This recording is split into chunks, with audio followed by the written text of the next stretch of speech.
Committee will come to order without objection. The chair is authorized to declare a recess of the committee at any time, and all members shall have 5 legislative days within which to submit additional materials to the chair for inclusion in the record. Quorum being present, we will now proceed to today's business. The chair will recognize himself for an opening statement. As we meet today to fulfill our obligation under House rules to provide the Budget Committee with our views of the fiscal year 2018 budget, we must first examine the state of our economy. Well, there are certainly signs that the American people have a newfound confidence that the economy will improve with different policies coming out of Washington. We still see that 8 years of Obamonomics have left us with an economy that still is not working for many working Americans. In fact, more than 15 million Americans remain unemployed or underemployed. Middle-income paychecks are still below pre-recession levels. Approximately 35% more Americans are on food stamps. Under the Obama administration, the national debt has grown by a staggering 88%.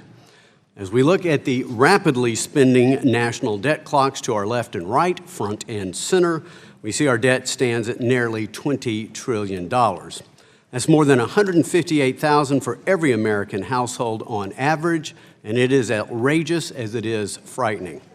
According to the Campaign to Fix the Debt, the typical American will lose $75,000 in income over a 30-year career as a result of this debt. That's money they will never be able to use to send kids to college or buy a home or start a new business or create a job. This level of debt is the highest at any time during our nation's history other than World War II. Back then, it was temporary in response to a great moral threat. Today's debt is structural, it is unsustainable, and I also believe immoral. It is stolen from our children and grandchildren. We can and must address this crisis before it is too late. As the director of the Office of Management and Budget, our friend and former colleague in this committee, Mick Mulvaney, put it, quote, "For the first time in America's history, the next generation could be less prosperous than the generation that preceded it." To me and to the people in this room, that is simply unacceptable. We can turn this economy and this country around, but it will take tough decisions today in order to avoid impossible ones tomorrow, unquote. And as President Trump has said, we have a, quote, "moral duty to the taxpayer," unquote, to rein in Washington's out-of-control spending. So today, as we await the President's budget submission, our duty is to ensure that agencies and programs within our jurisdiction are accountable, that they are efficient, and that they are effective when it comes to spending taxpayer dollars. While our national debt is not solely responsible for the slow economic growth our economy remains mired in, it is certainly a factor that depresses economic growth. Therefore, it is essential that we put our nation onto a sustainable fiscal path. We cannot simply call for more spending and more taxes that grows Washington's economy at the expense of the Main Street economy. Some try to portray any alternative to the status quo as austerity and pain, when actually it is the exact opposite. Austerity and pain are what await us if we continue down the current path of more and more deficit spending. Instead, we must preempt austerity and pain by getting back to a healthy economy with greater growth, opportunity, and prosperity for all. So today we will work on our committee's views and estimates. They will help our committee and help the Budget Committee guide our efforts to help low and middle income Americans pursue happiness and achieve the American dream of financial independence. As we confront this task, we do so with the knowledge that it is neither fair nor compassionate to saddle future generations with ruinous debt. It is neither fair nor compassionate to continue spending money we don't have, for that ultimately makes it impossible to support the safety net for those who truly need it. The answer lies in policies that promote a healthy economy and a federal budget that doesn't grow faster than the ability of the family budget that ultimately has to pay for it. That's how we can create a more secure and a more confident America. I look forward to working with all members of the committee, and I look forward to working with the President and his administration, again, to build a healthy economy that offers every American greater opportunity to achieve financial independence. I yield back. I now recognize the ranking member for an opening statement.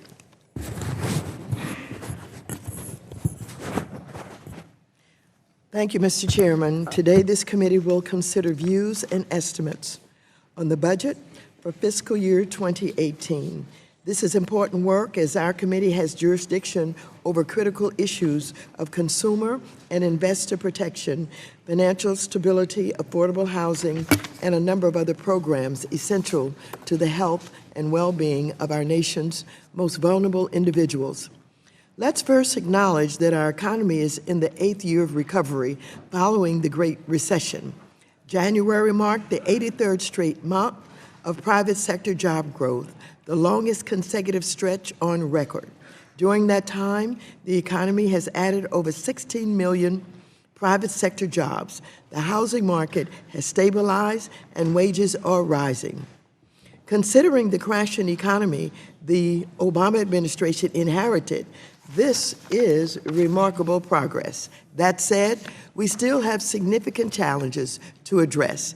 The wealth gap is unacceptably high, both between the wealthy and the rest of America, and between white households and minority households. Systemic inequities continue to impede progress for tens of millions of Americans, especially low and middle-income Americans and communities of color. Far too many families are struggling to make ends meet.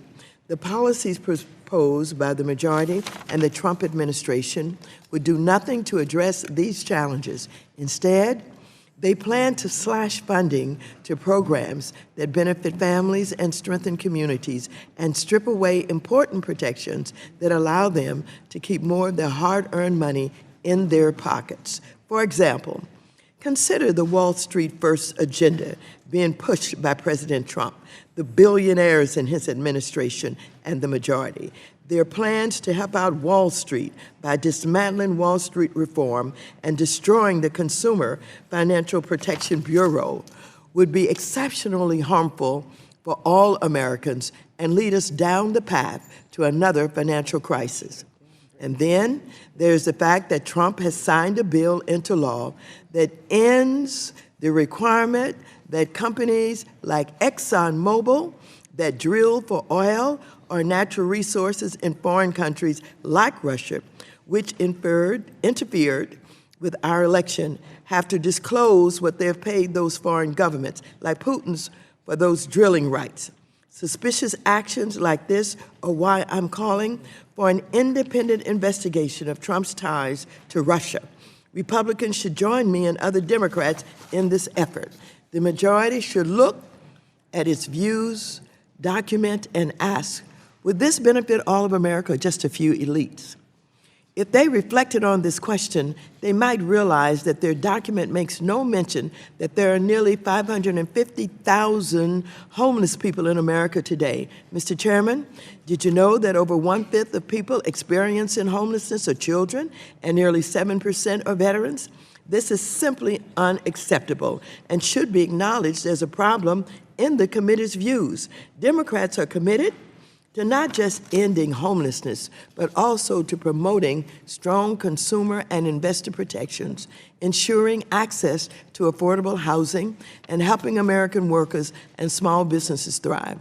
I now yield back my time to Mr. Kildee of Michigan, the remainder of my time. Thank you, Madam Ranking Member, for yielding and for your comments. It's impossible to enter today's discussion without viewing it in the context of what we've just heard in the last few days from the President of the United States, and that is a plan to increase military spending by $54 billion at the expense of our domestic priorities.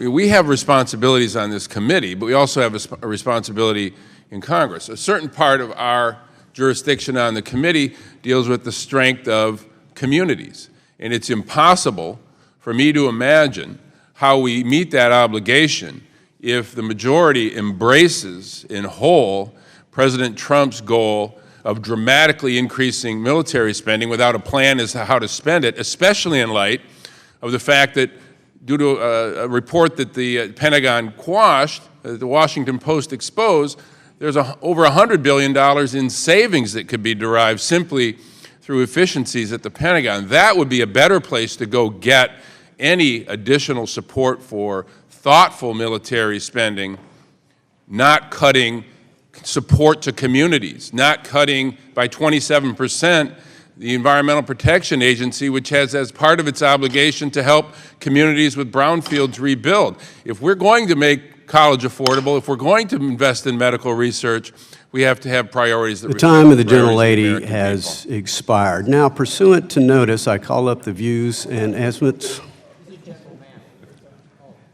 The time belonged to the gentle lady from California. Now, pursuant to notice, I call up the views and estimates of the Committee on Financial Services on matters to be set forth in the concurrent resolution of the budget for fiscal year 2018. The clerk will report the budget views and estimates which are distributed in advance. Views and estimates of the Committee on Financial Services on matters to be set forth in the... Without objection, the budget views and estimates are considered read and open to amendment at any point. Yeah. Who seeks recognition? For what purpose does the gentleman from Maryland seek recognition? Move to strike the last word. Gentleman is recognized for 5 minutes. Thank you, Mr. Chairman. And I'm glad you opened the hearing with a discussion of the fiscal situation of the country. And I see the national debt clock was up in the projections. If we could put it back up, that would be terrific, because I think there are many reasons to be concerned, perhaps even more deeply than you mentioned in your opening comments. As my colleague from Michigan mentioned, the President has talked about over $50 billion of additional military spending, which he proposes to be paid for through reductions in State Department and foreign aid. But the total budget of the State Department and our foreign aid programs only represent about 80% of the $50 billion proposed increase. So that's likely to increase the deficit. He's also said there's no changes to mandatory spending programs proposed, or no reforms to these programs, and we all know that those are the biggest driver of our fiscal situation, both currently and across the long term. We're likely to see a situation where very significant tax reductions are proposed to businesses and to individuals in the tax reform that's promised before the end of the summer. It's not clear how many of those things will be paid for. There's certainly been no details, and the goals that have been set forth appear to only be reached through unpaid for tax reductions. And there's a $1 trillion infrastructure program on the horizon, which is something I'm personally very supportive of, provided it's paid for. There's been no details about how that'll be paid for. And we're facing a situation where interest rates are likely to go up. And if you took interest rates back to the levels they were across the 90s, it would increase the interest expense as a percentage of our budget by threefold. So these things cause me great concern. One of the concerns that's perhaps more specific to this committee is whether the debt clock we have on the walls is powered by a computer with sufficient power to keep up for the level that the debt will increase if these proposals were to go through.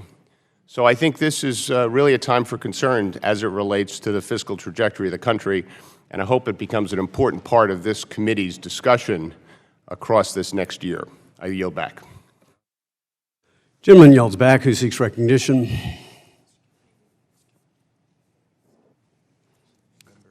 Does any member seek recognition?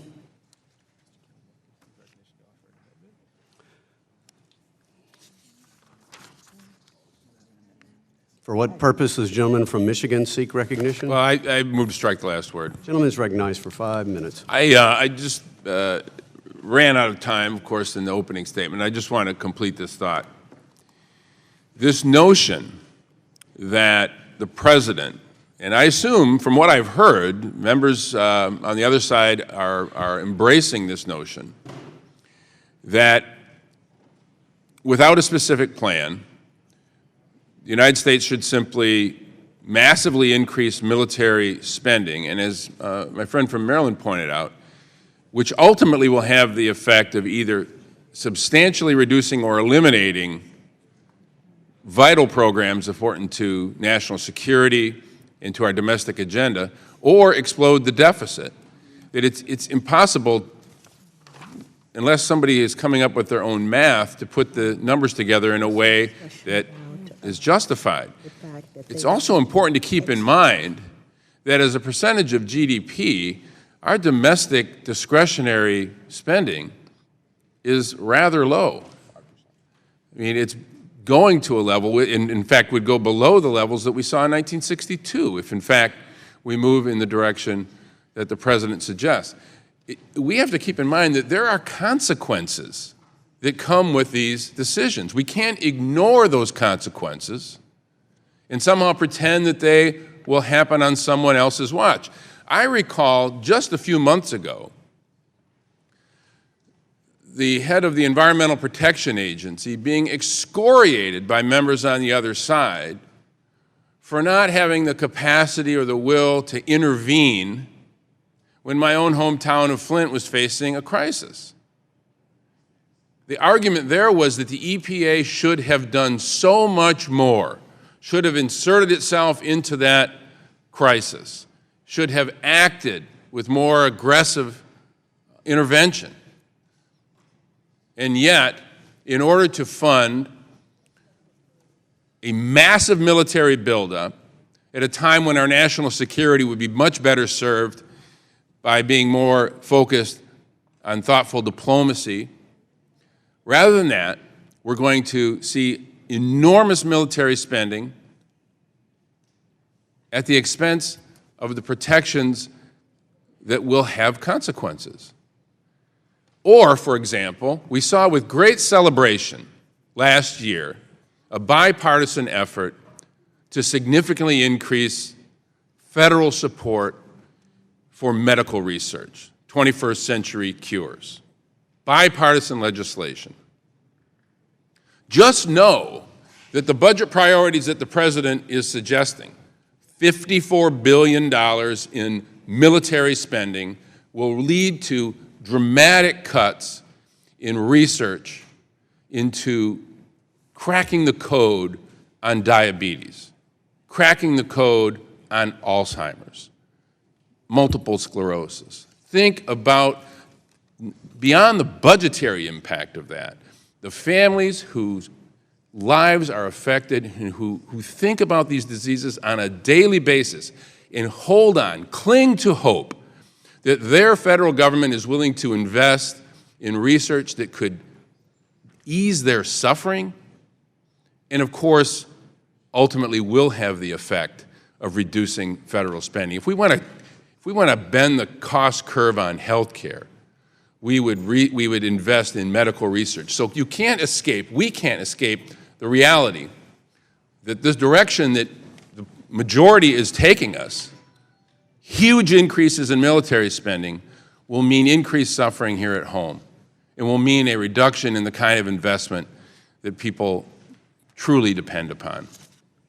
That's what our budget conversations ought to be about, and that ought to be the message that this committee sends to the Budget Committee. Don't undermine investment in community, access to good schools, medical research. Don't undermine those domestic agenda items in order to allow the President of the United States to attempt to be some sort of a strong man, to emulate his hero. I mean, this is just irresponsible. With that, I yield back. Gentleman yields back. Who seeks recognition? For what purposes the ranking members seek recognition? I have an amendment at the desk. We'll pause and allow the amendment to be distributed.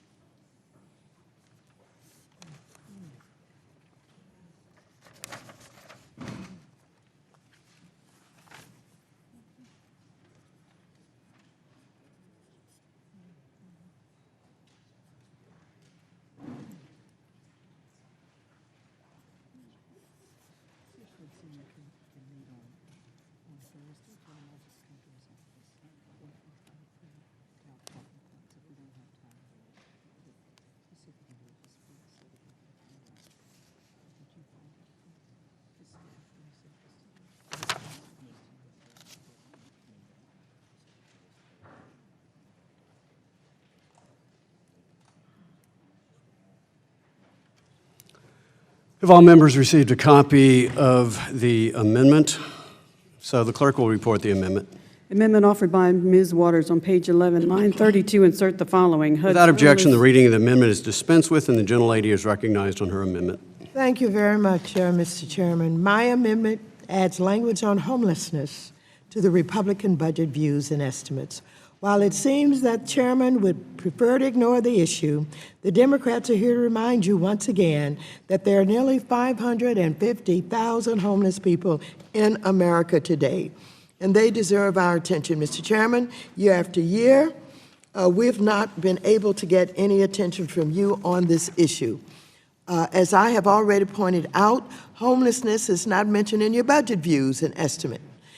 It was also not mentioned in your oversight plan until I offered an amendment to include it. Further, you have failed to hold a single hearing on the state of homelessness in this country, and you have failed to mark up a single bill focused on homelessness. So here we are again, Mr. Chairman, with yet another Republican budget views and estimates that says virtually nothing about the homeless.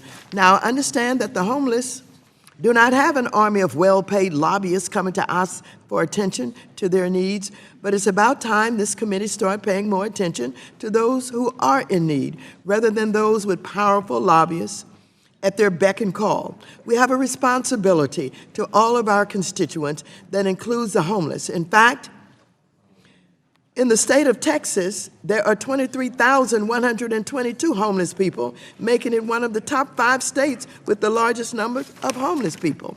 But I want to be clear, Mr. Chairman, that I'm not just asking for sympathy, because sympathy does not put a roof over the heads of thousands of veterans who served our country bravely, but come back to our country to find that they have nowhere to live.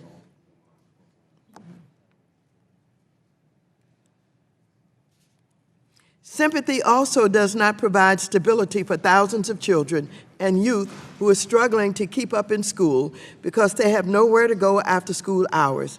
Mr. Chairman, I'm asking you to consider and support real solutions to end homelessness, like my bill, the Ending Homelessness Act of 2016, which I plan to reintroduce this year. My bill provides a comprehensive solution that would effectively end homelessness in this country so that no veteran, woman, or child will have to face the devastating and long-lasting impacts of being homeless.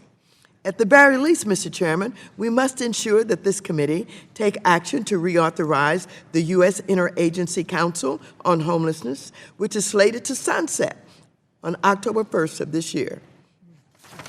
This agency was authorized under the Reagan administration and reauthorized in 2009 with strong bipartisan support in both the House and the Senate. It's no surprise that both Republicans and Democrats have been able to agree on the importance of USICH.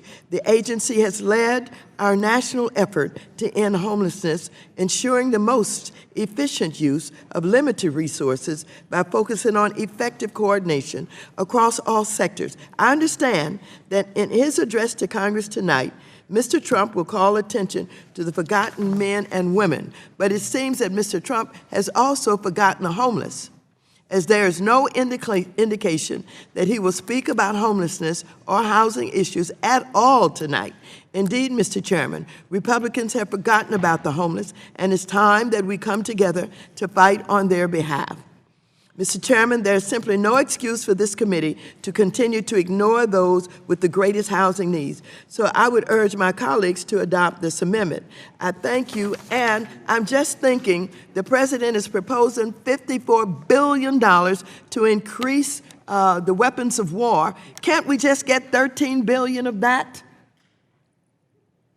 And I also want to say that there's been all of this talk about the fact that small towns and rural communities have been ignored. You have homelessness in those small towns.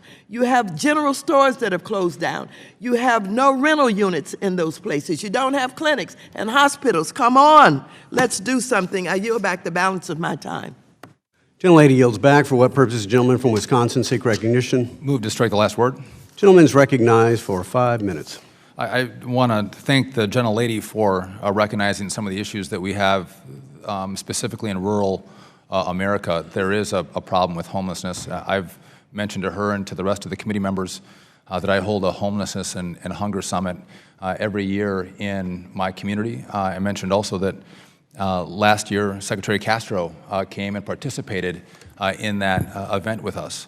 And this is a serious problem. But I have a concern about the fashion in which this amendment is drafted. Number one, I think the gentlelady knows that I have a passion for this and a concern for it, and I'm willing to work with anybody across the aisle to address these issues. But this is the first time we've seen this amendment. The gentleman from Michigan had talked about the 21st Century Cures Act, where that was a bipartisan effort where people work together across the aisle to address real problems. I have a concern when I just saw this for the first time today, and specifically, we currently on homelessness spend $2.25 billion. That's an 84% increase from 2003, which was $1.2 billion. The gentlelady's proposal over 5 years will increase spending on homelessness by $2.6 billion every year, and take this program from discretionary spending, which means the Congress has a say in how much we spend, and move it over to mandatory spending. I'd even note that my friends across the aisle on the 21st Century Cures, the first conversation was to put that money in mandatory spending, but in the final bill it was put in discretionary spending, where again the Congress has more control over how money is spent. I would welcome working with the gentlelady on how we address homelessness. I would invite her actually to come to Central or Western or Northern Wisconsin and join me for a homelessness summit. We'd have a great time together, where she could see some of the rural issues that we have, and I'd even go to her district as well. But to think that we're going to have a 500% increase and put it in mandatory spending, I don't know that that's the right approach, and for that reason, I'm Will opposed the gentleman to yield? the amendment. Will the gentleman yield? In 1 second, I'm opposed to the amendment, but again, I look forward to working with you, and the difference is that homelessness takes in each of our districts, and so with that, I would yield to the gentlelady. Thank you very much. Actually, this is about actions rather than words. I really don't need to come to your district, and I don't think you really mean that, and I have not invited you to mine either. And so I think that we understand what homelessness is all about. We have been at this issue. This isn't the first time you heard from me on this issue, and I don't need another conference. I don't need another meeting. I don't need another task force. What we need is action. I'm going to reclaim my time and listen to the gentlelady. My offer to you was sincere. And you know that we have a great relationship outside of the aisle that divides us. We get along very well, and that's a true offer to you. But again, if we're going to work together, if we're going to address this problem, I think it takes a lot of thought. We just don't want to throw money up against the wall. We want to have a thoughtful process. And again, if we're going to work together, you wouldn't have sprung this amendment on us this morning. You would have said, hey, let's talk about this amendment. How much money do we need? Let's work together on these issues. That's not what happened, and a 500% increase is massive and substantial. So with that, I am opposed to the number, the form in which the amendment was presented, and the movement from discretionary to mandatory spending. And with that, Mr. Chairman, I yield back. Gentleman yields back. For what purpose does the gentlelady from Ohio seek recognition? Move to strike the last words, Mr. Gentlelady is recognized for 5 minutes. Thank you, Mr. Chairman. I want to go on record saying I certainly support the amendment offered by Ranking Member Waters on the commitment and need of this committee to really take a serious look at homelessness. And I don't think there's anyone in here that could dispute the fact of what Congresswoman Waters has stated. I mean, we've seen the charts on the screen. When you have 500,000 people, single moms, veterans, we represent all of those people. And I think action is the key word here. So I have a hard time when we say we're going to have a hearing or come look at and see. Come look and see what?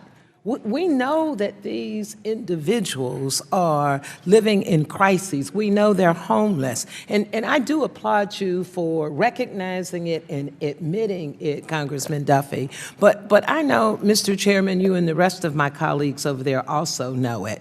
Because it's interesting when you look at the majority's views, and much of which you talk about changing the financial structure, but you know, I started out as an English and speech major. So when you use a semicolon, it connects two complete thoughts. So when you talk about finances and then we go to your language, after the semicolon, you talk about people living in substandard conditions. You talk about people being hampered by the economic growth and not being able to have the life that their parents and grandparents had. So I think that puts you on record of understanding that none of us should want people to live in substandard living. And homelessness is just that. And so if one is disputing a real plan, then I've only been here for, this is my third term.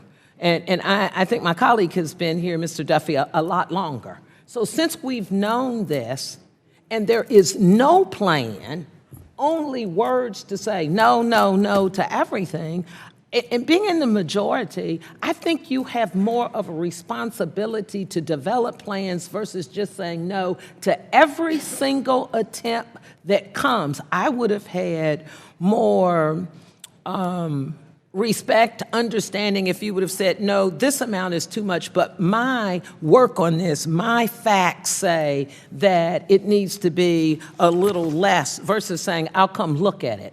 That bothers me when you say that. And we also talk about veterans. I think we have to put things in the proper perspective that anyone in this room at any given time, take away your health care coverage and have a catastrophic illness, you too could be homeless. Many of you served in the armed forces. Well, then when we look at that, we have some 400,000 veterans who are experiencing homelessness. How can we sit here and say the resolve is to have a site visit? You know, I know what it looks like in my community, and I have put legislation forth, joined our ranking member to try to get us to do more than just words. We need a commitment to say that we would have a real plan. We know the efforts that President Obama's administration and Congress put forth regardless to the Veterans Homeless Program, HUD-VASH. And homelessness, as a result of that, dropped some 47%, or some 35,000 veterans were given relief between 2010 and 2016. So I guess I would like to say, I need a commitment that says that we will really work together for the good of these individuals that we all represent. Would the gentlelady yield? Yes. I've only been here one more term than you, just to clarify that. Well, that's more. No, I said I a think lot you've more. been here more. But listen, I do think we have to be thoughtful in this process, and we have to look how money is spent and how effective is the dollar that we take from the taxpayer and spend it on a program. How effective are we in actually addressing homelessness? And if we just throw money at the wall and think we've done our job, I don't think that's the case. I think we have to be I take my thoughtful. time back. At no point did I say throw money at a wall. And to compare throwing money out there, and I may have said 400,000 veterans, the 40,000 veterans, and the 500,000 homeless folks, I think we should put money in it, not throw money at anything, but we need to be committed to saving the lives of these individuals. I yield back. Time of the gentlelady has expired. The chair now recognizes himself for 5 minutes. I have no doubt that any member of this committee who has taken the time and visited actual homeless shelters and dealt with this community knows that there is a significant challenge in our nation with substance abuse. There's a significant challenge in our nation with mental illness, which comprises a large portion of our homeless population. And we need to have effective programs that are targeted towards these two maladies, many of which are not within the jurisdiction of our committee, but this is part of getting to the root cause of homelessness. But part of homelessness is about economic deprivation. And so we've tried the other way for 8 years, and it has failed. A 1.6% economy is not a healthy economy. The best housing program is a growing economy. It is a job. It is a job with a growing paycheck and the potential of a future career. And yet what we see again in a 1.6% economy is 35% more Americans are on food stamps in the last 8 years. We see the real unemployment rate, and I thank the minority for showing the slide earlier.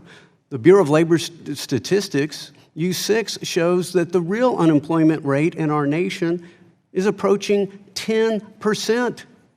That ought to be unacceptable to all, yet we don't see any support for programs that would grow this economy. We see no assistance on a tax code that would be fair, flatter, more competitive to help create jobs in America.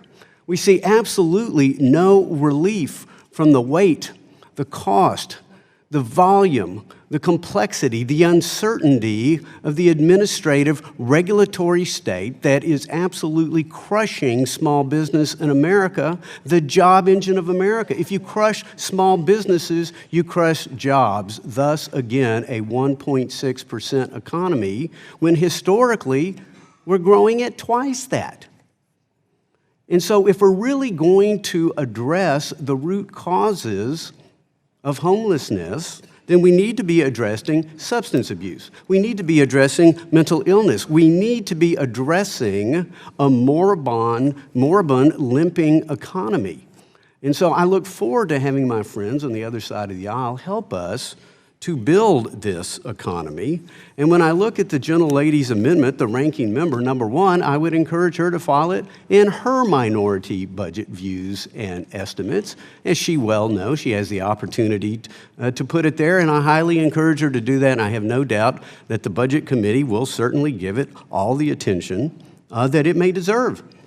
And in addition, what we see in this amendment is let's spend more money on programs that aren't necessarily effective in the first place. We need to get away from the symbolism, and we need to ensure that we are being effective. The metrics of success have to change to not federal dollars spent, but lives changed. And when I look at sitting here that somehow we're going to increase mandatory spending when we can't even sustain the debt that we have, nothing will create more homelessness than a national debt that is unsustainable. Simply look across the pond at what has happened in Greece. It is the poor who suffer the most in a debt crisis.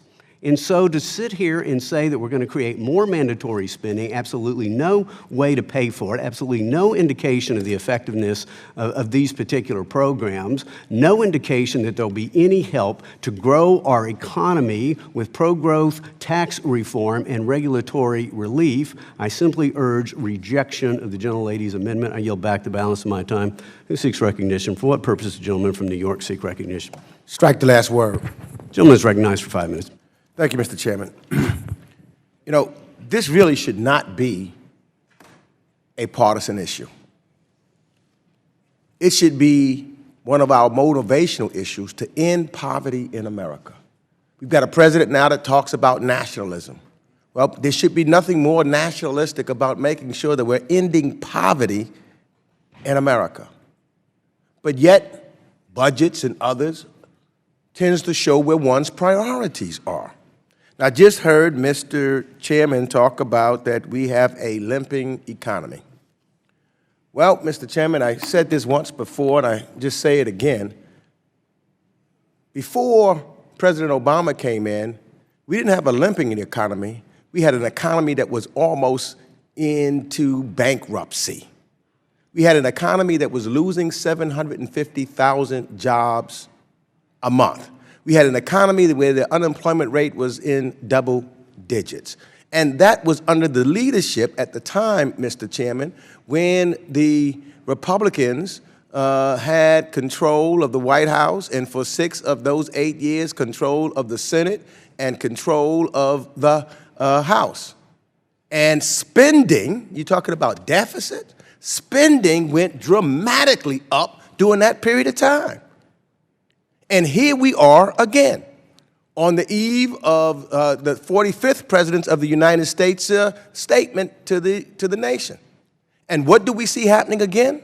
Well, as far as I'm concerned, there's no program or no talk about ending homelessness, because when we talk about that, then all of a sudden it's throwing money at a wall, when in fact the wall that's being thrown, money's thrown out, there's a $21 billion wall that money's being thrown out or talked about to be built on the borders of Mexico. $21 billion.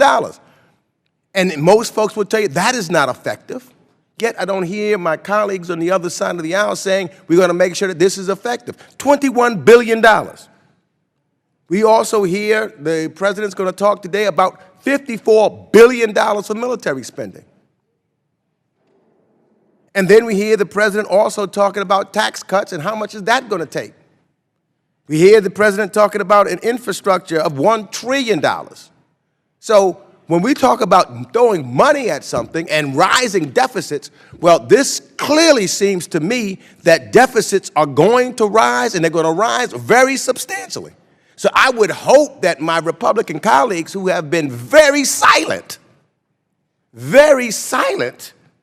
as they listen to the 45th president's proposals, very silent on what that is, because it seems to me we're going right back to where we were between 2000 and 2008. Just what you're saying about that we're going to high deficit spending where money does not go to where it should go to truly help Americans, diametrically opposed to the direction of which we should be headed in. So I do hear, Mr. Duffy, when he's talking about, and I do believe he's sincere, that we should look at the problems of homelessness throughout this country. Because for me, no matter where I go to the east or to the west of this country, to the Rust Belt, to the south and to the north, everybody is suffering from homelessness. I see people who are Democrats and Republicans. I see people who are black and white and Asian and Hispanic, all homeless. So to get into these battles where we're talking about, it seems to me where we should be talking about working really together to end homelessness in America, what a message would that send? That would also send a message, I believe, that would help us even internationally, because those who wish us harm, they try to utilize the huge disparity between the have and the have-nots. And if we could just show the shining example in the United States of America that we're not going to have our people sleeping on the streets, hungry and homeless, that is the example that would go no matter what religion you believe in or anything else, because it is the essence of what religion is all about, helping those who can't help themselves. That's what we should be doing and talking about in a bipartisan manner, not coming to criticize a good amendment that's saying let's underscore unemployment and underemployment rates here in the United States and make sure that every American has an opportunity to live with a roof over their head and get some food for their belly. And I yield back. Gentleman yields back. Who seeks recognition? Mr. Chairman. What purpose does the gentleman from Missouri seek recognition? Oh, I'm sorry. The gentleman from Michigan. Thank you, Mr. Chairman. I move to strike the last word. The gentleman is recognized for 5 minutes. All right. I have immense respect for my colleague from New York, but we do need to set the record straight on a couple of things, and I've asked that this slide come up. We're talking about the great recovery of the Obama administration, and what we can see here is what the Reagan administration was dealing with versus and vis-a-vis what the Obama administration was dealing with. And what you see in front of you, folks, is nearly as deep a hole at the starting point, and then President Reagan knocked it out of the park with the annual true real GDP change and the increase in activity in our economy. And the simple fact is that we are in the slowest, shallowest, longest recovery out of a recession in the modern era. And President Obama had 30 out of 32 quarters of economic growth, but they were so anemic that we were lucky to hit European level growth numbers. And there's another reason why I believe that we have seen such a shallow and slow growth out. By the way, I held a town hall meeting on Saturday, and the fine folks at Indivisible decided that to use a clip of me talking about this growth of the Obama administration, and they went, "See, even he admits that it's been growing." They kind of missed the second part, which is such an anemic level that we have not felt the real recovery. Here's what has been hampering us. We are the over-regulation nation. And if you added up the cost of regulatory accumulation, if you read here, if we were a country, just our regulations would be the 4th largest economy in the world. Just the regulatory impact would be the 4th largest economy in the world. We spend more on regulations than Germany's entire economy. We spend more on regulations than France's entire economy, than the UK's, than Brazil's, Italy's, Russia's, India's. You add that all up, you add up the bottom 3, and you're just now getting above where our economy would be, and it'd be knocking on the door of where Japan is. So that is a significant reason of why, when we on this side of the aisle are talking about that U6 unemployment number, the underemployment that is happening, that misalignment that has happened in this economy, and the continued problem that it is, it's because we have just suffocated this economic recovery by things like Dodd-Frank and so many others that have put us at that disadvantage. And with that, Mr. Chairman, I yield back. Gentleman yields back. For what purpose? The gentleman from Missouri seek recognition. Move to strike the last word. Gentleman is recognized for 5 minutes. 2 things quickly. One is that I agree we have had the slowest economic growth in modern times. And it matches the fact that we had the worst recession in modern times. So that would make sense. The other thing, we have at least one member on this committee who's been homeless. I think if it's, if you speak experientially, you can know that there are those who can be helped and become productive citizens. And if there's any kind of hand to extend, we ought to do it. But I would like to yield the balance of my time to the ranking member. Oh, thank you very much. I'm getting very impatient with this president and the Republicans.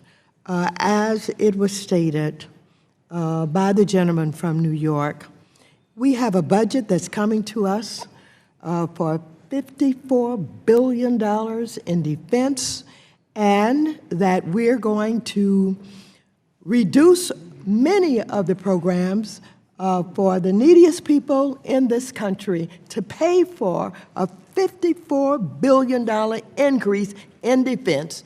And then we have a wall that's going to be built, and the estimate goes anywhere from $20 to $40 billion. And we can't spend $13 billion over a 10-year period of time to deal with homelessness. And I appreciate the invitation from my colleague to come to his district, but didn't you just say that you had the secretary there and that you had a town hall or whatever it was on homelessness? What more do you need? What more do you need to see? I'll yield to the gentleman. My point with that to the gentlelady is the rural homelessness is treated differently than urban homelessness, and it has a much different face. And I think oftentimes rural homelessness gets excluded in this broader conversation, and the pain is just as real for my constituents as they are for yours. Reclaiming my time. I was bringing that up to the gentlelady. Reclaiming my time. Sure. Homelessness is homelessness. You don't have a place to live, whether you're in the rural area of this country or the urban area. And listen, don't say... Would the gentlelady yield? No, not yet. Okay. Don't say that you have not had consideration from this side of the aisle or from this congresswoman. I have chided the opposite side about getting involved in an urban and rural renaissance, and I've asked Republicans repeatedly to pay attention to the economic needs of the rural communities. I've talked about that. But all I've heard is that it's you old tax and spend liberals that are increasing the deficit. And while I'm not fond of deficit and debt, but of course, your president said he loves debt. And so maybe that's why he is coming to us with this budget, asking for all of this money. And I don't mind, except that, you know, let's have a deal here. $13 billion for homelessness, and I'll support something for increasing the defense budget. But no, you don't want to pay attention to it because you think it's just an urban area, or you think your constituents are not paying attention to what you are not doing for them. And I'm saying to you, Mr. Duffy, that I don't need to come and see it. I know it, I feel it, I want to do something about it. I don't have to come 1 mile, and you don't need to come to the urban area to see it. Let's do something about homelessness. Would the gentlelady It yield? costs some money. Yes, I'll yield to the gentleman. Well, first, if you don't want to come to my district, it's beautiful, but you don't have to come. I'll find someone else who will partner with me that I can go see what issues they face in their district. But I do think there is a difference. Just because it rears its head in a different way, and that's why I think it's important that we see all kinds of homelessness and how we target our dollars and our resource. You mentioned reclaiming my time. Did I mention the wall? Time belongs to the gentleman from Missouri. Reclaiming my time, I represent some cities. Nobody in here would, well, maybe one of your staffers would recognize it. I've seen all of the homelessness. At the end of the day, they have no place to sleep. They have no place to eat. I don't care whether you're in a city or if you're in Saline County, that is the problem. Time of the gentleman has expired. Who seeks recognition? For what purpose does the gentleman from New Mexico seek recognition? Move to strike the last word. Gentleman is recognized for 5 minutes. The gentlelady from California said that on our side we do nothing about homelessness, and she would recall that I worked with many members of her side of the aisle on Nahasda, which is going straight at some of the deepest areas of homelessness and poverty in the entire nation, and would ask that she would recall those points. It's been said that we're going to put $54 billion into weapons of war, as if that's a mistake. I was in Vietnam as a pilot flying when this Congress began to shut off the funds to young men and women in war. The anger at a Congress who would do that without withdrawing us first still burns. I was in Afghanistan this week watching the effect of the decimated military budgets under President Obama. Either get them the hell out of the war zones or give them what they need. And so to hear us talking about not giving money to weapons of war while we still have young men and women serving is a mistake. You wonder about why we might find issue with the program you're suggesting. I was alive in high school in 1964 when President Lyndon Johnson visited Martin County, Kentucky. It was a national photograph. He there on Tom Fletcher's porch declared his war on poverty. It was his unconditional war on poverty. He created Medicaid, Medicare, Head Start, food stamps, tax cuts to create jobs, and he hasn't changed poverty through all these decades with $20 trillion in spending.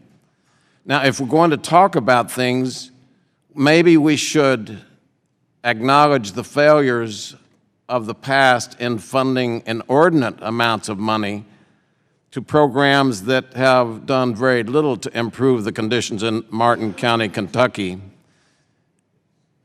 I'm in a rural district. I watch when the government shut down 152 of the 153 timber mills because of a spotted owl, and 20 years later said, whoops, the spotted owl was not the problem, or the logging was not the problem with the spotted owl going extinct. We killed 85% of the timber jobs that are all in rural areas over a mistake, over, some people say, an intentional mistake over the science and the spotted owl.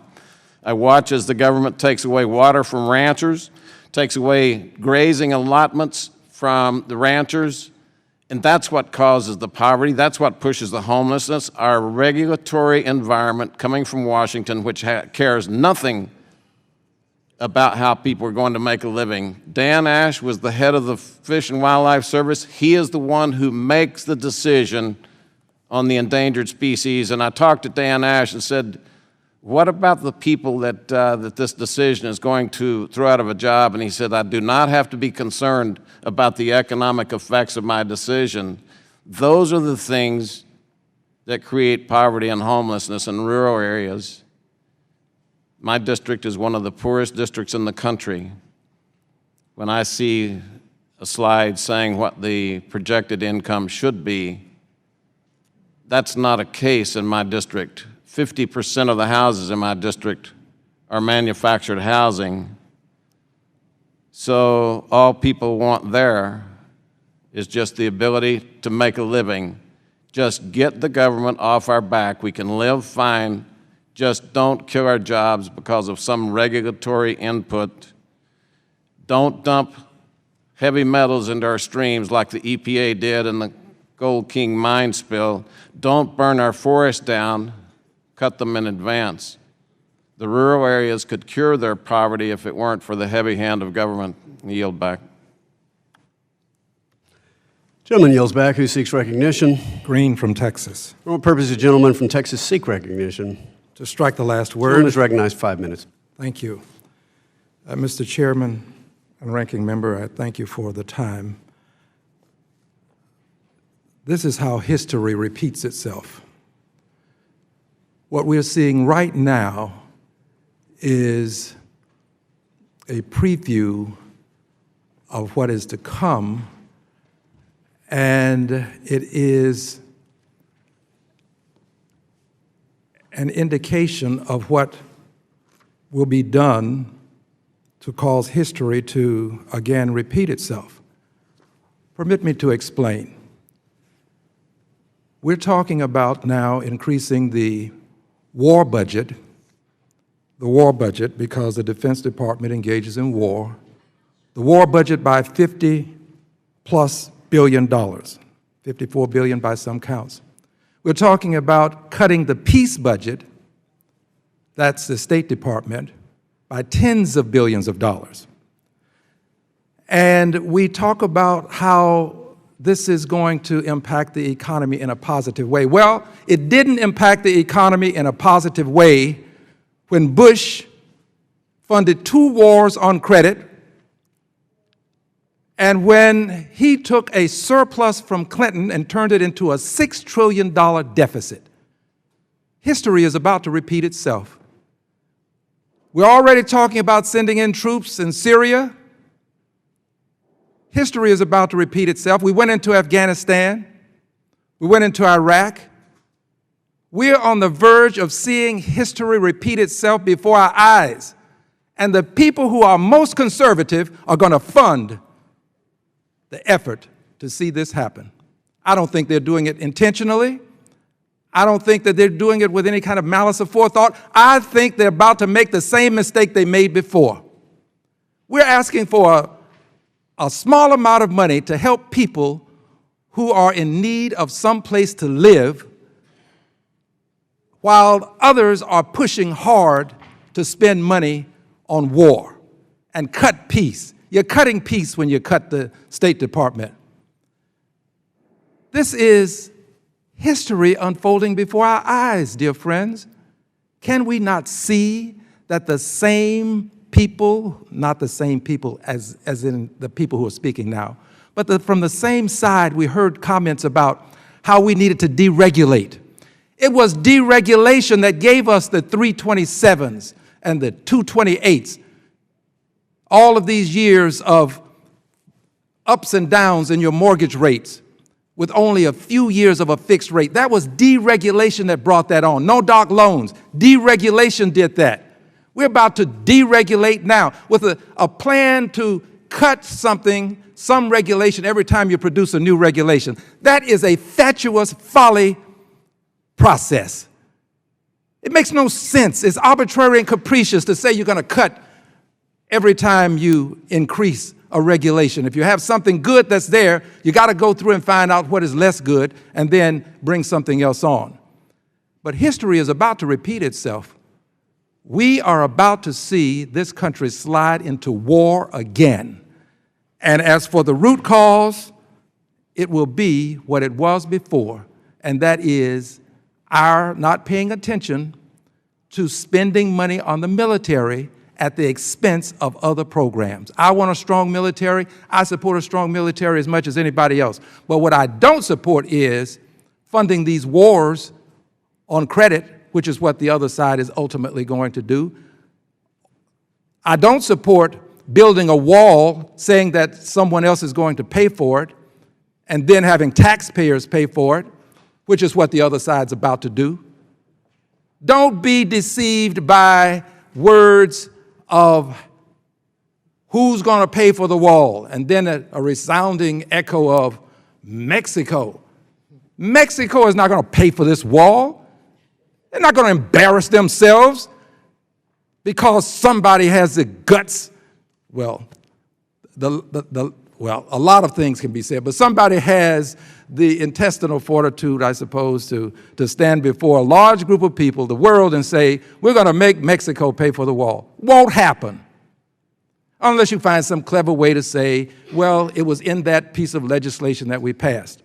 So I really am concerned about where we're headed with this huge increase in military spending. History is about to repeat itself. I yield back. Time of the gentleman has expired who seeks recognition. For what purpose does the gentleman from Kentucky seek recognition? Move to strike the last word. The gentleman is recognized for 5 minutes. Thank you, Mr. Chairman. And, it struck me as I heard the gentleman from Texas talk about funding 2 wars on credit and just thinking about the facts and where the debt is as a percentage of GDP now and where it was when President Bush was president and where it was when President Clinton was president. And if you could put up this slide that shows this federal debt as a percentage of GDP, look at the 1990s and the Clinton administration era, debt as a percentage of GDP higher than the era when President George W. Bush was president. Yes, we did have 2 wars. Yes, the United States was attacked on 9/11 by terrorists. And yes, the commander-in-chief responded to defend the American people from terrorism. Correct. But look at the debt as a percentage of GDP during that time period. Lower than when it was when President Clinton was president. Fast forward to when President Obama was in office. Debt as a percentage of GDP skyrocketed. Skyrocketed. And oh, by the way, the $54 billion that our current commander-in-chief is proposing to invest in our men and women in uniform to keep them safe, to rebuild their readiness, to get them the basic equipment and the training they need to keep themselves safe, to carry out their mission with victory and honor and return home safely to their families. It's not even enough that is required according to military leadership. It's $603 billion. And we've got to rebuild their readiness so that they can carry out that mission with victory. So, look, I mean, the bottom line here is that it's just wrong to say that we're putting we're going back to an era when we're putting wars on a credit card, when debt as a percentage of GDP was skyrocketed under the previous administration. Meanwhile, American military men and women's readiness declined precipitously. So let's just put everything in perspective here, and let's make a commitment to the men and women in the military. And by the way, the reason why we invest in weapon systems and readiness and national security and border security and homeland security is not so that we can wage war, it's so that we don't have to fight a war. You know, in the 1980s, we lived in a peaceful time during a major military buildup, but that was because we were negotiating diplomacy, we were executing diplomacy, we were pursuing a policy of peace through strength. And the reason why the world is in chaos today, frankly, is because the prior administration did not invest in a strong America. And so we invited illegal immigration. We invited compromises to national security. We invited chaos in the world. We set red lines and we didn't enforce them. We withdrew support from our men and women in military, and therefore we had no credibility with our allies. And we invited additional threats from our enemies. The gentleman yield? The gentleman yield. So that's the point I wanted to make, and I would like to yield, and I'd like to hear from the gentleman what his view is of debt as a percentage of GDP being much, much lower when President Bush was defending our country. And I yield. Would the gentleman yield? Who's it? Oh, yeah, I will sorry. have I'm sorry. time in just a moment, and Is I'll it- respond on I'm my sorry, I thought, yeah, The gentleman from Kentucky is yielding to who? to the gentleman from Wisconsin. Gentleman from Wisconsin. I would just piggyback on that. We did have peace through strength. And because of a military buildup, it keeps, whether you're poor or rich or middle class, it keeps everybody safe and keeps a world far more peaceful when you have a strong military, which is the point that the gentleman from Kentucky was making. If I can make a point on the border, we're talking about people who don't have jobs. We're talking about people who don't have homes. Why are we opening up the southern border and saying, let's bring more workers into America to take jobs away from our constituents? Why don't we close the border and give our people jobs? Why say open border, and lo and behold, my people don't have a job because they're being taken from someone who's come into the country unlawfully, without appropriate documentation? Let's first preserve and protect the jobs for our people. The gentleman yield? It's not my time. Time belongs to the gentleman from Kentucky. There's a correlation between these two things, and we should have a policy that says Americans, all of us together, get to say who comes in and who comes up, but let's not undermine our own workers who don't have jobs, who don't have homes, and someone else is coming in and taking Time of the gentleman has Chairman. expired. Who seeks recognition? Chairman. For what purposes, gentleman from Missouri seek recognition? Mr. Chairman, I move to strike the light. Gentleman is recognized for 5 minutes. Thank you, Mr. Chairman. You know, I would hope that my colleagues on the other side of the aisle would engage more in truth instead of alternative facts. When you think about, I heard the president say last week that he inherited a mess. Well, I think about what President Obama inherited, also what President Clinton created. President Clinton, if you recall, balanced the budget. And then what happened? President Bush and his party blew it up. And then President Obama inherited a mess. Now, that's the truth. That's factual. It was the economic collapse that he inherited, and we were able to right the ship because he took the correct measures. And now, and for 8 years, all I saw in this committee, Mr. Chair, was this debt clock ticking. Are we going to hold this president to the same standard as you wanted to hold Obama to? And really deal with the deficit and the debt of this country? I hear all of this talk about building up for war. For what? For what? We've been down that road before. And I think we need to deal more with facts and truth than these so-called alternative facts. At this point, Mr. Chairman, I want to yield to the gentlewoman from California. Thank you very much. I'm yielding to the gentlewoman from California. Well, I just want to thank the members for engaging in this debate. It's so desperately needed. But I think we should try and correct the record on some of what's been said. To the gentleman from New Mexico, Mr. Pierce, we're not opposed to a strong military. And we never said we were opposed to a strong military. What we're saying is this budget is asking for $54 billion in an increase, and I said to you, why can't we get $13 billion of that for homelessness? And I also want to tell you this, both to you and Mr. Duffy and others who have talked about the military and why it's important to have a strong defense and how we have to have our soldiers in a state of readiness at all times. I agree with all of that. However, you know, after you send them to war, they come back home. And when they come back home, many of them are on the street, and they don't have a home to live in. 39,471 veterans were homeless in 2016. I didn't hear you say a word about that. Yeah, weaponize them, send them away, put them on the front lines, do whatever you want to do in talking about how we have to be strong and defend our country, but let's think about what happens to them when they come home also. I would ask you to do that.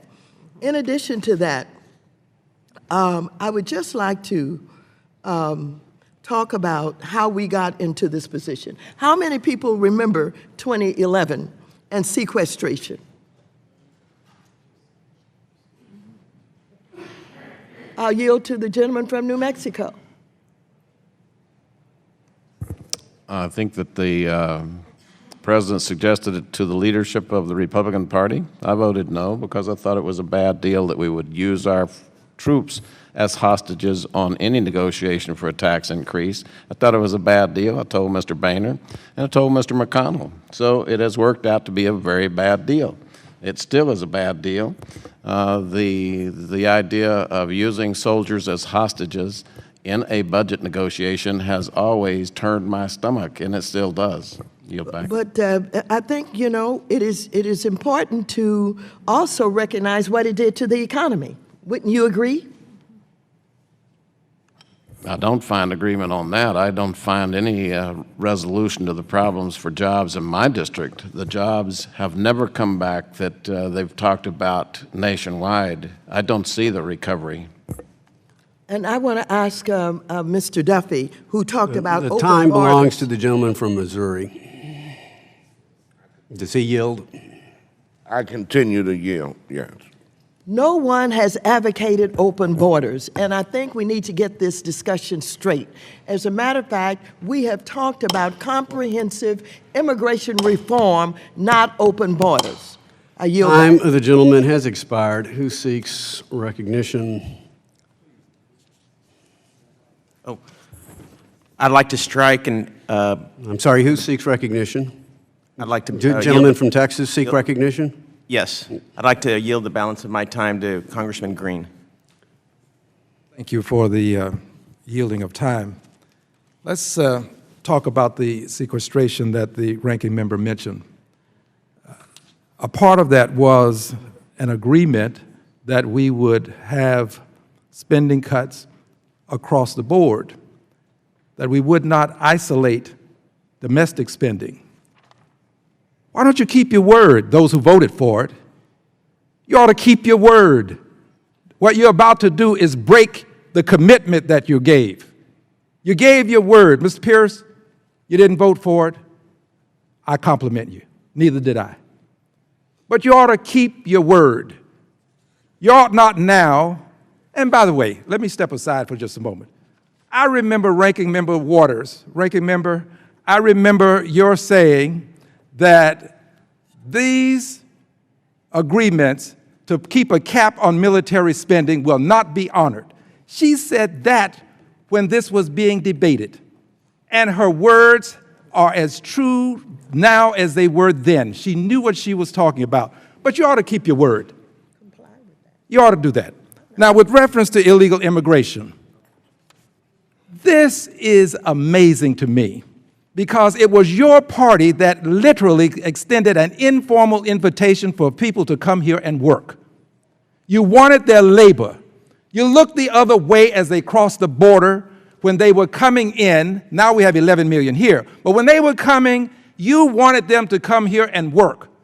Now that you have NAFTA and CAFTA, and you can send the jobs elsewhere or create the jobs in other places, you don't want them anymore.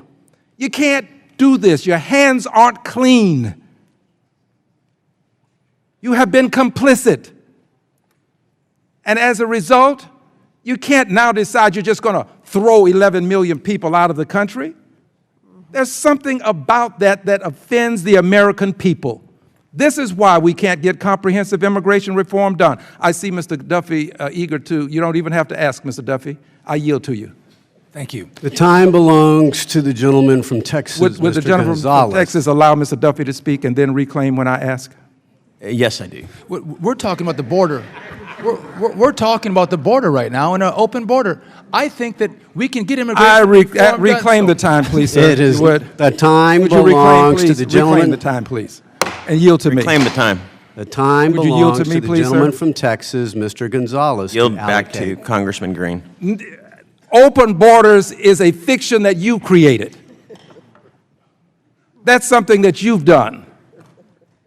You know, this is a different kind of magic that you guys have created. And I'm not saying any of this in a pejorative sense, but this is a different kind of magic. You know, black magic makes things disappear, and white magic makes things appear to be other than what they are. This is white magic. We're not for this. It's just a different kind of magic that you've created. And I don't say it in any pejorative sense. I have to have some way to label what you're doing. You have decided now that I'm going to be for open borders when I never have been. That's right. You can't put that on me. That's your magic at work. I reject that. We have a duty to treat people who've come to this country and mean us no harm with a certain amount of respect. We ought to go on and engage in a process so that we can have comprehensive immigration reform. A wall on the border spending $40 billion is not comprehensive immigration reform. And yes, there was a $6 trillion deficit created. You can't get around it with white magic. It was a $6 trillion deficit created after a surplus. You can't get around that. And that is the driving force that pushed us into the Great Recession that we had. That recession is what has produced much of what we've had to deal with. And you didn't really go out of your way to help us recover from the recession. If you'd had your way, we'd have no American auto industry. There were people on your side, and you know it well, that wanted to let the American auto industry die. President Obama saved the American auto industry. There were people on your side who would let the financial services industry be destroyed. It was our side that saved the financial services industry and kept this country afloat and kept us from going into a deep depression. So don't try to claim positions that don't belong to you. That's a different kind of magic that you've created, and it doesn't work. I ask the gentleman to yield back his time. Time of the gentleman has expired. Who seeks recognition? If there's no further debate on the amendment, that question now occurs on the amendment offered by the ranking member. All those in favor shall say aye. Aye. All those opposed shall signify by saying nay. Nay, in the opinion of the chair, and the nays appear to have it. The nays have it, and the amendment is not adopted. For what purpose does the gentlelady seek recognition? Recorded vote is requested. Recorded vote is requested. All those in favor of recorded vote shall raise their hand and be counted. A sufficient number having raised their hands, a recorded vote is so ordered, and pursuant to subsection C5 of Rule 3 of the committee rules, further proceedings on the amendment are postponed. Is there further amendment or discussion? For what purpose does the ranking member seek recognition? Thank you, Mr. Chairman. The amendment that I'm offering recognizes that the Treasury... Does the gentlelady have an amendment at the desk? Have an amendment at the desk. We will pause and allow the amendment to be distributed.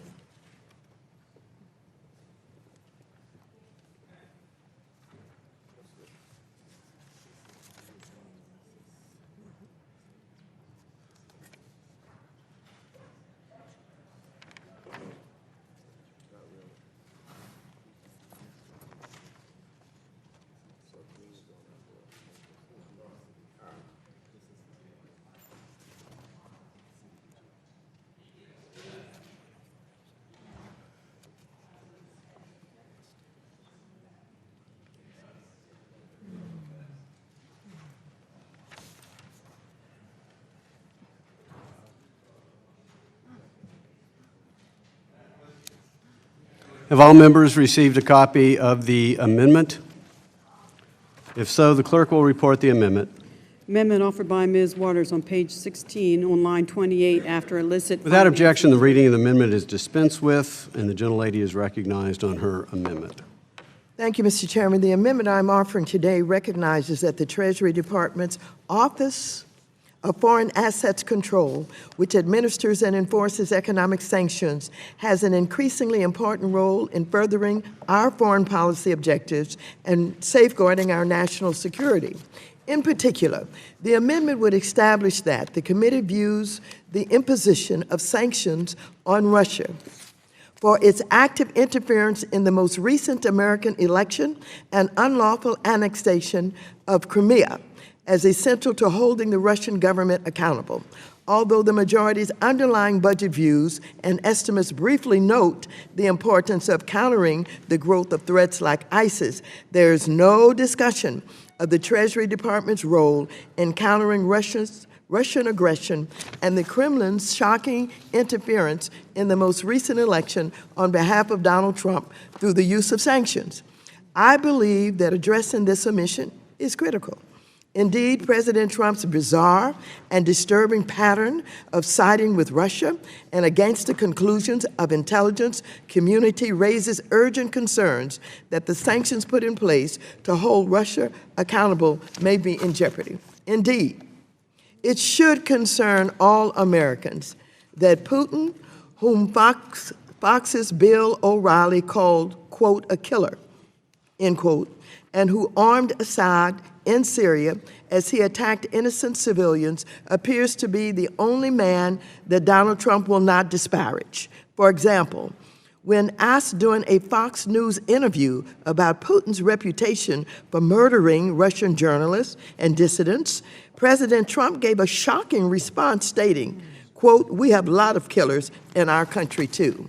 In addition, many of Trump's closest advisors and associates have extensive and well-documented ties with Russia, raising the specter that there may have been collusion between Russia and the Trump campaign. For example, Mike Flynn, Trump's disgraced former national security advisor, has a long history of ties to the Russian government, in addition to the recent revelations about his conversations with Russian Ambassador Kislyak about U.S. sanctions in December. Paul Manafort, Trump's former campaign manager, was a paid lobbyist for a pro-Russian politician in Ukraine who fled to Russia in 2014 and was subjected to U.S. sanctions related to Russian aggression in Ukraine. Manafort has also been involved in multi-million-dollar business deals with Russian and Ukrainian oligarchs, which were reportedly the subject of an FBI inquiry. And then there's Carter Page, one of Trump's foreign policy advisors during his campaign, was a frequent guest on Russian state media and held a personal stake in Russian oil and gas interests that was reportedly worth millions if sanctions could be lifted. He left the Trump campaign following a report that the CIA was investigating his Russian connections. And then there's Roger Stone, Trump's longtime friend, is reportedly under investigation for possible links with Russia. And then there's Wilbur Ross, Trump's newly confirmed Secretary of Commerce, was a business partner of Viktor Veskelberg, a Russian oligarch and Putin ally in a major financial project involving the Bank of Cyprus. And finally, there's Secretary of State Rex Tillerson, who signed a multi-billion-dollar agreement with Russia in 2011 on behalf of ExxonMobil for an oil drilling project in the Arctic. The project was brought to a halt in 2014 as a result of the sanctions that were imposed on Russia in response to Russia's aggression in Ukraine. In 2013, Putin personally awarded Tillerson the Order of Friendship. In addition to these questionable ties, recent press reports indicate that phone records and intercepted calls show that Trump campaign officials and other Trump associates had repeated contact with senior Russian intelligence officials in the year before the election that were previously undisclosed. These matters require a full congressional investigation and underscore the need for this committee to closely scrutinize any effort to weaken the sanctions currently in place, in order to send a strong message to the administration that any weakening of such sanctions will not be tolerated by this committee. And so, Mr. Chairman and members, I recognize that you are all patriots, and despite the fact what the chairman may think, I do believe you're patriotic. And I don't believe that you will allow yourself to continue to defend certain actions of this administration and all of those allies who are tied to the oil industry, who are fighting to lift the sanctions on Russia so that they can benefit from the lifting of those sanctions. And so I would ask you to show your patriotism and support by supporting this amendment. I yield back. Time of the gentlelady has expired. Chair now yields to himself. It is well known that the ranking member called for our president to be impeached before he was even sworn in. It is known that the ranking member said that she refused to meet with our president. It is known that our ranking member boycotted the inaugural. It is now in the press that the ranking member has called for a boycott of tonight's presidential address to a joint session of Congress, and that she intends not to attend. So what we know is that the ranking member has no intention whatsoever to work with this administration in any capacity, on any matter, at any hour, to do anything to help our country move forward. So I see this amendment for what it is, yet one more partisan diatribe against the president. It's obvious from the reading of this that this is an attack, again, personally on the president. The accusations of Russia's interference in our election are serious, and that is why there are investigations that have been opened up in both the Senate Intelligence Committee and the House Intelligence Committee, as there well should be. And I look forward to having a thorough investigation of those matters by those two committees. But the partisan diatribe against the president is not worth our time. And I'd be happy to yield to the chairman of our Committee on Terrorism and Illicit Finance, the gentleman from New Mexico. Thank the gentleman for yielding. Just this last 10 days, the opportunity to travel to some of the most unstable areas of the world to discuss these sorts of issues. We're in Benin, Togo, Ghana, and West Africa.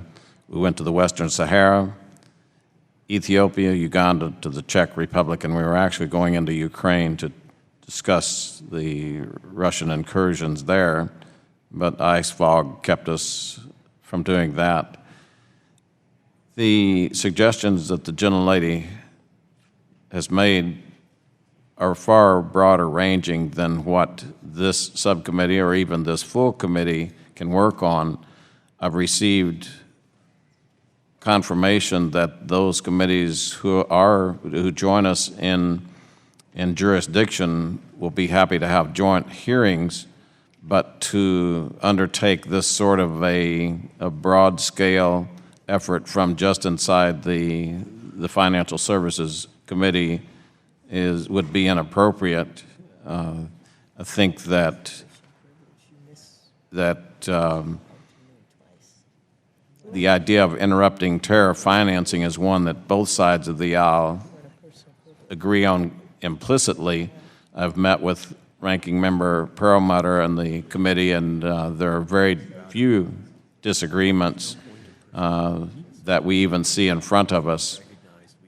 I think that we will investigate fully what the circumstances are, but I think that we will work together in a bipartisan fashion to interrupt the financing of terrorists and the illicit trade that goes on, whether it's human trafficking, sex trafficking, drugs, oil sales, archaeological artifacts. So ISIS continues to be a major threat. We're aware of the mischief that the Russians engage in, and we will look fully at it, but do not feel like I can support this amendment. the New York Times has disregard that. So at the end, I would just say that I cannot support the amendment of the lady and would yield back to the chairman. The chairman will yield back. I ask unanimous consent to yield to the ranking member. Thank you very much. Several things, Mr. Chairman. I sent a letter to you February 15th to request this committee to begin an immediate investigation into General Flynn's ties to Russia, including any commitments made regarding the Trump administration's sanctions policy towards the Kremlin and whether the president or the officials, and I've not heard from you. And secondly, you indicated that I'd asked for the president's impeachment prior to his being sworn in.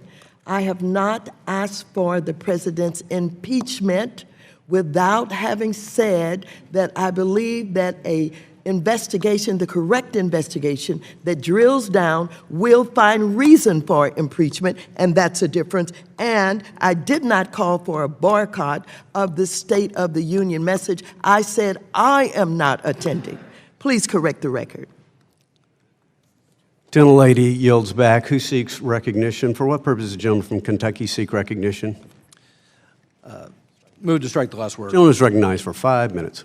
Thank you, Mr. Chairman. And as the chairman of the Monetary Policy and Trade Subcommittee with jurisdiction over economic sanctions, I'll just say that I oppose the gentlelady's amendment because the views and estimates that have been provided to us already give us plenty of authority over this issue, and I'm satisfied that our subcommittee will have the full range of jurisdiction to exercise oversight over our sanctions regime. And I would just say, with reference to Russia, that the new administration's policy proposals to rebuild our military, the new administration's policy proposals to modernize America's nuclear arsenal, the new administration's policy proposal to continue to improve the readiness of our military, and the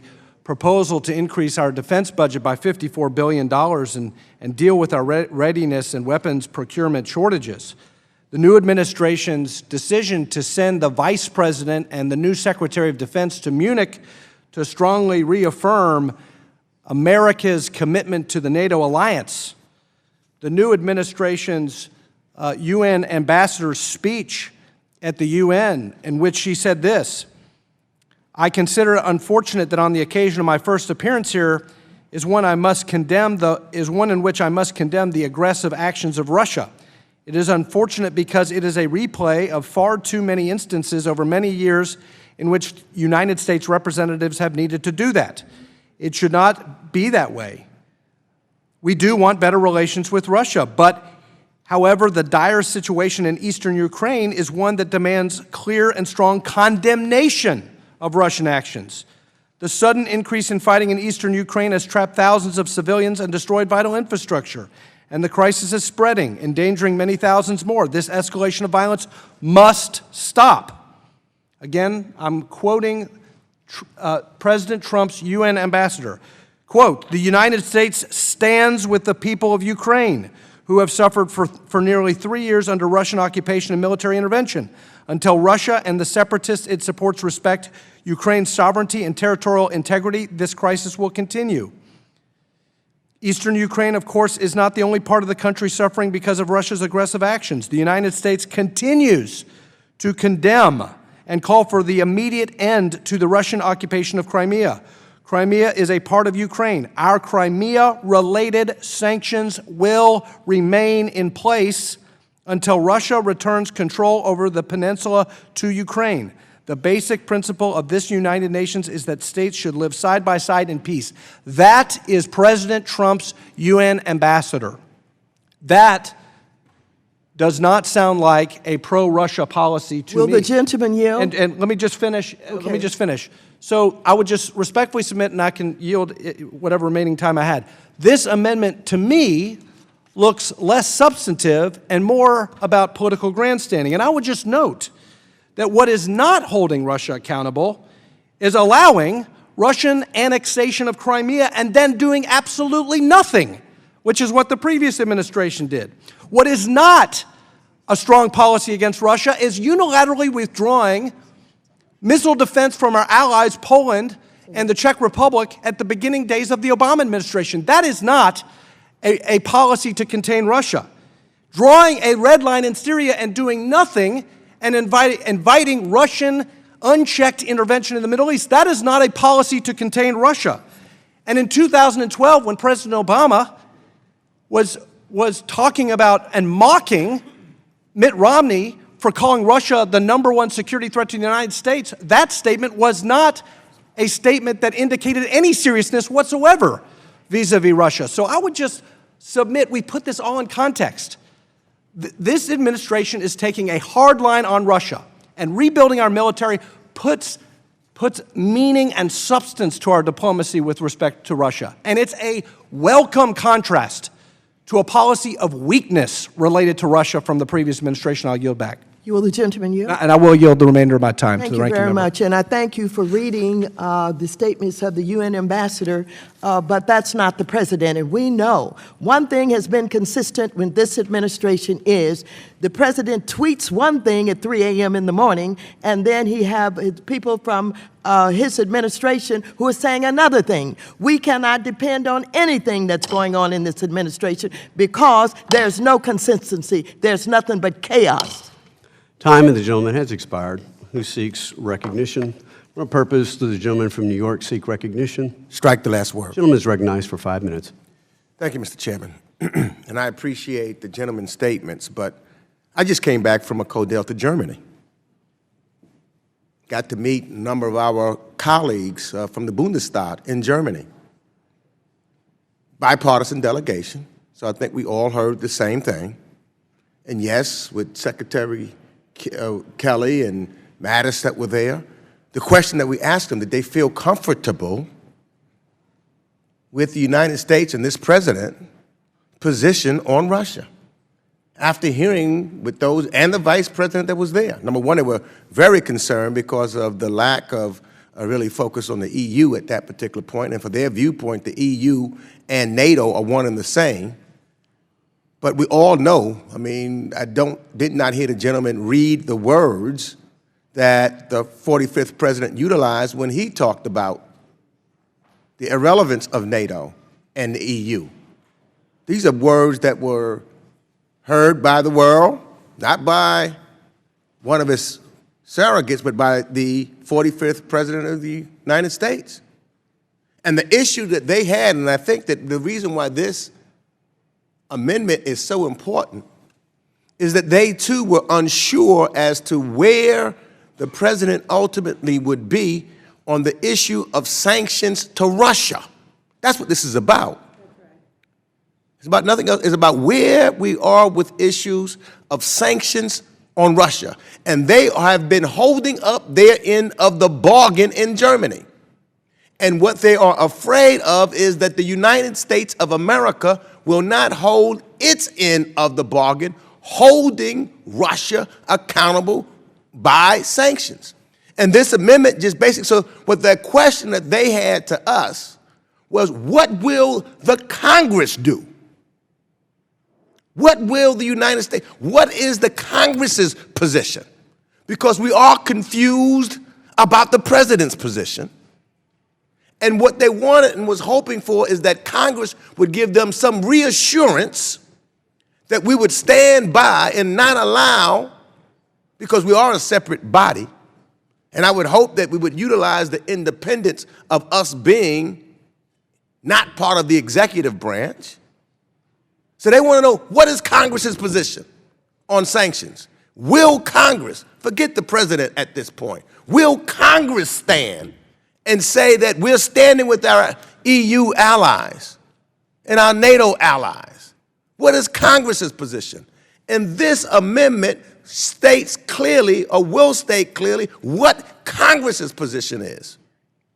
We need to have a word on where we stand in the House of Representatives. And this amendment will say that we are standing strongly with our EU allies and our NATO allies. We're standing strongly to give a message to Russia that we're not going to allow them to get away with using aggression to get Crimea and the eastern Ukraine. So I think that this is appropriate. Let's focus on us on this one. What's our position? What's our position? Do we believe we should stand with our allies, our European allies, strongly against Russia, who clearly, when I talk to them, just what happened to us in the United States, they're concerned about their elections that's coming up in Germany. They're concerned about the election that's coming up in France and in the Netherlands and what role that Russia will play in that. And they want to know whether we're standing, whether the Congress of the United States, because they haven't heard from us. They haven't heard what our position is. They've heard the position that's flip-flopped a little bit and confused about the position of the executive branch. But what is the Congress? We always talk about that we stand as a separate. The Constitution says we have a responsibility. And all of this amendment does is to say what we stand for in the United States Congress on the Financial Service Committee, that we are standing with our allies strongly. What's wrong with that? Strongly to say that we're not going to allow sanctions to move away. Strongly we're going to stand with you, Germany. I would love to be able to go back to Germany and just speak on where the Congress is and say the Congress and the Financial Services Committee passed an amendment that said that we're going to make sure that sanctions on Germany is not taken away. What's our position? It's time for us to take a stand. Let's not demur to the executive branch. Where are we? This amendment makes a strong statement as to where we are as a United States Congress. Time of the gentleman has expired. Who seeks recognition? There being no further debate on the amendment, the question now occurs on the amendment offered by the ranking member. All those in favor shall signify by saying aye. Aye. All those opposed shall signify by saying nay. Nay, in the opinion of the chair, the nays appear to have it, the nays have it, and the amendment is not adopted. For what purposes ranking members seek recognition? A recorded vote has been requested. All those in favor of recorded vote shall raise their hand and be counted. A sufficient number having raised their hands, a recorded vote is so ordered, and pursuant to subsection C5 of Rule 3 of the committee rules, for the proceedings on the amendment are postponed. Is there further amendment or discussion? For what purposes does the gentlelady from New York seek recognition? I have an amendment at the desk. We'll pause and allow the amendment to be distributed.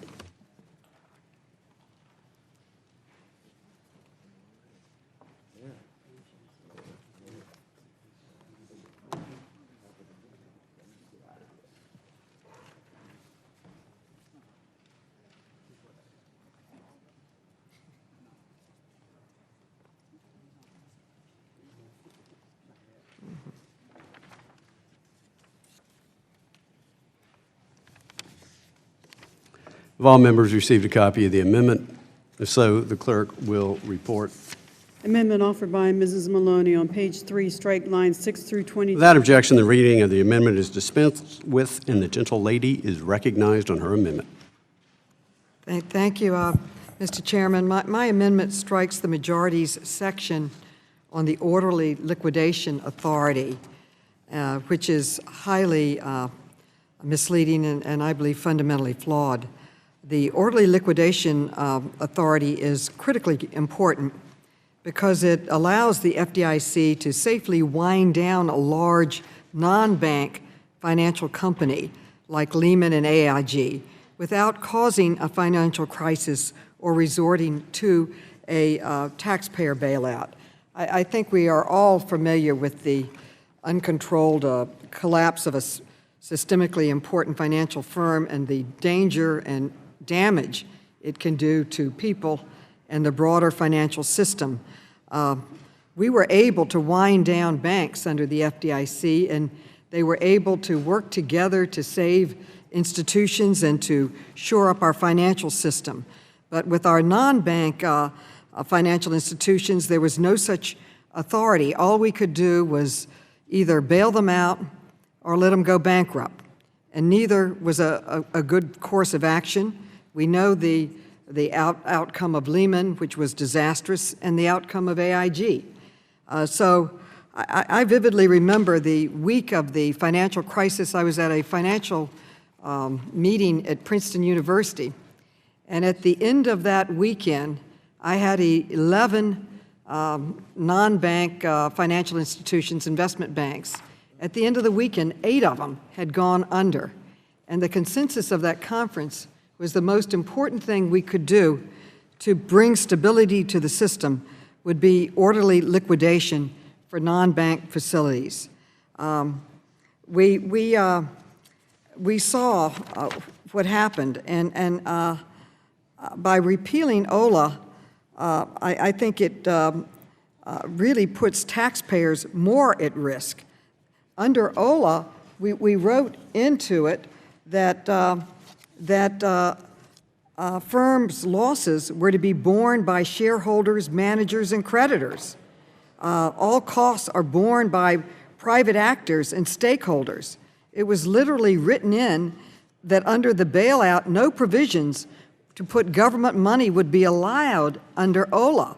So if you care about protecting taxpayers, you will continue with the orderly liquidation authority, which can only be used in cases when there's extreme crisis to our entire financial system. So if we repealed it, the rating agencies would upgrade the big banks because without OLA, taxpayers would be more likely to bail the banks out again.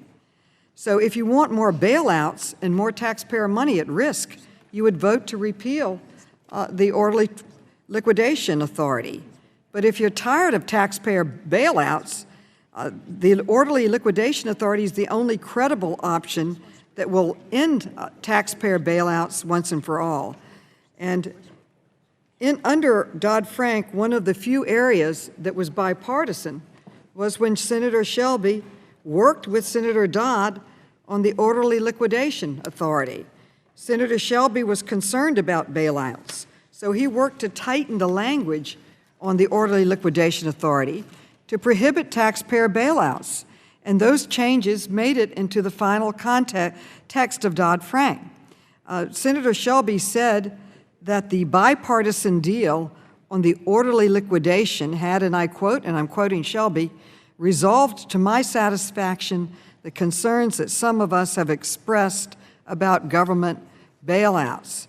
He also said, and I quote, important and necessary to make bailouts a thing of the past. With these changes, I believe we have done what Congress can do to prevent any future bailouts. But House Republicans, and I am dismayed by this, I don't understand it, they have continued to deny that the changes that Senator Shelby negotiated have done anything to protect taxpayers. And this denial, in my opinion, is dangerous. So all my amendment does is insert the facts about the orderly liquidation authority. Any firm that is wound down under OLA by law be liquidated, its shareholders and creditors must bear any losses. The management that was responsible for the failure must be fired, and taxpayers must not bear any losses whatsoever. And that is simply what OLA is. That's the law. So I think it's a very, very important part of our safety and soundness of our financial system. So I urge support for my amendment. Time of the gentlelady has expired. The chair recognizes himself. I am very, very grateful for the gentlelady from New York for offering this amendment, because nothing could make the case more clear of the differences between the two parties. And that is the orderly liquidation authority is the bailout. If you believe in taxpayer bailouts, support the orderly liquidation authority of Dodd-Frank. Dodd-Frank didn't end bailouts, it codified bailouts into law. They made them a permanent feature of law. And maybe that's one of the reasons that both the Washington Post and New York Times have reported that Wall Street opposes the Financial Choice Act because Republicans once and for all end bailouts forever. No more taxpayer bailouts. Under the Orderly Liquidation Authority, the FDIC can borrow not millions, not billions, but trillions of dollars from the taxpayers to perform AIG-like bailouts where foreign banks can get 100 cents on the dollar and the taxpayer is left on the hook. The poor, beleaguered taxpayer, many of whom have had absolutely no pay raise in the entire 8 years of the Obama administration. So what House Republicans are offering is an alternative. A failing financial institution ought to face bankruptcy. They ought to face bankruptcy. And so the Financial Choice Act offered by House Republicans have in that bill a provision providing for a new subchapter in the bankruptcy code to help resolve large failed financial institutions without a bailout from the taxpayer. In Dodd-Frank, we have a regime that names too big to fail firms. They designate too big to fail firms, which has a self-fulfilling prophecy. We ought to be involved in the prevention.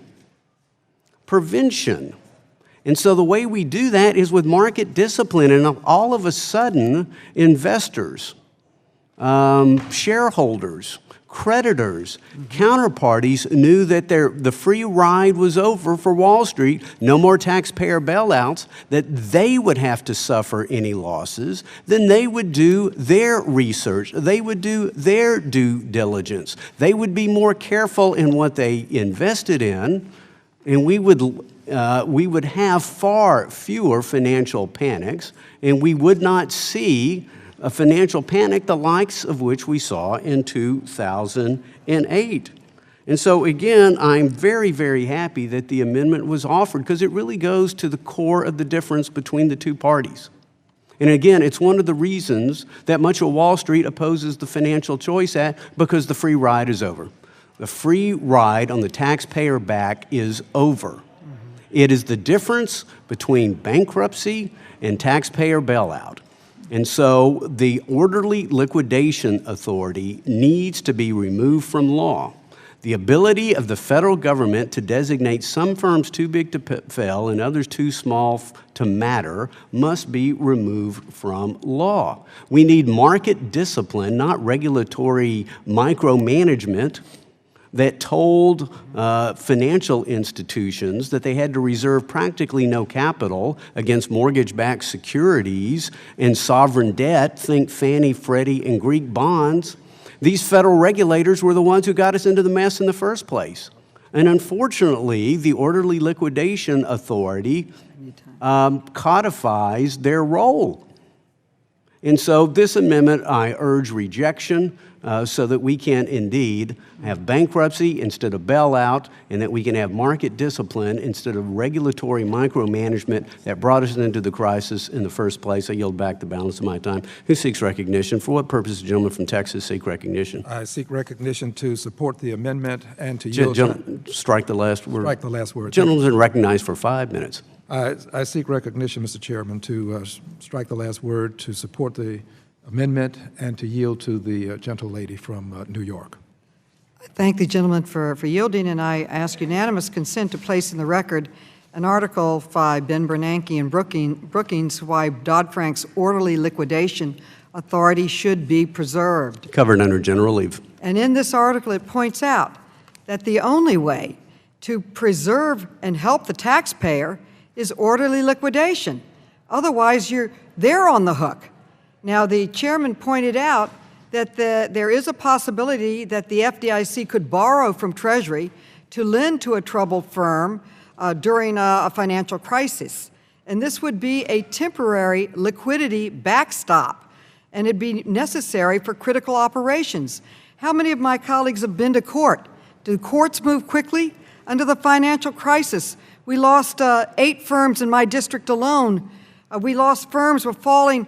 We had brilliant work done by many people to save as much as we could of our financial system, and we've rebounded back faster than the rest of the world. But this was But we had temporary backstops with the FDIC. With banks, we didn't have that with the non-bank institutions like AIG and Lehman. And so this would be a temporary liquidity, but it's very important that these loans are limited in size, it's temporary funding, and not permanent capital.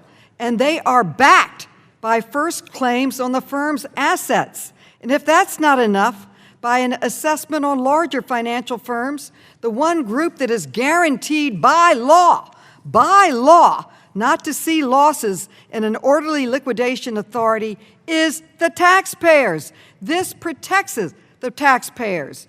The law also stresses that a resolution under the orderly liquidation could be used only if several decision makers, including the Secretary of the Treasury, with the President, with the financial other regulators, they affirm that the U.S. financial stability, in other words, you're going into a Great Depression if you don't act quickly. And then otherwise bankruptcy procedures would apply, but they are so cumbersome and take so long. Taxpayers are fully protected under the orderly liquidation authority, and this article that I hope will be in the record clearly points that out. Now, the chairman rightfully talks about market discipline. What greater way to insert market discipline than to hold the company that's mismanaged responsible, that their shareholders, that company, bears the brunt, not the taxpayer. That's what the orderly liquidation does. And if you will recall, the first two articles in Dodd-Frank, number one was the living will that's called upon non-bank institutions to come up with a plan of how to save themselves. Now, if that plan fails and they are going under, then they allow the orderly liquidation authority to step in. As we have that authority now for banks, I think the FDIC deserves an award for the banks that they saved, and the private sector deserves an award for what they saved. They had the flexibility to help each other, to manage, to determine what could not be saved, what could be saved. And a lot of our financial institutions took losses because they saved other companies. This would have allowed us to save the Lehmans and to save the taxpayers from having to bail out AIG to the tune of $185 billion. So this is a very, very important part of Dodd-Frank for financial stability and the management of our financial system. Give our regulators the tools to save our system. Christina Romer testified before this committee and other committees that the economic shocks of the last financial crisis was 5 times worse than the Great Depression. What saved us were banking laws that allowed our banks to work to save each other with regulators. We did not have that tool with non-financial institutions. The liquidation authority gives us that tool that can only be used when the system of our financial system. Safety and soundness is the top priority of this committee for our financial system. Liquidation, I feel, is absolutely critical. Not only does Ben Bernanke say it in this article, the economists at the conference at Princeton say it, and every economist says that this is necessary to better maintain and move forward. Time of the gentleman from Texas has expired. Who seeks recognition? If there's no further debate, for what purpose does the gentleman from Michigan seek recognition? Move to strike the last word. Gentleman is recognized for 5 minutes. I oppose the amendment, and OLA does need to be removed from the law. It's clear from my experience, and I was in bankruptcy court every day for 10 years representing clients, the best way to deal with the failure of a large financial institution is a bankruptcy proceeding. The best way to accomplish that is to create a subchapter in the bankruptcy code that allows the same ability for a judge to deal with the failure of a large financial institution in a quick manner, as does OLA. Bankruptcy law is a tested and true process with precedent. It puts shareholders and creditors at risk, not our taxpayers. It puts the case before an expert judge who can deal with the failure of a large financial institution. and most importantly, it's a transparent process that has a bankruptcy judge in open court ruling on the failure of a large financial institution instead of regulators sitting in a closed room. And I asked the gentlelady from New York if we could basically replicate some of the same valuable elements of OLA in a bankruptcy process. Why wouldn't you do that? I yield back. Okay. Can you yield me some time? Be happy to yield. Will the gentleman yield to the chair? Yes.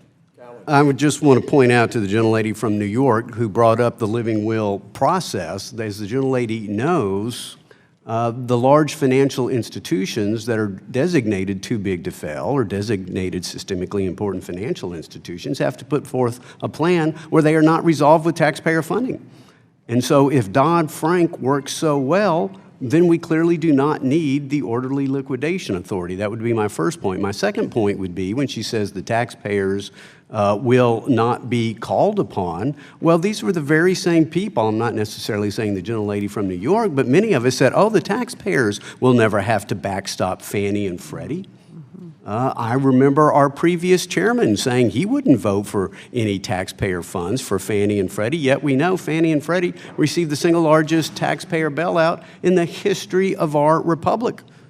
We were told that the National Flood Insurance Program would be self-sustaining. Taxpayers would never be called upon to keep it afloat, pun intended, and now it's roughly $25 billion in the red, underwater, pun intended again. The PBGC, I've lost track of how many tens of billions of dollars they're underwater. So we've heard these protests before that the taxpayers will never be called upon, and yet the taxpayers are always called upon.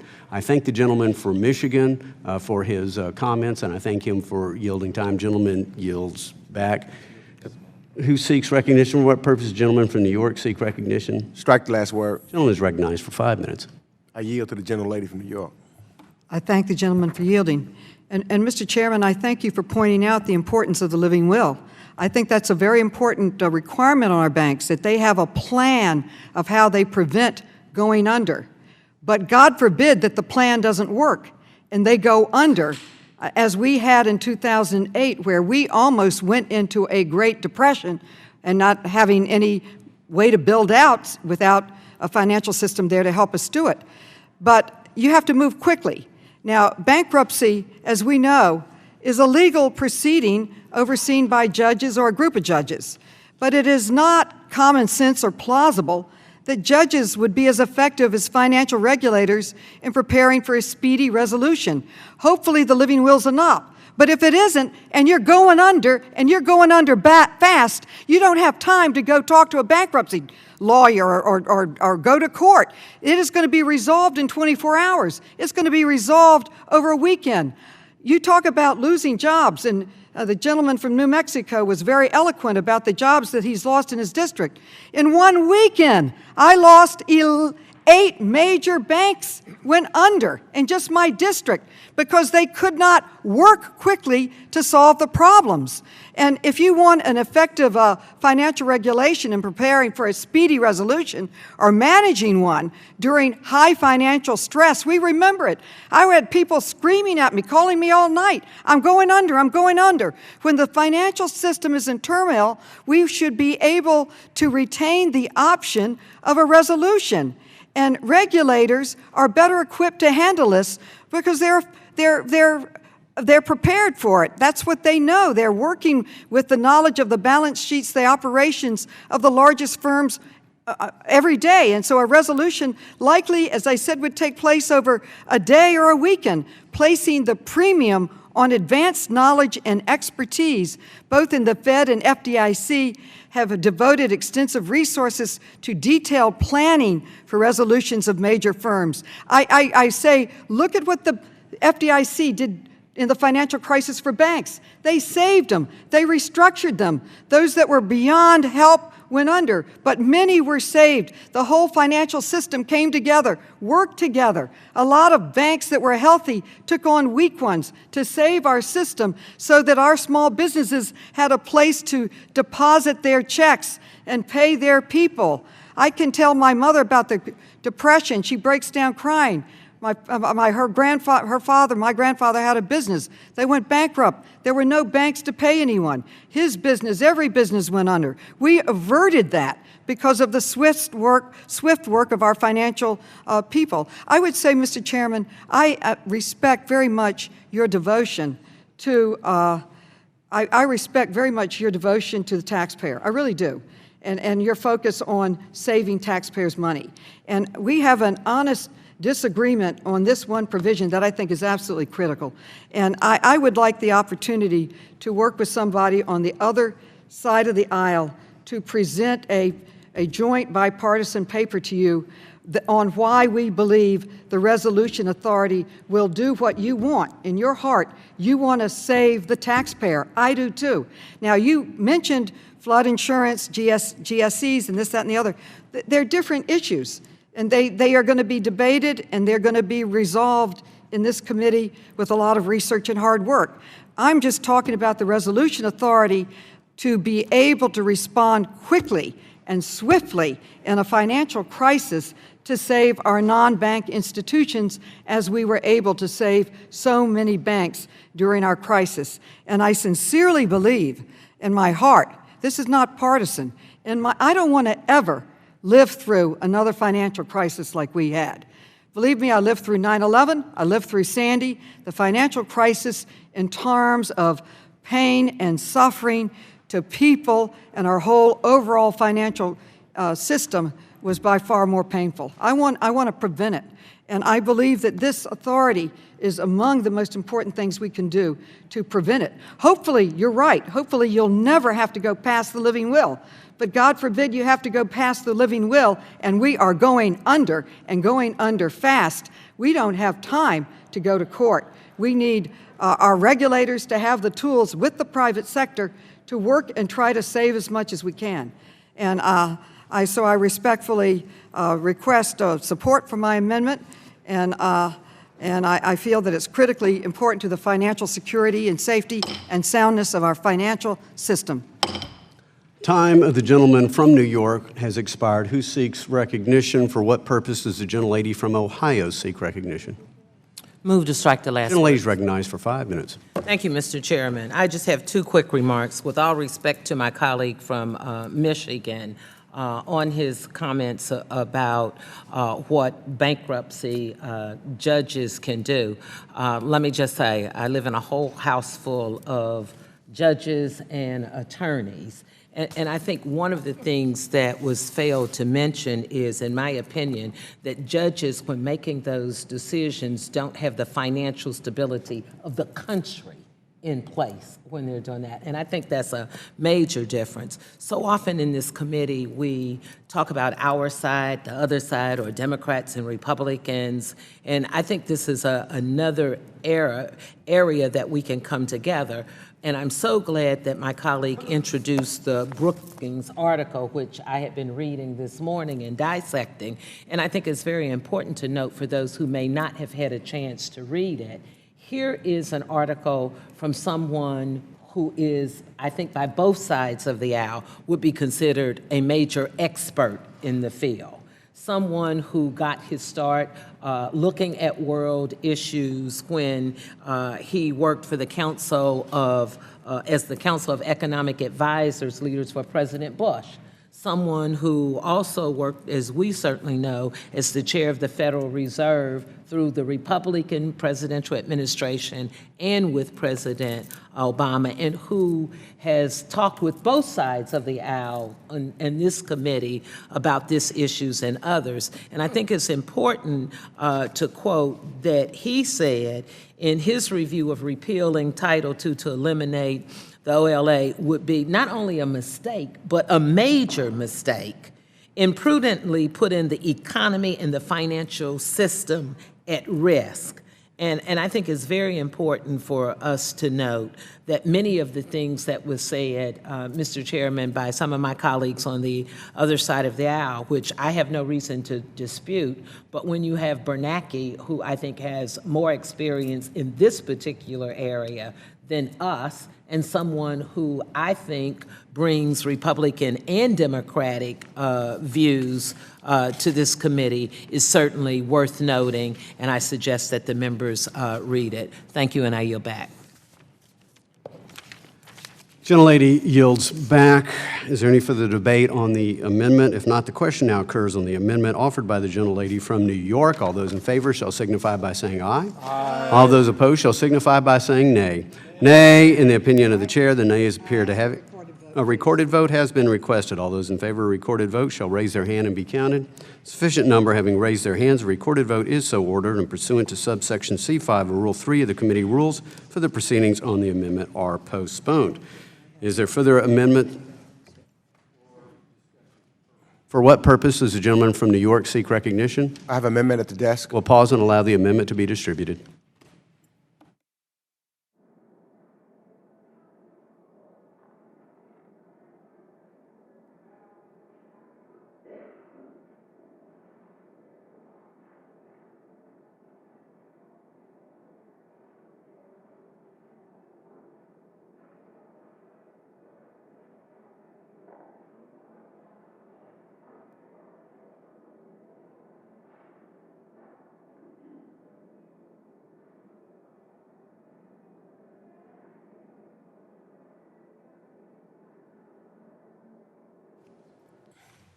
Have all members received a copy of the amendment? If so, the clerk will report the amendment.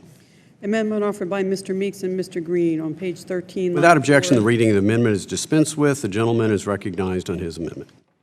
Thank you, Mr. Chairman. And I do believe we have an amendment, and I offer up ready to and willing to work with my colleagues on the other side of the aisle, because this is an amendment, I think, that as I at least listened to what the 45th President of the United States have talked about, and some others, when they say that they're, and we all should be committed to providing financial support for struggling cities, rebuilding our infrastructure assets, including our water systems, and rehabilitating distressed properties. I believe the 45th President had talked about that. I also heard that the HUD nominee, Mr. Carlson, took a step further, and he mentioned that he would advocate for including housing in any infrastructure package, something that I totally agree with, considering that public housing's capital needs exceeds $26 billion. And I also understand the reason why I think this should be something that we could agree upon in a bipartisan way, that the Republican Party's 2016 platform cited that rental costs are so high, nearly 12 million families spend more than 50% of their incomes just on rent, and too many do not enjoy the benefits of home equity. That platform advocated for encouraging safe and affordable ownership. All of these are also, I think some of them are campaign promises to make me think that community development should be an area which we can focus on and work on in a collective manner. But unfortunately, as I review the community's budget views and estimates, it fails to even mention the critical community development programs on the books today, many of which have had a record of success despite constant and consistent budget cuts. Specifically, there is no mention of HUD's Community Development Block Grant Program, CDBG, or its Home Investment Partnerships Program. Though these programs are lockstep with many of my colleagues on the other side, and even maybe the 45th President and the Republican Party's promises to revitalize neighborhoods, both urban and rural. CDBG program provides funds to states and local governments to do some of the same things that the President has promised, including supporting, one, neighborhood revitalization, two, housing rehabilitation, and three, community and economic development efforts. The Home Investment Partnerships Program provides funds to states and local governments exclusively for affordable housing activities that benefit low-income households. Given these programs' important work, I'm offering my amendment, and it's a simple amendment. It highlights that since the year 2000, funding for CDBG and the home program has been slashed over 50%. and that these programs, which were signed by Republican administrations and have historically received bipartisan support, have had a record of helping local governments find local solutions to economic distress. For example, in his hearing to the Senate Banking Committee, Mr. Carson celebrated the CDBG program and highlighted how important it was during the recovery efforts in New Orleans after Hurricane Katrina and called for improving the program. We've also used CDBG to help New Yorkers recover from Superstorm Sandy, which was essential in infrastructure crises. My amendment simply states that this committee will examine these programs so Congress can set an appropriate funding level so states and local governments can meet their development and affordable housing goals. My state, New York, which has an exceptional record for implementing CBDG and home program, has expressed that current levels for these programs are simply not enough to meet their goals. The amendment, and also I think, in trying to work with you when understanding this, I made sure we put in there that this amendment also calls for a robust oversight, accountability, and performance measures for these programs to address concerns expressed by my colleagues on the other side of the aisle that not all states meet these high standards demanded by HUD, is what we were talking about before. There's an accountability that we want to put in, trying to see if we can put this thing together, because states, I think, throughout critically need this to help them when they're talking about revitalizing both urban and rural. So it's not one area. We're trying to cover each area of this country. It is something that I think that we can work on collectively together. It strengthens governors, and I think governors, Democratic and Republican governors, both utilize CDBG. I yield back. Time of the gentleman has expired. The chair, does the gentleman from Wisconsin seek recognition? I'd move to strike the last word. Okay, gentleman from Wisconsin is recognized. Thank you, Mr. Chairman, and I appreciate the gentleman's amendment. I would just note that it's been 40 years since we've seen reform to this program, which does give me some pause into the fashion and form in which the program is implemented. We've had a conversation today, as the debt clock would allude. The federal government is spending enormous amounts of money on the CDBG program at a time in which we have a historic national debt. Currently, the CDBG program is the third largest item in HUD's fiscal year 17 budget, behind Section 8 rental assistance program and public housing. Unfortunately, the gentleman's amendment doesn't mention the need to reform either of these programs, and there is need for reform. The combination of high funding and lax oversight has led to wasteful spending, often on frivolous pork barrel projects. Although one of the 3 national program objectives for CDBG is that projects principally benefit low and moderate income persons, critics have noted that CDBG funds often end up being used for parks, for pools, for street signs, and community centers, diverting dollars from those communities with the greatest need, particularly in housing. So if the money is being used for housing, that's one thing, but we know that our communities like these dollars because they can divert it and use it for other funding mechanisms, which wasn't the real intent of the appropriations in the first place. So I remain concerned about the questionable uses of CDBG funds, and we will continue to examine how CDBG funds are being used by recipients, as well as the program's history of slow spend-out rates to ensure that CDBG funds are spent appropriately. I have to note that in February 16th of 2013, the New York Times, not a right-wing rag, had an article entitled, "Development Grant Sales Are Brisk in Los Angeles," and it exposed a practice where, quote, "well-off municipalities sold grants to other communities in exchange for smaller purses that had no strings attached," end quote, highlighting the concern that CDBG formulas for distributing grant funds may be outdated and unsuitable for today. Again, it causes us concern, and we should take a look at how this program should be reformed.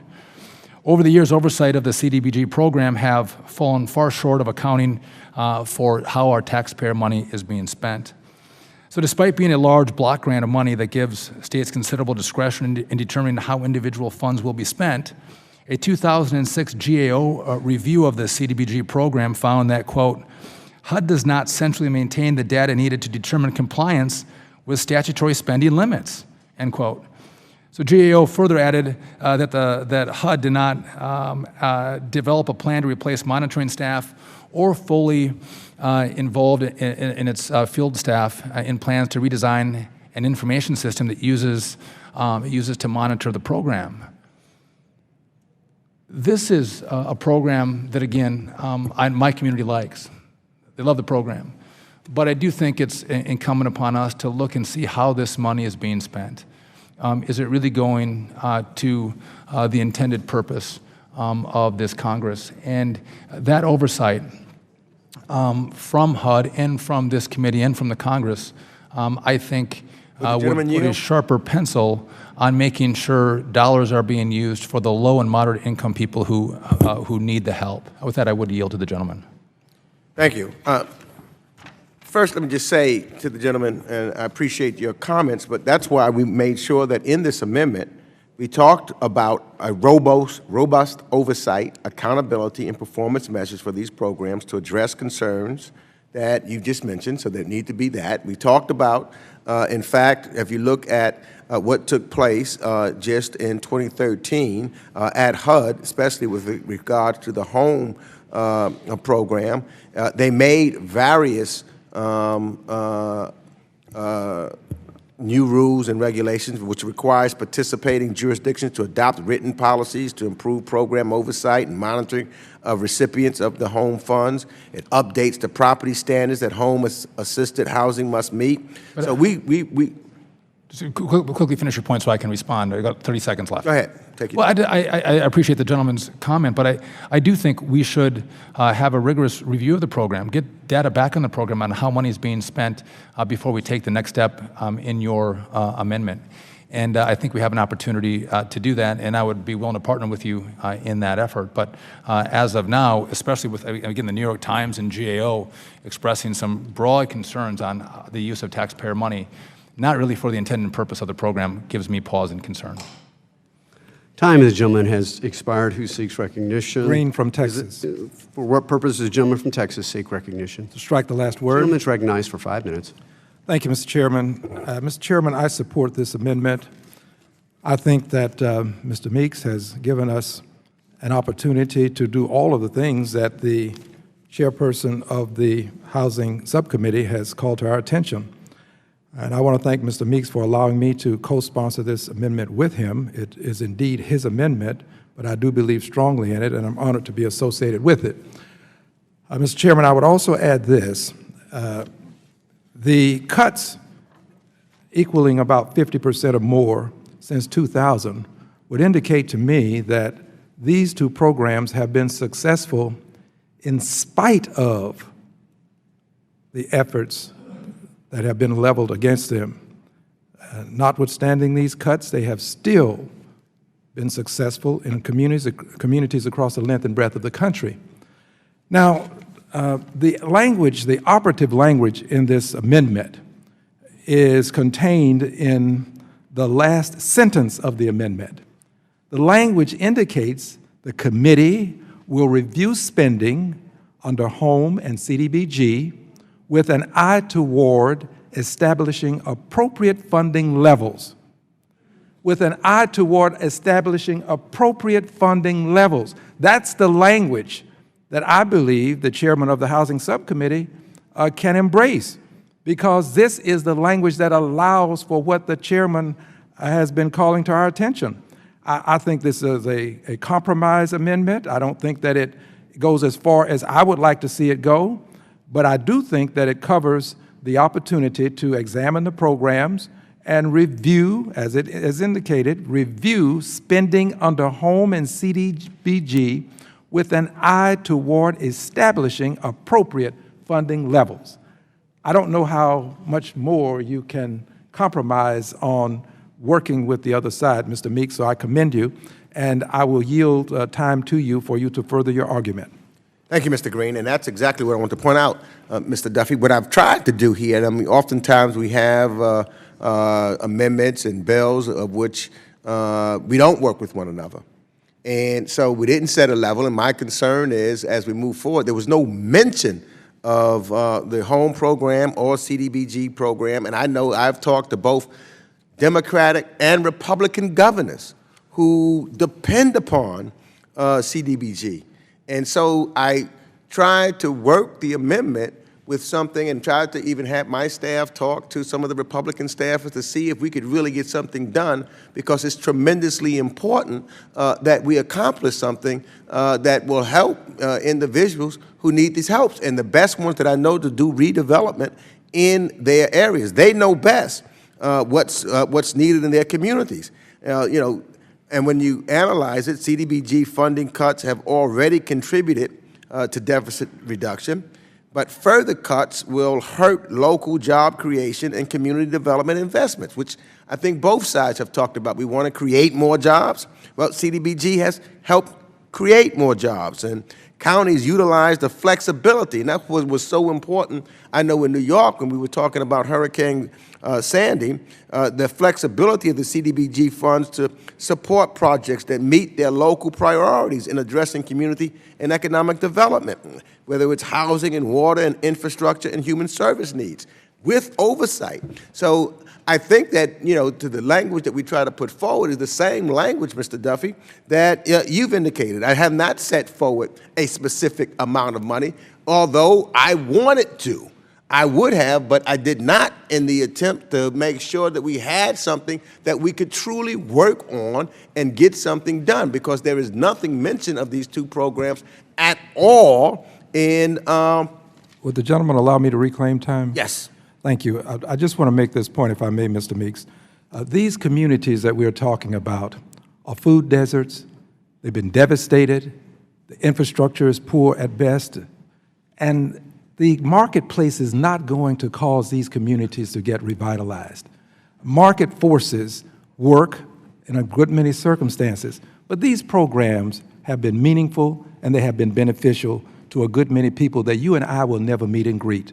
So I would hope that the compromise language would be accepted, that the committee would review spending under home and CDBG with an eye toward establishing appropriate funding levels. That's pretty vanilla. That language is language that we all should be able to work with. I yield back. Time of the gentleman has expired.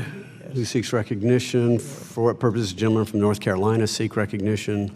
Strike the last word. The gentleman is recognized for 5 minutes. Thank you, Mr. Chairman. In reference to the amendment offered by my very good friend Mr. Meeks and Mr. Green, I would like to submit that the overriding concern is how we are addressing the needs of poverty in the broadest sense.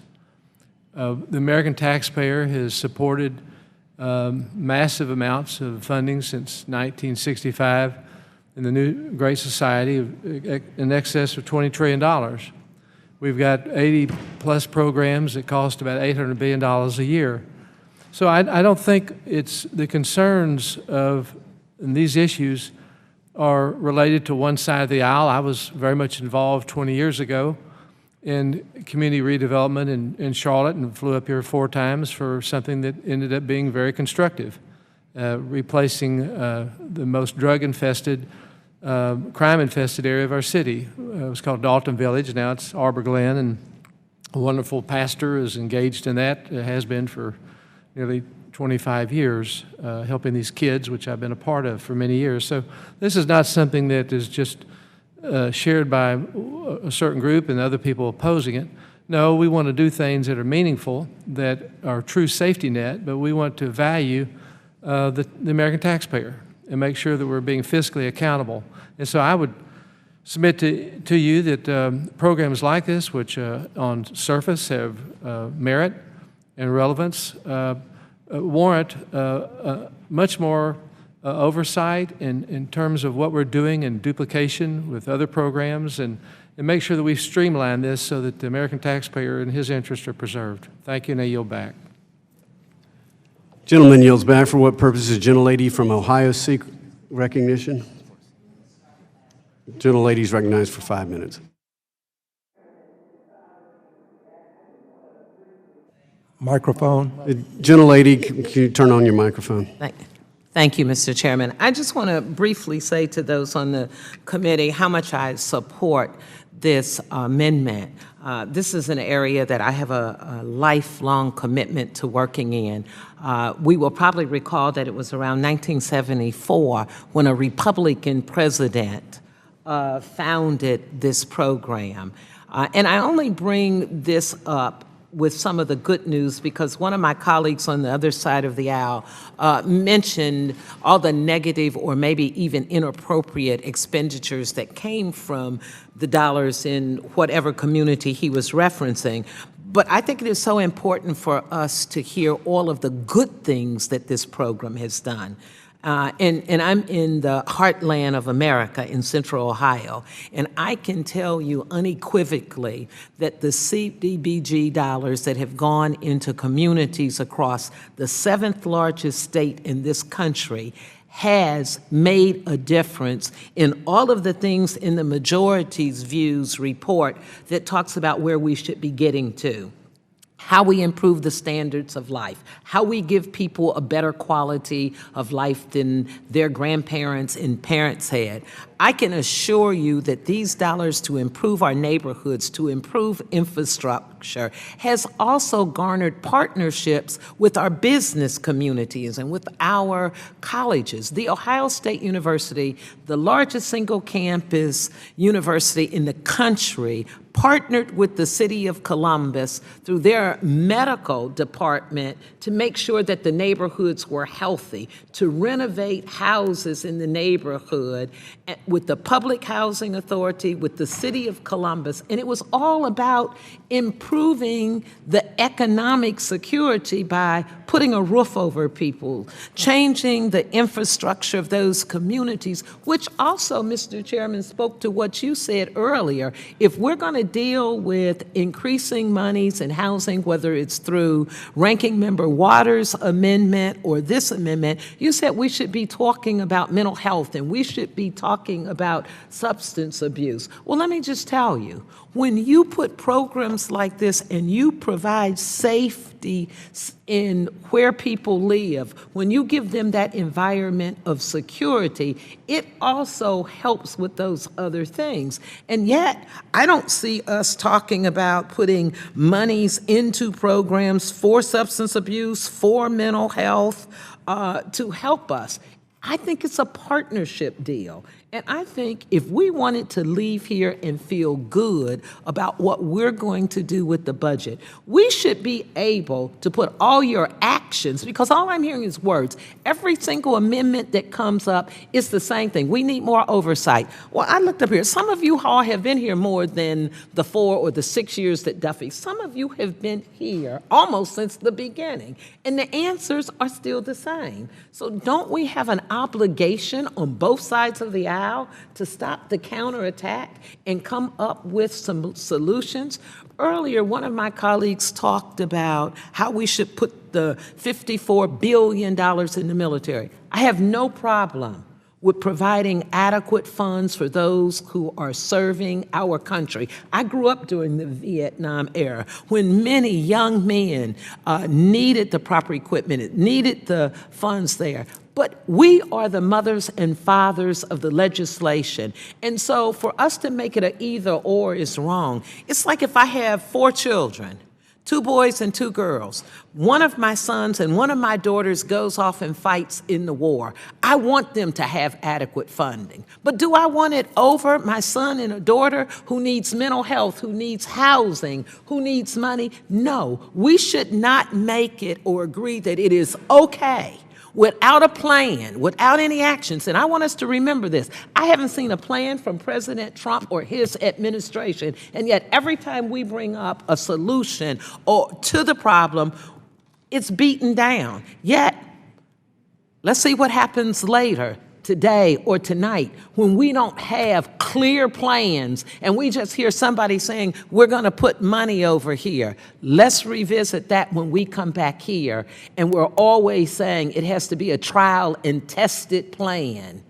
I've not heard from this Trump administration trials and tested plans on any of the things we're talking about. And I yield back. Time of the gentlelady has expired. Is there, for what purpose does the gentleman from Missouri seek recognition? I move to strike the last word. The gentleman is recognized for 5 minutes. Thank you, Mr. Chairman. I served as mayor of the largest city in our state for 8 years, and twice elected as the national chair of the mayor's organization. All of us, one of the things that I did when I was the president was speak for everybody, that there's no breakdown between Republicans and Democrats as it relates to mayors. We generally speak with, not generally, we speak with one voice, and I think any of the mayors will tell you that that's the case. One of the beauties of being mayors, that you don't have to, there's no Republican way of replacing a leaking sanitary sewer and a Democratic way of doing it.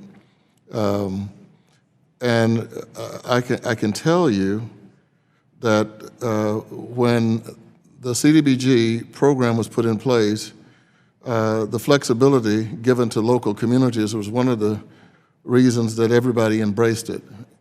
I don't know about money going into parks. I do know that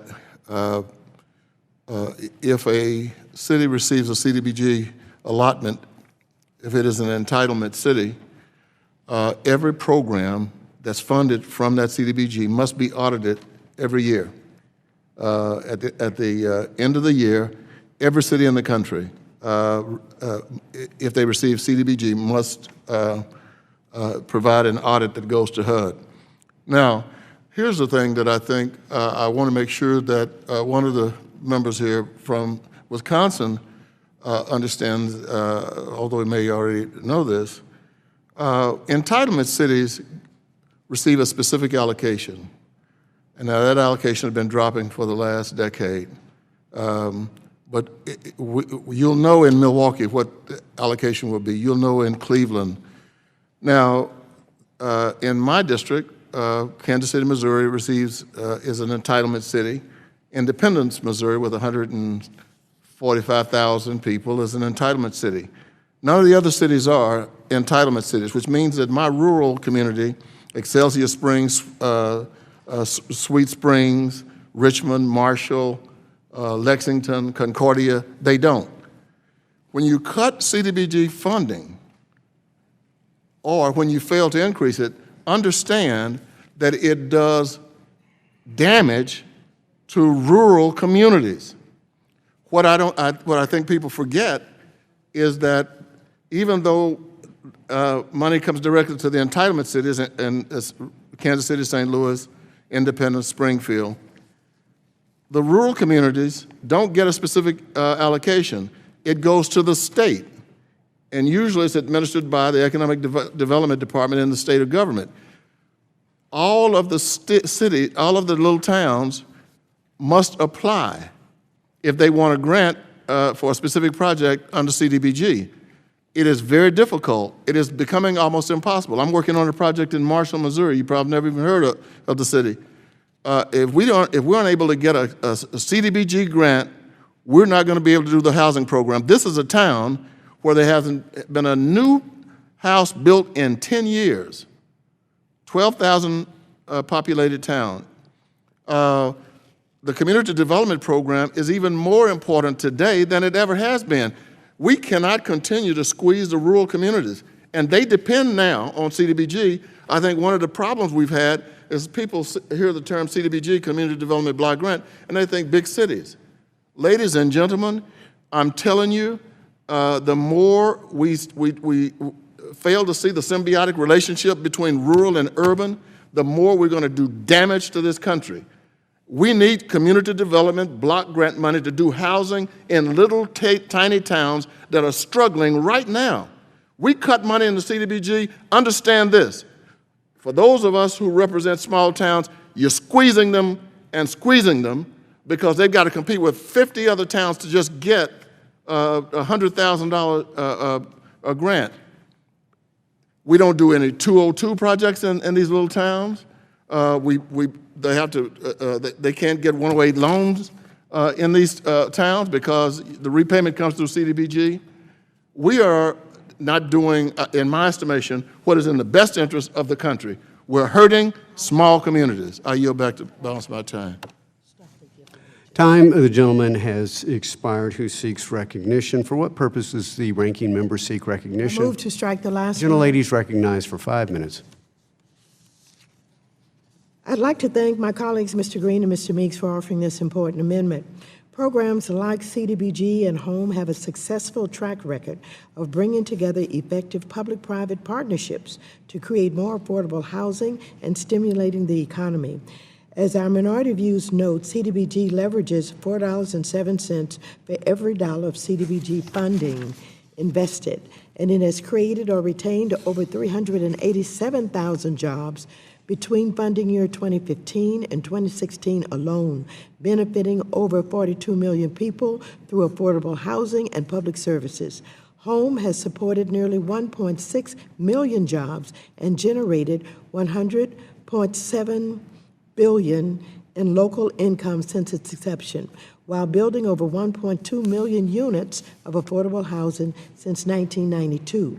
While Republicans have shown great interest in increasing private sector participation as well as increasing jobs, I think that perhaps it's a mistake that they ignore programs that help us do just that. Without programs like HOME and CDBG, there's simply insufficient incentives for the private sector to engage in the affordable housing sector. You know, there have been instances where we've had members from the opposite side of the aisle tout the virtues of leaving a discretion to states and local governments instead of having a top-down approach. But when it comes to these housing grants, like CDBG, HOME, and NAHBG, it is quickly forgotten about those virtues and insist on funding cuts. These housing grant programs have experienced serious funding cuts over the past several years, and this is simply unacceptable. For these reasons, I would urge my colleagues to accept this amendment. Mr. Chairman and members, I believe that the way that this amendment has been written gives us the opportunity to really work together to talk about the funding. We know that CDBG has been seriously cut over the past several years, and that this is a resource that is vital to many of our areas, including those areas that we just discussed in these small towns and rural communities where housing is desperately needed. I would suggest that we can get together on this and not only talk about the funding level, but let's talk about how we target this money in CDBG. And let's talk about how we target it to housing and economic development so that the money can be leveraged and work closely with the private sector if the resources are there. I was just mentioning that even if in working with the opposite side of the aisle, in addition to trying to talk about increases, talk about maybe targeting it to housing and community development so that we can be of real assistance in these small towns and in these cities. And I also think that members of Congress who fight so hard for CDBG money ought to be given some consideration in a review and consultation at the local level about how the money is being spent. So I would like very much to encourage the chairman to have your side work with us to see what can we come together, what kind of consensus can we build around. Would the ranking member yield? Yes, I will yield. I thank the gentlelady for yielding. I think the gentlelady has articulated some interesting concepts. She has my pledge that we will attempt to work cooperatively on a bipartisan basis on a number of these issues. And I have no doubt that the gentleman from Wisconsin, Chairman Duffy, concurs in that. Having said that, I also want to appreciate publicly say that I appreciate the gentleman from New York for offering his amendment on a timely basis. As he knows, we attempted to have our staffs negotiate language. We came close. We didn't quite get there, so I'm going to urge a rejection of the amendment. Nonetheless, my commitment stands to work with the ranking member and members on both sides of the aisle for a more improved, targeted, more efficient CDBG program, and I thank the gentlelady for yielding. Does the gentlelady yield back? Gentlelady yields back. Who seeks recognition? For what purpose does the gentlelady from Wisconsin seek recognition? Move to strike the last one. Gentlelady is recognized for 5 minutes. Thank you so much. I do think that, I'm sorry that things didn't work out. I think pre-filing is probably a good thing, but shouldn't forego our looking at a good amendment. I think Mr. Cleaver wants to make another pitch for why we ought to move forward on this amendment, and I would yield time to him. Thank you, Ms. Moore. Mr. Chairman, if there's anything that we need to do with this amendment, it is amending it. One of Missouri is a state of about 6 million people. There is not a single town outside of Kansas City, Independence, Springfield, and St. Louis that has received a 108 loan. Why? I mean, and you can use a 108 loan to do almost anything in a municipality. Number one, the small towns don't have the capacity. The CDBG grant that we're submitting to the state of Missouri is being written by my staff, because little towns, I mean, you're not going to find Sweet Springs with somebody sitting in there to write a CDBG allocation or a 108 loan or a 202 loan. So if anything, we need to expand the spending so that we would have people in states who could actually assist the small towns in submitting applications. I've been involved in this stuff for 25 years as it relates to CDBG and 108 and 202 and 302. And if we are serious about doing something, we expand on what Mr. Meeks has submitted as an amendment. I'm sorry, as an amendment, so that we can actually. I mean, everybody seems to be saying we need to do something for small communities. I don't know of anything that we do that would assist small communities more than robustly funding CDBG and giving small communities an opportunity to either utilize or hire through some kind of an allocation folk who can submit these very competitive grants. You know, I mean, I've even at some points said that you know, the Department of Housing and Urban Development is probably in need of a name change. I think it turns off some of the people in rural communities who have to try to get money through the U.S. Department of Housing and Urban Development.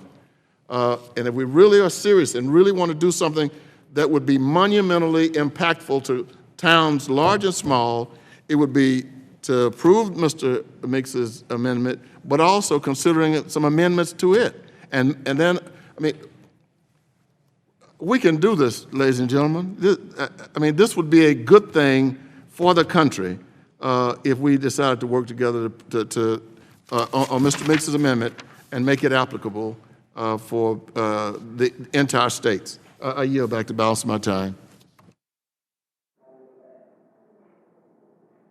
Gentlelady yields back. Is there any further debate on the amendment? If not, the question now occurs on the amendment offered by the gentleman from New York, Mr. Meeks. All those in favor shall signify by saying aye. Aye. Those opposed shall signify by saying nay. Nay, in the opinion of the chair, the nays appear to have it. The nays have it, and the amendment is not adopted. For what purposes? A recorded vote has been requested. All those in favor of a recorded vote shall raise their hand and be counted. A sufficient number having raised their hands, a recorded vote is so ordered, and pursuant to subsection C5 of Rule 3 of the committee rules, further proceedings on the amendment are postponed. Is there any further amendment or discussion? Green from Texas. For what purpose does gentleman from Texas seek recognition? I have an amendment at the desk. We will pause and allow the amendment to be distributed.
The clerk will report the amendment. Amendment offered by I ask that the amendment be considered as read, Mr. Chairman. Without objection, the gentleman is recognized on his amendment. Thank you, Mr. Chairman. Mr. Chairman, in the spirit of collegiality, I'm going to ask that the last 11 words of this amendment be stricken. They read, "to ensure that the Trump administration is fully upholding the law." I ask that these words be stricken, such that the last sentence will now read, "The committee will continue to monitor HUD's enforcement of the FHA." I ask unanimous consent. Without objection. Thank you. Mr. Chairman, this amendment is quite simple. It deals with the Fair Housing Initiative Program and the Fair Housing Assistance Program. These two programs are the means by which we can monitor discrimination in housing. I don't believe that there's anyone on the committee who would contend that there is not discrimination in housing. It does exist. By some standards and some measures, approximately 4 million violations a year. These violations are not only violations against persons because of their race, but they also will include persons who happen to be veterans, veterans with animals that are with the veteran, placed with the veteran to assist a veteran, not a pet, not a pet. Many times there are places that will literally discriminate against a veteran who has an animal that is for the purpose of aiding and assisting. They won't allow the veteran to have lodging, rental space. And people who do this don't know that it's a veteran. Many times, my suspicion is if they knew this person happened to be a veteran, they would not behave in this fashion.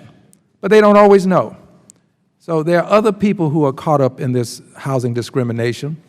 These two programs have allowed NGOs to do what's known as testing to determine whether discrimination exists. Testing is a time-honored and proven methodology by which we can ascertain that discrimination does or does not exist by simply sending people out and having them make requests for lodging, rental space, buy a home, and determine whether or not certain persons are given one answer, an affirmative answer, and another person might receive a negative answer. Time-honored, time-proven. Probably no better way to ascertain whether or not discrimination exists than with testing. If there is a better way, I would have somebody call it to my attention. And NGOs can do this, but also this amendment would continue the notion that the states should take up their responsibility to monitor and eliminate housing discrimination. So the last sentence in the amendment would read, "The committee will continue to monitor HUD's enforcement of FHA," and I would also add we are talking about affirmatively furthering fair housing, which is a fairly reasonable thing to do in my opinion. Now, I want to address the timeliness of the amendment and concede that it was filed at a late time, but I think it's a good amendment, and would ask that the chair be willing to work with us so that we can do what we can in the spirit of collegiality to eliminate unfair behavior that discriminates against persons who are lawfully seeking housing. With this said, Mr. Chairman, I will yield back the balance of my time. Thank you, Mr. Green. Anyone else seek recognition? The chair now recognizes the ranking member, Ms. Waters, for 5 minutes. Thank you very much. I would like to thank my colleague, Mr. Green, for introducing this important amendment on fair housing. With Ben Carson poised to become the next Secretary of the Department of Housing and Urban Development, we're very concerned about his ability to effectively manage our federal housing programs. But we're particularly concerned about his ability to uphold the Fair Housing Act. He has suggested that those receiving assistance are simply not working hard enough, which ignores the reality of discrimination in the housing sector as well as in other sectors. In an op-ed that he wrote in 2015, Dr. Carson stated that the Fair Housing Act's provision regarding affirmatively furthering fair housing amounts to social engineering. Not to mention, Mr. Trump himself has been sued for racially discriminating against prospective minority tenants in apartment buildings that he owned. In fact, both Carson and Trump have said disturbingly discriminatory comments against protected classes of people. These alarming facts do not inspire any confidence that the Carson-Trump administration is committed to effectively enforce the Fair Housing Act. So we must be more vigilant than ever before in monitoring HUD's enforcement of the Fair Housing Act and ensuring that HUD has adequate funding for key fair housing initiatives like the Fair Housing Initiatives Program and the Fair Housing Assistance Program. Let's remember that for years, federal, state, and local governments actively supported discriminatory housing policies that created racially segregated neighborhoods and unfairly locked minority families out of home ownership opportunities. Thanks in large part to the Fair Housing Act, federal, state, and local governments now coordinate their efforts to defend against discrimination instead of participating in it, and we need to make sure that it stays that way. We cannot afford to let the Trump administration cause us to lose ground on the important progress we've made on civil rights issues, including fair access to housing. For these reasons, I urge my colleagues to accept this amendment. Thank you, and I yield back the balance of my time. The gentlelady yields back. Any further members seeking recognition? The chair recognizes himself, and I would just like to note to the ranking member and to Mr. Green, I and members on this side of the aisle also support fair housing. This is an important goal for all of us. I know that I have had some outreach from different communities who have expressed concern about the implementation, which begs for me a chance to review further how we're going to implement the rule, but I think we can all agree on the goals. We're all on the same page and all want to work together to accomplish fair housing. So again, I just want to note my concern is from some of the communities who reached out to me, not again on the goal, but on implementation and what it means for them. So with that, I yield back. Any further comment or recognition? Hearing none, the question now occurs on the amendment offered by the gentleman from Texas. So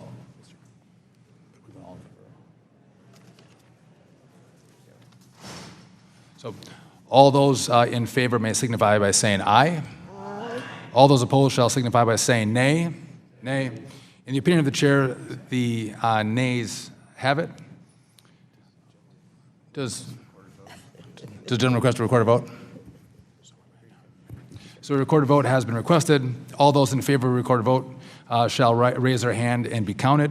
A sufficient number having raised their hands, a recorded vote is so ordered, and pursuant to subsection C5 of Rule 3 of the committee rules, further proceedings on the amendment are now postponed. Is there further amendment or discussion? For what purpose does the gentleman from Missouri seek recognition? Mr. Chairman, I have an amendment at the desk. We'll pause while the amendment is being distributed.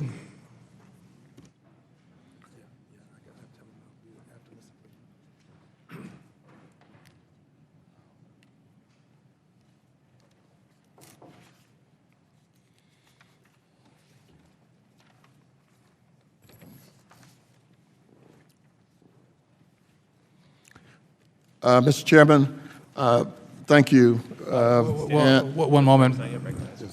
The clerk will now report the amendment. Amendment offered by Mr. Cleaver on page 4 at the end of line 29, insert the following. Without objection, the reading of the amendment is dispensed with. The gentleman is now recognized on his amendment. Thank you, Mr. Chairman. This amendment today highlights the important work being done on behalf of the consumers at the Consumer Financial Protection Bureau.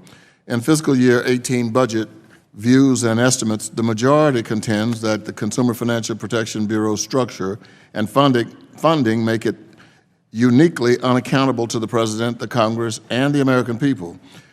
This amendment, Mr. Chairman, would make it clear that the Consumer Financial Protection Bureau is not alone in how it is funded. As we all know, the Federal Reserve, the FDIC, the OCC, the NCUA are also funded independently of the appropriations process. Additionally, I agree that the Consumer Financial Protection Bureau should be transparent. And my amendment affirms this by providing additional context, noting the many times the agency has appeared before this committee. Director Cordray and other Consumer Financial Protection Bureau officials have testified before this community 62 times, which averages to almost a congressional hearing every month since the Bureau was created, and submitted 70 reports to Congress. This is hardly indicative of an agency that is unaccountable to Congress. It seems clear that rather than reform, the Consumer Financial Protection Bureau attempts to change the structure of funding mechanisms would effectively terminate the agency, leaving consumers with the same weak or non-existent protections that led to the 2008 crisis. The work being done by the Consumer Financial Protection Bureau is critically important to our nation's financial well-being, work that empowers consumers, aids veterans and students, and protects seniors. Since its creation, the Consumer Financial Protection Bureau has provided $11.8 billion in relief to consumers, provided 29 million consumers relief, helped 3,244 college students adopt financial aid shopping sheets, visited 145 military installations, held town halls in 38 cities, including Kansas City, Missouri, where I live. During the Great Recession, consumers lost a staggering amount of wealth, especially consumers from minority communities. On average, African Americans lost 52% of their wealth, and Hispanics lost 66%. Much of this loss was a direct result of targeting minority communities by unscrupulous or deceptive lenders. The Consumer Financial Protection Bureau is playing a key role in ensuring that this will not happen again. Last month, during the confirmation hearing, Director of the OMB, Mick McIlvaney, stood by a previous remark where he referred to the Consumer Financial Protection Bureau as a sick, sad joke. I don't see how any protecting department of consumers is a sick and sad joke. As I see it, one of our primary responsibilities as members of this committee should be to stand up for consumers. And Mr. Chairman, the strength of any nation can be measured by the extent to which it will go to protect its weakest members. And that's what this agency has done. And I think all of us should be proud of the fact that Wells Fargo, because of a whistleblower giving the Consumer Financial Protection Bureau some information, was able to find out that 2,000 false accounts had been created, and $80 million had been fined and picked up by the government. And I was at the Consumer Financial Protection Bureau yesterday to learn that the money coming in from Wells Fargo is not over. They are still involved with Wells Fargo. So I think that this amendment is appropriate, and I hope that both sides can support it. Thank you, Mr. Chairman. The gentleman yields back. Does any additional member seek recognition? Move to strike the last word. The gentleman from Ohio is recognized for 5 minutes. Thank you. I would just like to call attention to the way the CFPB is funded, and as the court has ordered, not only is it the funding mechanism, it's the governance structure. So while folks have come and talked about the CFPB, there really has been very little action in terms of their response to guidance from this body. And I would also like to point out that Dodd-Frank requires the Federal Reserve to fund its activities, but it does not have any oversight for that funding. So they're handing out money, but they have no way to keep the CFPB accountable within the Fed system.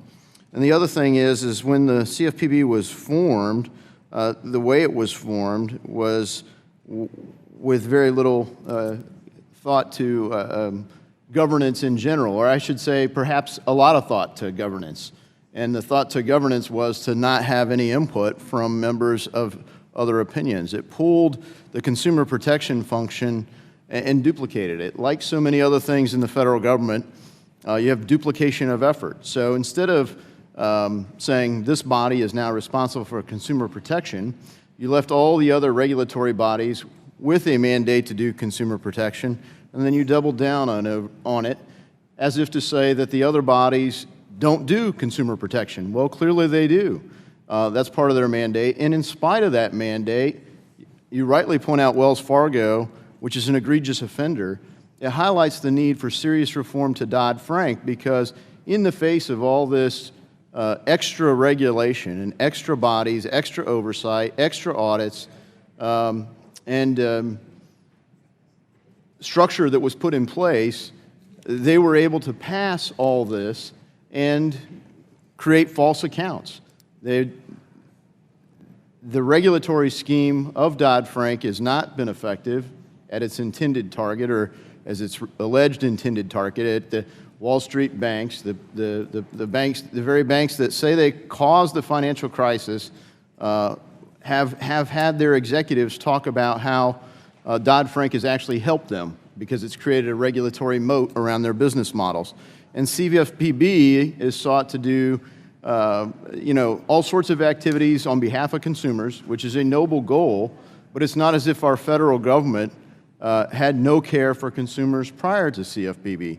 So I really appreciate the spirit of ensuring that we respond to the court's assessment, and we say, yes, let's make sure that we highlight that there are some accountable measures within CFPB, and I think that that input could be helpful as we look at how we do move forward under a reform to Dodd-Frank that takes into account, of course we want to protect consumers. Is the CFPB the best way to do it? Is the CFPB properly structured? We clearly have to respond in some way to the court's opinion that the CFPB has some constitutional problems. And so I think this strikes at a good problem, but I disagree that it's a good solution. I yield back. The gentleman yields back. Does any member seek recognition? Green from Texas. The gentleman from Texas is recognized. To strike the last word? Strike the last word. The gentleman is recognized for 5 minutes. Thank you, Mr. Chairman. Mr. Chairman, I support this amendment, and I do believe that prior to the financial crisis that occurred in 2008 thereabout, we did have other entities that were concerned about consumers, but we found that there was not enough protection for consumers. And this is how the Consumer Financial Protection Bureau came into being. And it is a Consumer Financial Protection Bureau, consumer, the operative word being consumer. I would also add this, all of these other entities deal with investors, and I think that's a good thing. And some of them are dedicated to protecting investors. Well, this entity is dedicated and devoted to protecting consumers. I do believe that it is doing a good job. Yes, we had the Wells case to initially be detected by one other than the Consumer Financial Protection Bureau, but police departments don't always detect crimes initially. There are persons who report crimes and the police get involved. We don't decide that we're going to eliminate or eviscerate or emasculate the police department because it wasn't the first to detect a given crime. So I'm supportive of the amendment, and I'm going to yield time now to my colleague, Mr. Cleaver, for his words. Thank you, Mr. Green. Let me ask for a colloquy with the gentleman from Ohio who spoke earlier. If you could tell, could you tell me how the OCC is funded? The time belongs to the gentleman from Texas, if he cares to yield to the gentleman from Ohio. I do yield to the gentleman from Missouri, and I'd now yield to the gentleman that has been recognized by the gentleman from Missouri. my question is, do you know how the OCC is funded? And yes, it is not funded by the government at all. It's funded by the people that it does regulate. And so who is the regulator? So I do believe that regulates credit unions and small financial institutions.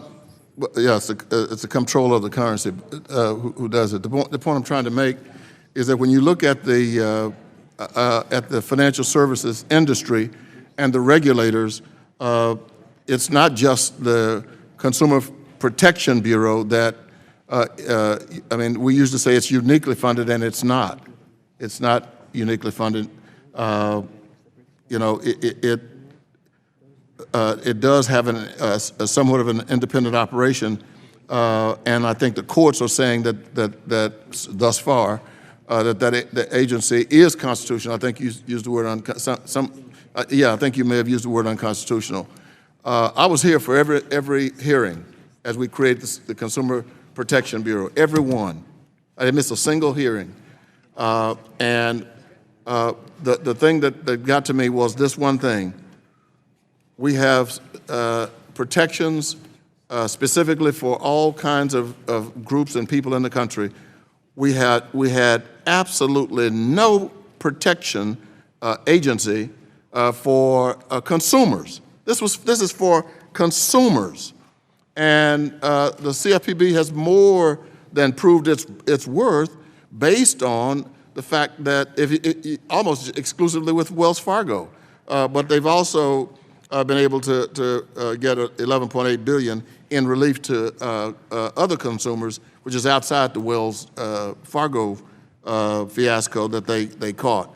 So I mean, sometimes we become so ideological that we know we're supposed to dislike this agency. We're supposed to hate this agency, and so we decide, you know, if I'm Kansas City, I hate the Oakland Raiders. You know, I just do, you know.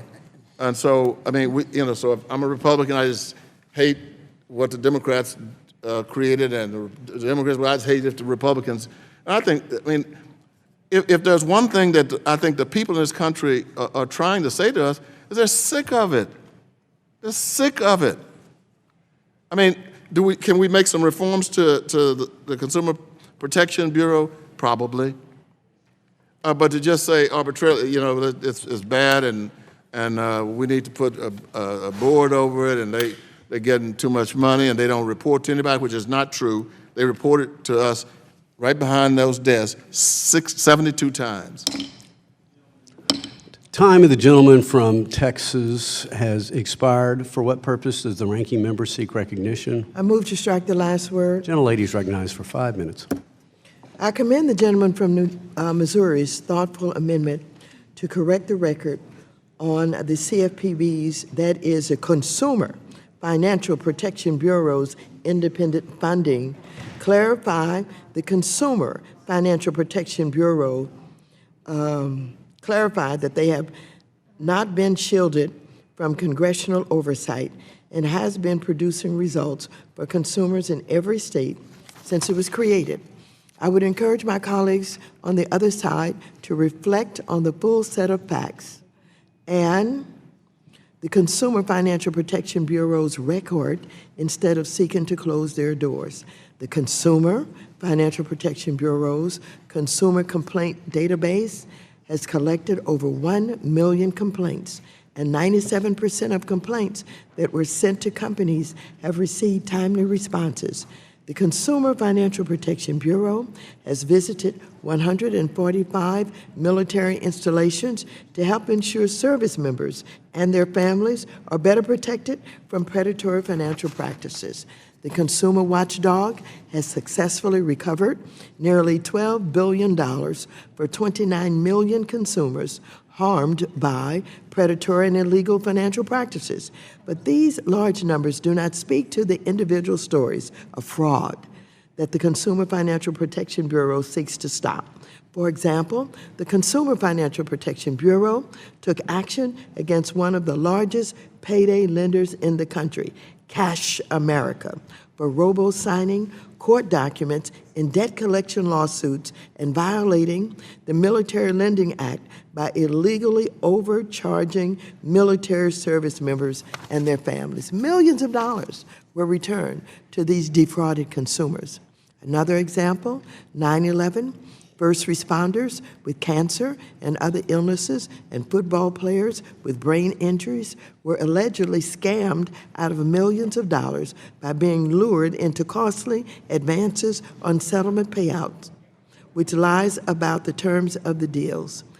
The Consumer Financial Protection Bureau joined the New York Attorney General in filing a lawsuit against the company to put an end to this abusive practice. These kinds of shameful acts of outright consumer fraud, including fraud of our military service members, must be stopped. Only a strong and accountable consumer watchdog like what we have today in the Consumer Financial Protection Bureau, led by Director Cordray, is up to the task. I would urge my colleagues to support the amendment. Mr. Chairman and members, I was asked to come to a particular association that will be meeting here in Washington, D.C. This week, and they have targeted the CFPB, or the Consumer Financial Protection Bureau.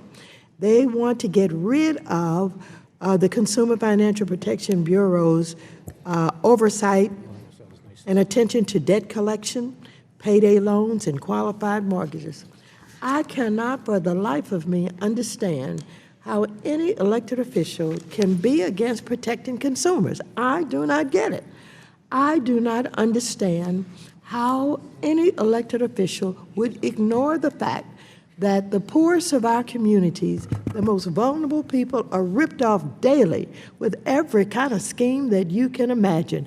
As a matter of fact, they create schemes to rip off people who they think cannot fight back, who certainly can't employ lawyers, et cetera, et cetera. We're all that they have.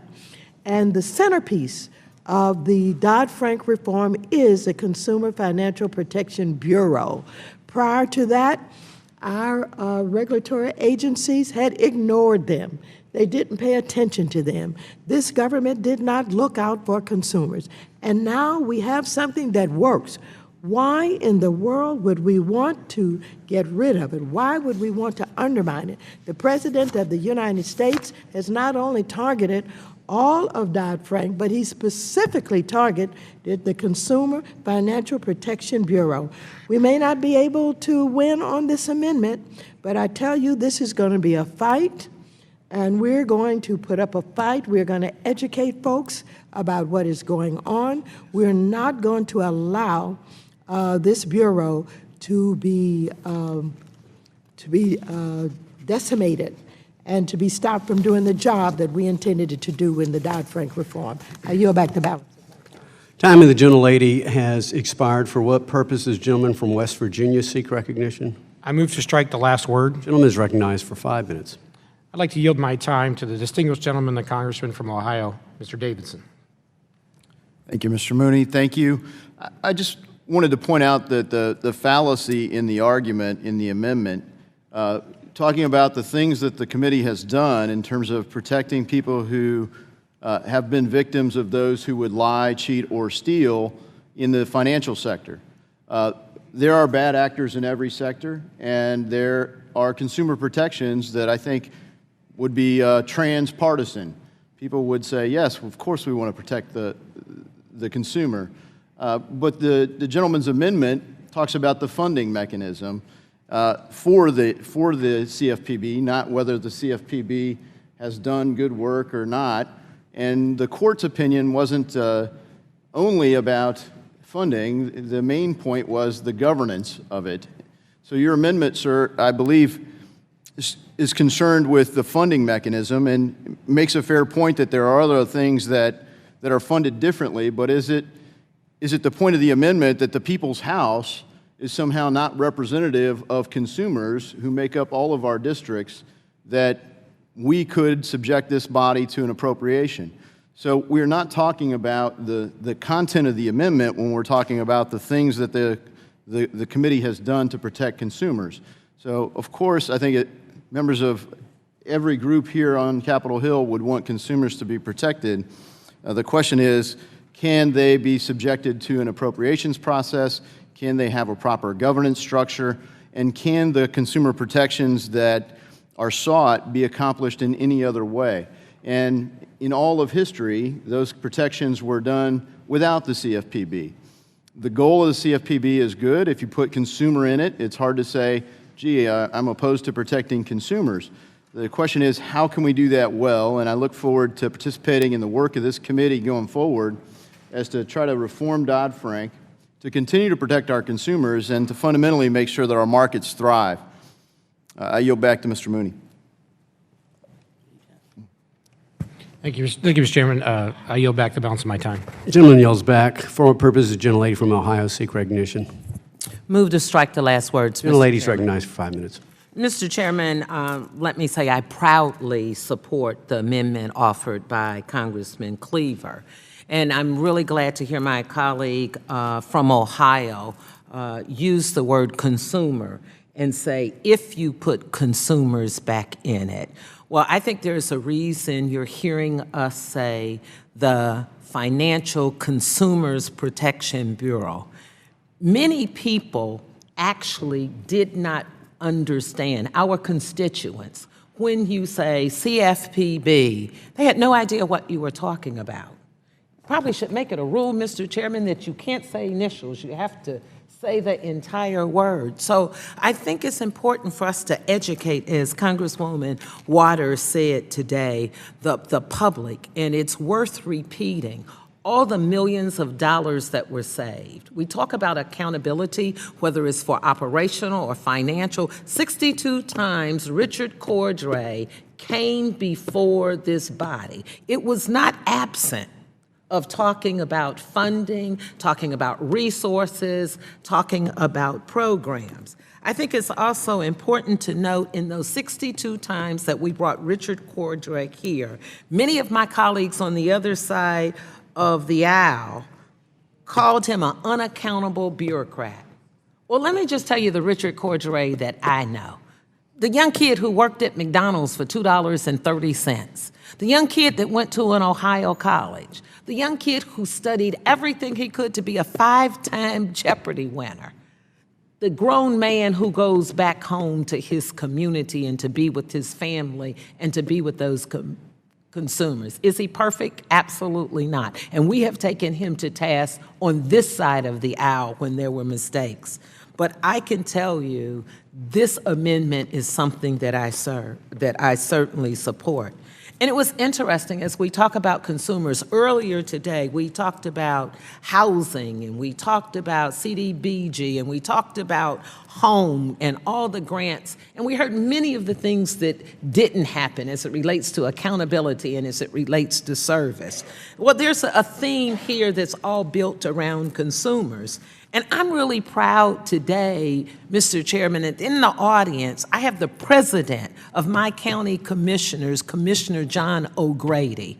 And it's not by happenstance that he is here today in the audience. He is here because I consider him an expert in housing and in services. And when we heard about those dollars from the other side going to parks and not being used appropriately, I think it's very important for me to share that Franklin County is in the 100th percentile, best in the country, I might add, at leveraging HUD dollars like CDBG. For every dollar received, Franklin County leverages an additional $15 in investments in our neighborhood.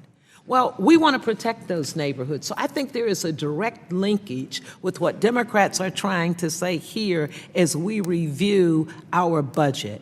They're all our consumers. And we have to stand with them and protect them, whether we're talking about services in our districts for housing or whether we're talking about protecting people through the Consumer Financial Protection Bureau. You know, Mr.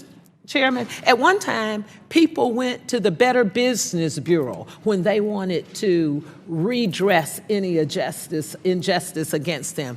I can say now that people actually think about calling us and asking us where they can go, and we are sending them to the Consumer Financial Protection Bureau because they help save lives. And so I just want to, again, salute my colleague for bringing this amendment forward, and I certainly will support this. And I urge my colleagues in the spirit of bipartisanship to think of ways that we can not just tear it apart, because like my colleague said, we all have constituents and we want to represent them and we want to do what's right for our consumers. I yield back the balance of my time. Gentlelady yields back. Who seeks recognition for what purpose? Excuse me, does the gentlelady from Wisconsin seek recognition? I move to strike the last. Gentlelady is recognized for 5 minutes. Thank you so much, Mr. Chairman. And I think this is a really great amendment and a great conversation. Mr. Cleaver's amendment to the views and estimates of the committee is just that. And I think that what it provides are just factual data regarding the numbers of times that the committee has met, testified before committees. It belongs in the views and estimates of the committee. It also accounts for the $12 billion and 29 million consumers that the CFPB has made whole. And I think that a record of that is certainly appropriately placed in the amendments to the views and estimates. With regard to the other members who have asserted that there are issues with governance and so forth, I think the amendment really speaks volumes to the importance of maintaining the independence of a regulator. Right now, the CFPB is assessed by the Federal Reserve, and it is free from legislative, congressional, and maybe even presidential meddling. Thank you for that, Mr. Cleaver. We have seen just recently sort of retaliatory reactions from not only this body, but from the White House. For example, when the media does not comport with our particular point of view. And so certainly, given that we have just crawled out of the financial catastrophe, I think it's important for us to maintain the independence. And I support this amendment. I would yield the balance of my time to Mr. Cleaver. Mr. Chairman. She yielded balance. Yeah. Gentleman from Missouri is recognized. Mr. Chairman, I regret that the gentleman from Ohio left earlier, because the court case he spoke about twice has actually been vacated. I think that there is an appeals court scheduled oral hearing sometime in late May. So I just wanted to make sure he understood that. The other thing I wanted to find out from him is if he could explain the difference between the independence of the FDIC and the independence of the Consumer Financial Protection Bureau. And I think it's critically important for people, particularly people who are not dealing with this on a daily basis, to understand that there is no difference. They are independently funded of the appropriation process, just like the Consumer Protection Bureau. So it's not as if we're trying to maintain something that is wildly different than what's been happening with agencies like the FDIC or the OCC, and frankly, the Federal Reserve. They're not involved in the appropriations process. And my hope is that we can come to the point where we realize that, the consumers in this country have a right to be protected from unscrupulous dealers, including banks. And I hope that all of us would agree that there's been significant progress made by the Consumer Protection Bureau over the time of its existence. There are some things that I voted on in the past that I could say, you know, if that came up again, I probably wouldn't vote for it. For example, the bankruptcy law that we had before us shortly after I was elected 12 years ago, I'd vote differently. On the Consumer Protection Bureau, I would vote the same with emphasis. I think it's one of the best things that we've done, and as the years roll by, I think more and more people are going to connect themselves to it. And maybe if you can heard it before, giving it time for more people to find out about it, the better you'll be off by opposing it. Thank you, Mr. Chairman. I yield back. Time of the gentlelady from Wisconsin has expired. Who seeks recognition? For what purpose does the gentleman from Massachusetts seek recognition? Mr. Chairman, I move to strike the last word. The gentleman is recognized for 5 minutes. Thank you, Mr. Chairman. Some of the work that I think the Consumer Financial Protection Bureau that has done that I'm most proud is really the work that the ranking member mentioned earlier in terms of protecting our veterans. There were a number of these diploma mills that were out there that were, I think, trying to take advantage of some of our returning veterans and the GI Bill that they were granted. And the CFPB intervened to protect those veterans so that those resources weren't wasted. In connection with that, I think that one of the most harmful things I've seen against veterans is the current hiring freeze that President Trump has put in. And I think most of us realize that, and some of us don't, but 30% of those available jobs in the federal government go to our veterans. And so by stopping veterans from coming back from Iraq and Afghanistan, or any veteran that is entitled to go to work for the federal government, by putting that ban in place, President Trump has prevented thousands and thousands, and each and every day that goes by is preventing thousands and thousands of veterans from going to work for the federal government.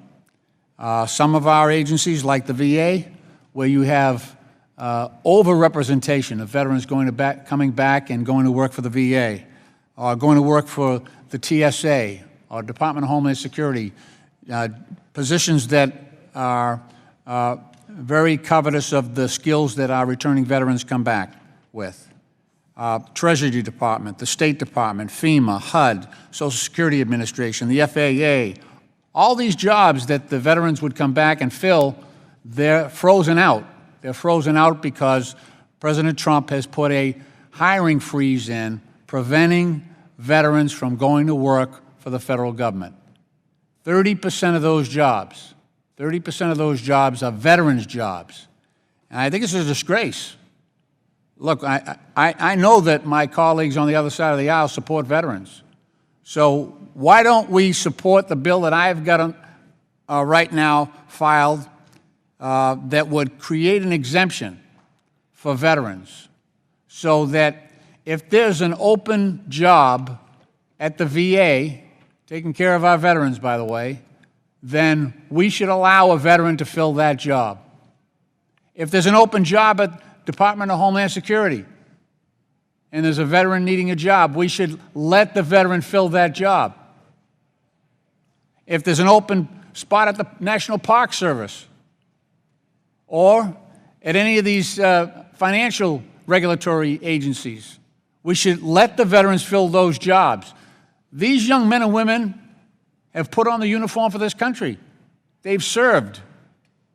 We have a very, very high rate of suicide among our returning veterans. We have very, very high levels of homelessness among our veterans. So why do we let the president box out, freeze out veterans from going to work? I think it would be a great bipartisan measure if we got some Republican members to join me in getting this exemption passed so that our veterans can go to work. That's the way we should be welcoming veterans coming back into this country. we should be able to say, look, thank you very much for your service, and yeah, we appreciate the job that you've done, and as a matter of fact, we're going to help you transition back to civilian life, and we've got a job for you. I think that would be commendable on our part. That's what we're supposed to be all about. And instead, we've got a freeze in place.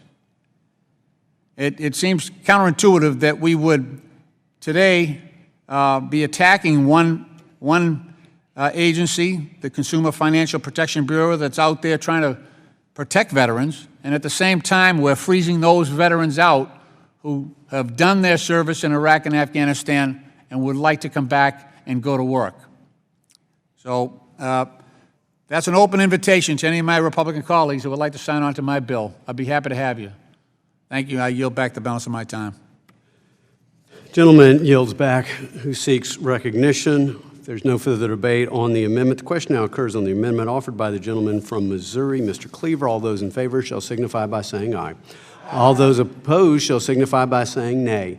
Nay, in the opinion of the chair, the nays appear to have it. The nays have it. The amendment is not adopted.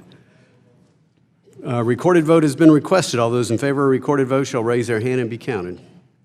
Sufficient number having raised their hands, a recorded vote is so ordered, and pursuant to subsection C5 of Rule 3 of the committee rules, further proceedings on the amendment are postponed. Is there any further amendment or discussion? For what purpose does the gentlelady from Wisconsin seek recognition? Mr. Chairman, I have an amendment at the desk. We'll pause and allow the one. amendment to be distributed.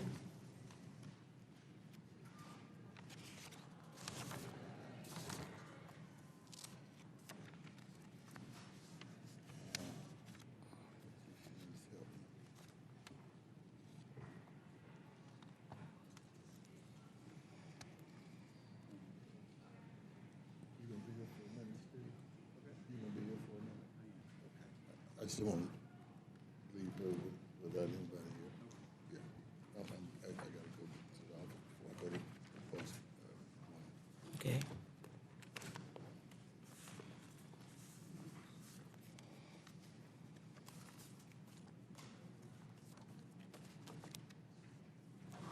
Have all members received a copy of the amendment? If so, the clerk will report. Amendment offered by Ms. Moore on page 15 after line 25. Without objection, the reading of the amendment is dispensed with. The gentlelady is recognized on her amendment. Well, thank you so much, Mr. Chairman. I think the text is very clear. It says, we believe that the United States should maintain a strong leadership position in the international financial institution as a way to help advance our national security, our economic interests, and our values. Mr. Chairman, with your indulgence, I just want to expound on the context and why this is so important.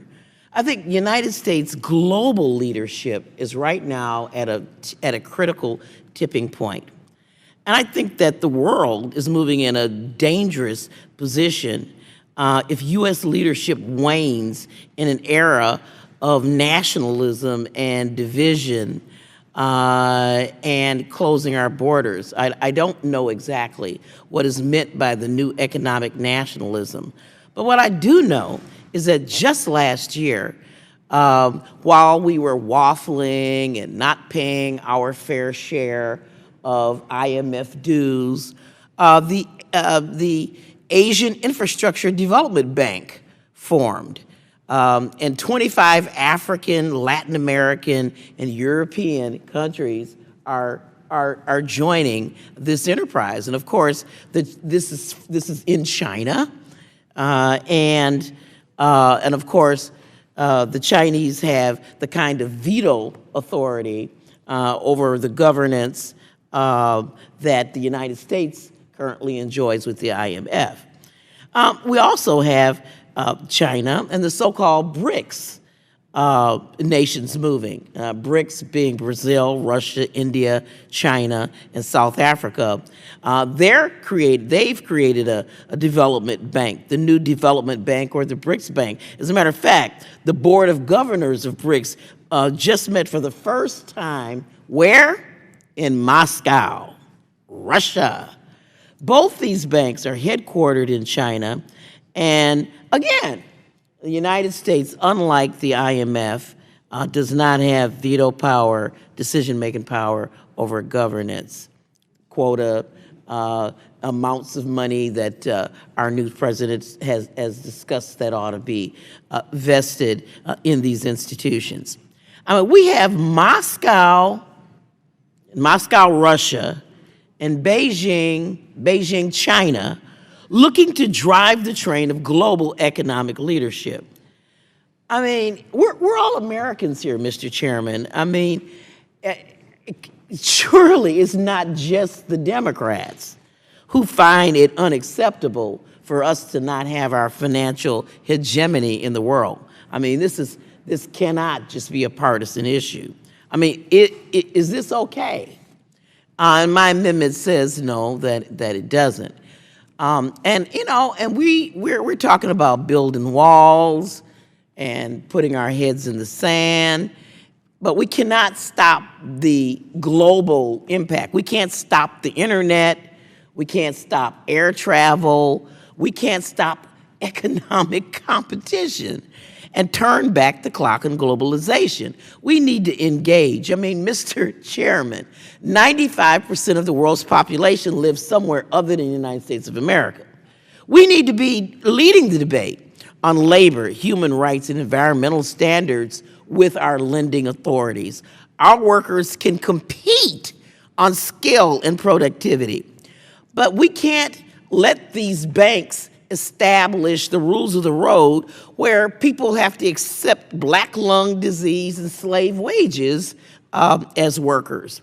The way forward for our country is global engagement and raising standards everywhere and not ceding our financial leadership role and passively watching our workers and children accept lower standards of living in an inevitable race to the bottom. I constantly hear my dear colleagues in the majority say that we need economic growth and that will cure all. We need to increase our GDP. But that can't happen if all of the gains go to shareholders in Wall Street while the majority of Americans compete with Chinese and Russian prison labor while living in squalor without health care. This amendment is a forceful declaration of Congress's commitment to global economic leadership, and I would urge adoption. And I would yield the balance of my time to the chairman. Time of the gentlelady has expired. Who seeks recognition? The chair then recognizes himself. It's the first time I have seen this amendment, although the gentlelady had the opportunity to file it on a timely basis and work with the majority. It's her right not to do that. The chairman is pretty happy with the language we already have in the budget views and estimates. I would urge the gentlelady from Wisconsin to file this with the minority budget views and estimates, which will be forwarded to the Budget Committee. But what we do know is that the previous administration has overcommitted the United States and made commitments that the U.S. was not fully prepared to fund. This has to be noted in our budget views and estimates, and that too often through some of these multilateral development banks, governments have received assistance that have engaged in human rights abuses and corrupt activities.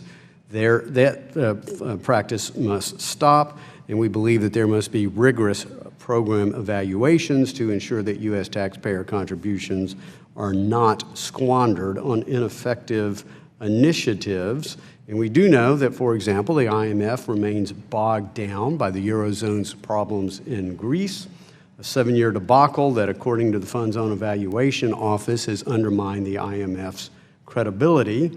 Meanwhile, the World Bank's own staff association has publicly referred to a crisis of leadership at the institution. So it is important that our committee overlook and conduct rigorous oversight on these programs. It's recognized in our budget views and estimates plan. The language we have is good. It is solid. Haven't seen this amendment before. I urge its rejection. Will the chairman yield just me a second? I'll yield to the gentlelady briefly. Thank you so much, Mr. Chairman, for your courtesy. I do apologize for your not seeing this amendment earlier. I thought that it was very straightforward, and I think that if you object to funding the multilateral banks, that argument can stand on its own without chastising me, sir, for not getting it to you on a timely basis. Well, reclaiming my time, it was not my attempt to chastise the lady from Wisconsin. As I had noted, she has every right to not file it on a timely basis. So I regret that the gentlelady somehow assumes she has been chastised. But what I have said previously is the probability of the amendment being accepted is directly attributable to how much time is given to the majority to work with the minority. So clearly it's a decision by the gentlelady of Wisconsin. I do not mean to chastise her one way or the other. I just simply mean to recognize that if you choose to give no notice to the majority, your probabilities of having your amendment accepted are fairly low. And with that, I yield back the balance of my time. Who seeks recognition? For what purpose does the ranking member seek recognition? Strike the last word. Gentlelady is recognized for 5 minutes. Thank you, Mr. Chairman. I very much welcome this amendment offered by the ranking member on our Monetary Policy and Trade Subcommittee. This amendment recognizes the importance of U.S. leadership at the international financial institutions and the importance of anchoring rising economies such as China and Russia into the current U.S.-led rules-based multilateral system. The IMF and the World Bank were established under U.S. auspices after World War II to promote the interests of the United States and its allies. And these two leading multilateral institutions have underpinned global cooperation for over 70 years now, playing a critical role in our efforts to fight poverty, promote growth, and safeguard the stability of the international financial system, including the regional development banks. The international financial institutions continue to be directed at some of the central challenges faced by the U.S., strategic, economic, political, and moral. And in many ways, they are often the most effective means for responding to these challenges. Members should understand how much these institutions serve U.S. strategic interests at critical moments. For example, when Russia went to war with Georgia in 2008, the U.S. backed IMF $750 million emergency loan to Georgia, helped counter the early financial fallout. Also, when Myanmar, for example, began to open its economy to the world several years ago, the United States employed the MDBs as a central part of its policy to support the opening of an autocratic and closed regime and to rebalance the country's relationship away from China. Unfortunately, the failure of the United States in recent years to meet its obligation to the MDBs has spurred a shift toward new China-led multilateral institutions like the BRICS Bank and the Asian Infrastructure Investment Bank, which have proven increasingly appealing to a growing number of countries. As the amendment states, we should be mindful that a world in which countries such as China and Russia are acting outside of the established international financial institutions or other global bodies, it is one that could drift beyond our sphere to influence and the norms and values that we espouse. I very much agree that a sustained program of the U.S. support for the multilateral development institutions is central to their legitimacy and to our efforts to meet a range of challenges, including the actions of a rising, more assertive China and a revisionist, belligerent Russia. I urge my colleagues to support this amendment and yield back the balance of my time. Gentlelady yields back. Does any further member wish to be recognized? If not, the question now occurs on the amendment offered by the gentlelady from Wisconsin, Ms. Moore. All those in favor shall signify by saying aye. Aye. All those opposed shall signify by saying nay.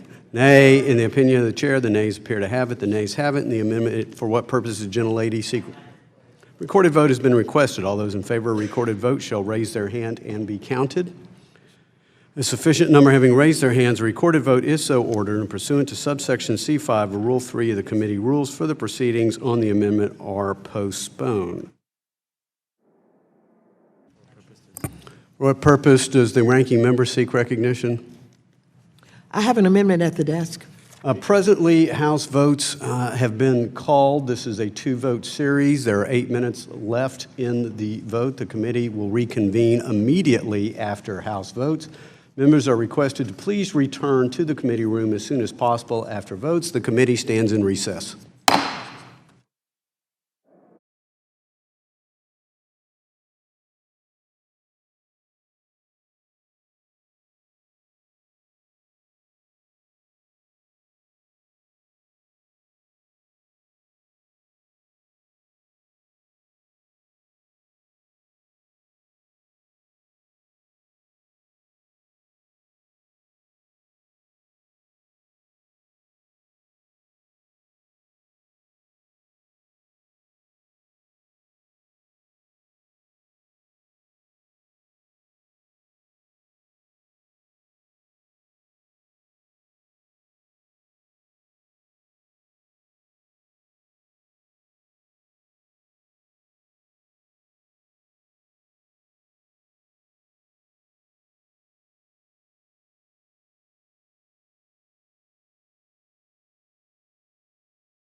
Committee will come to order. We've got most of, we got some folks back, so let's get going here. I think Ms. Moore, for what purpose does the gentlelady from Wisconsin seek recognition? Thank you, Mr. Chairman. I have an amendment number 2 at the desk. Okay, we'll pause while the amendment is distributed.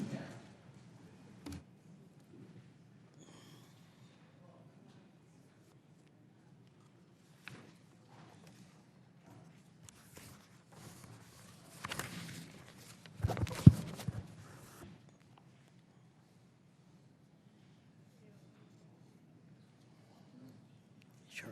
Mm-hmm.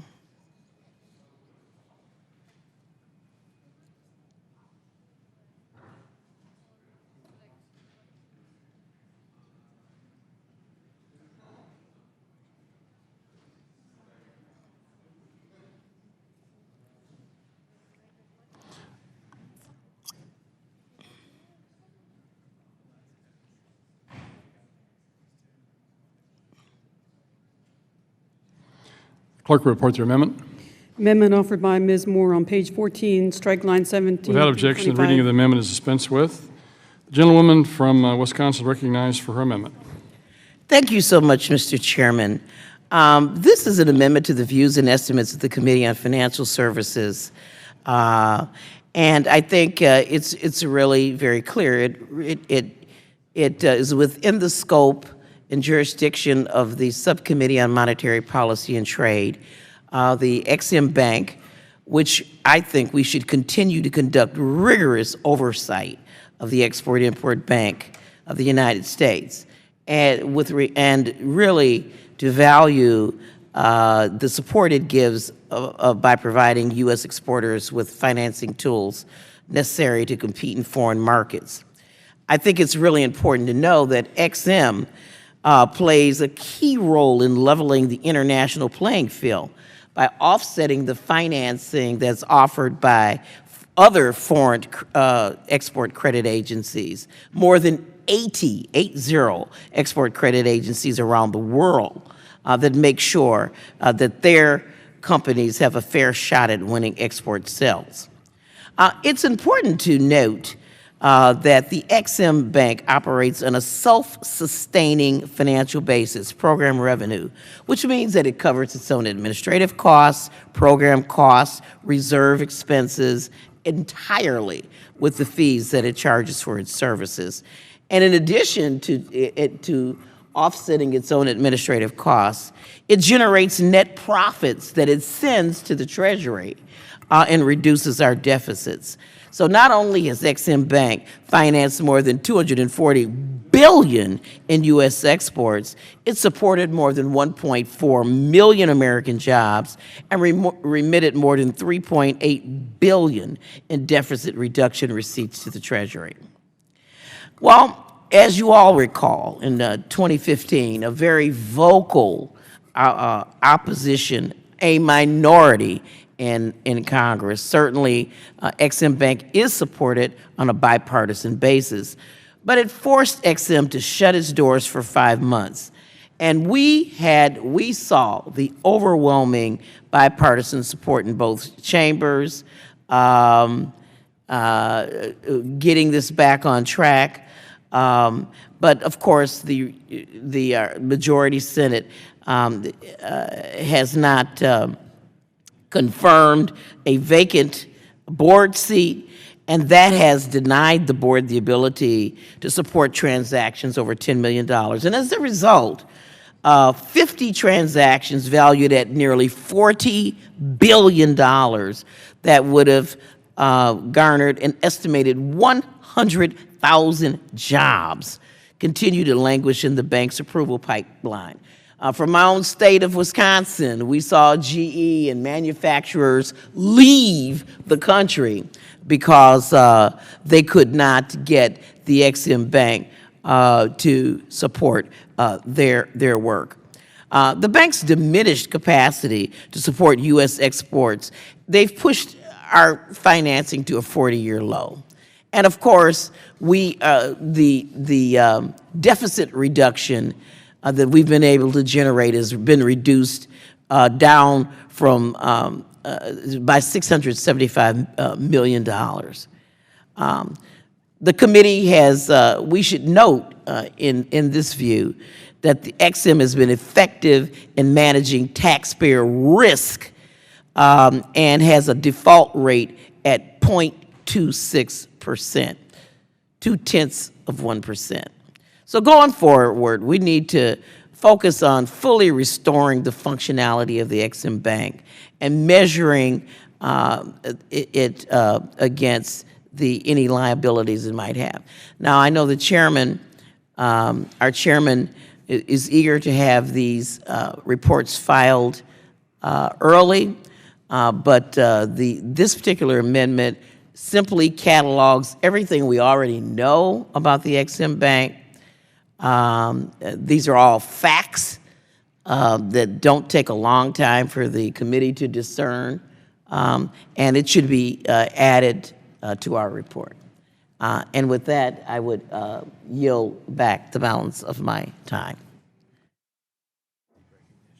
Lady yields back. Is there any other member that seeks recognition? For what purpose the gentleman from Kentucky wish recognition? Move to strike the last word. Recognized for 5 minutes.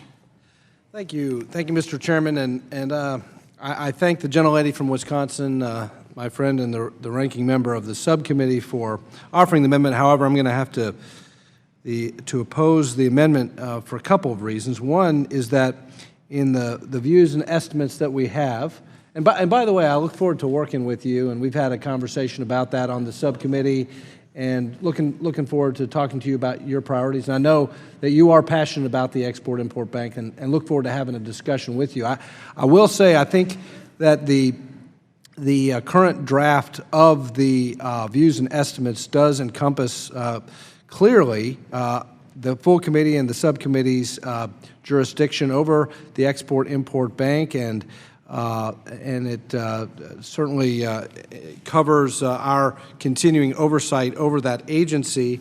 But as the gentlelady knows, it is up to the president to nominate board members to address the quorum, the lack of a quorum issue.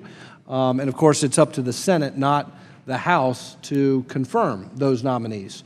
So on that particular issue, we don't have as much of a direct role as the gentlelady understands. And as the XM currently does lack a quorum, as the XM Bank currently lacks a quorum, it has forced the bank to focus on small businesses and not on large corporations.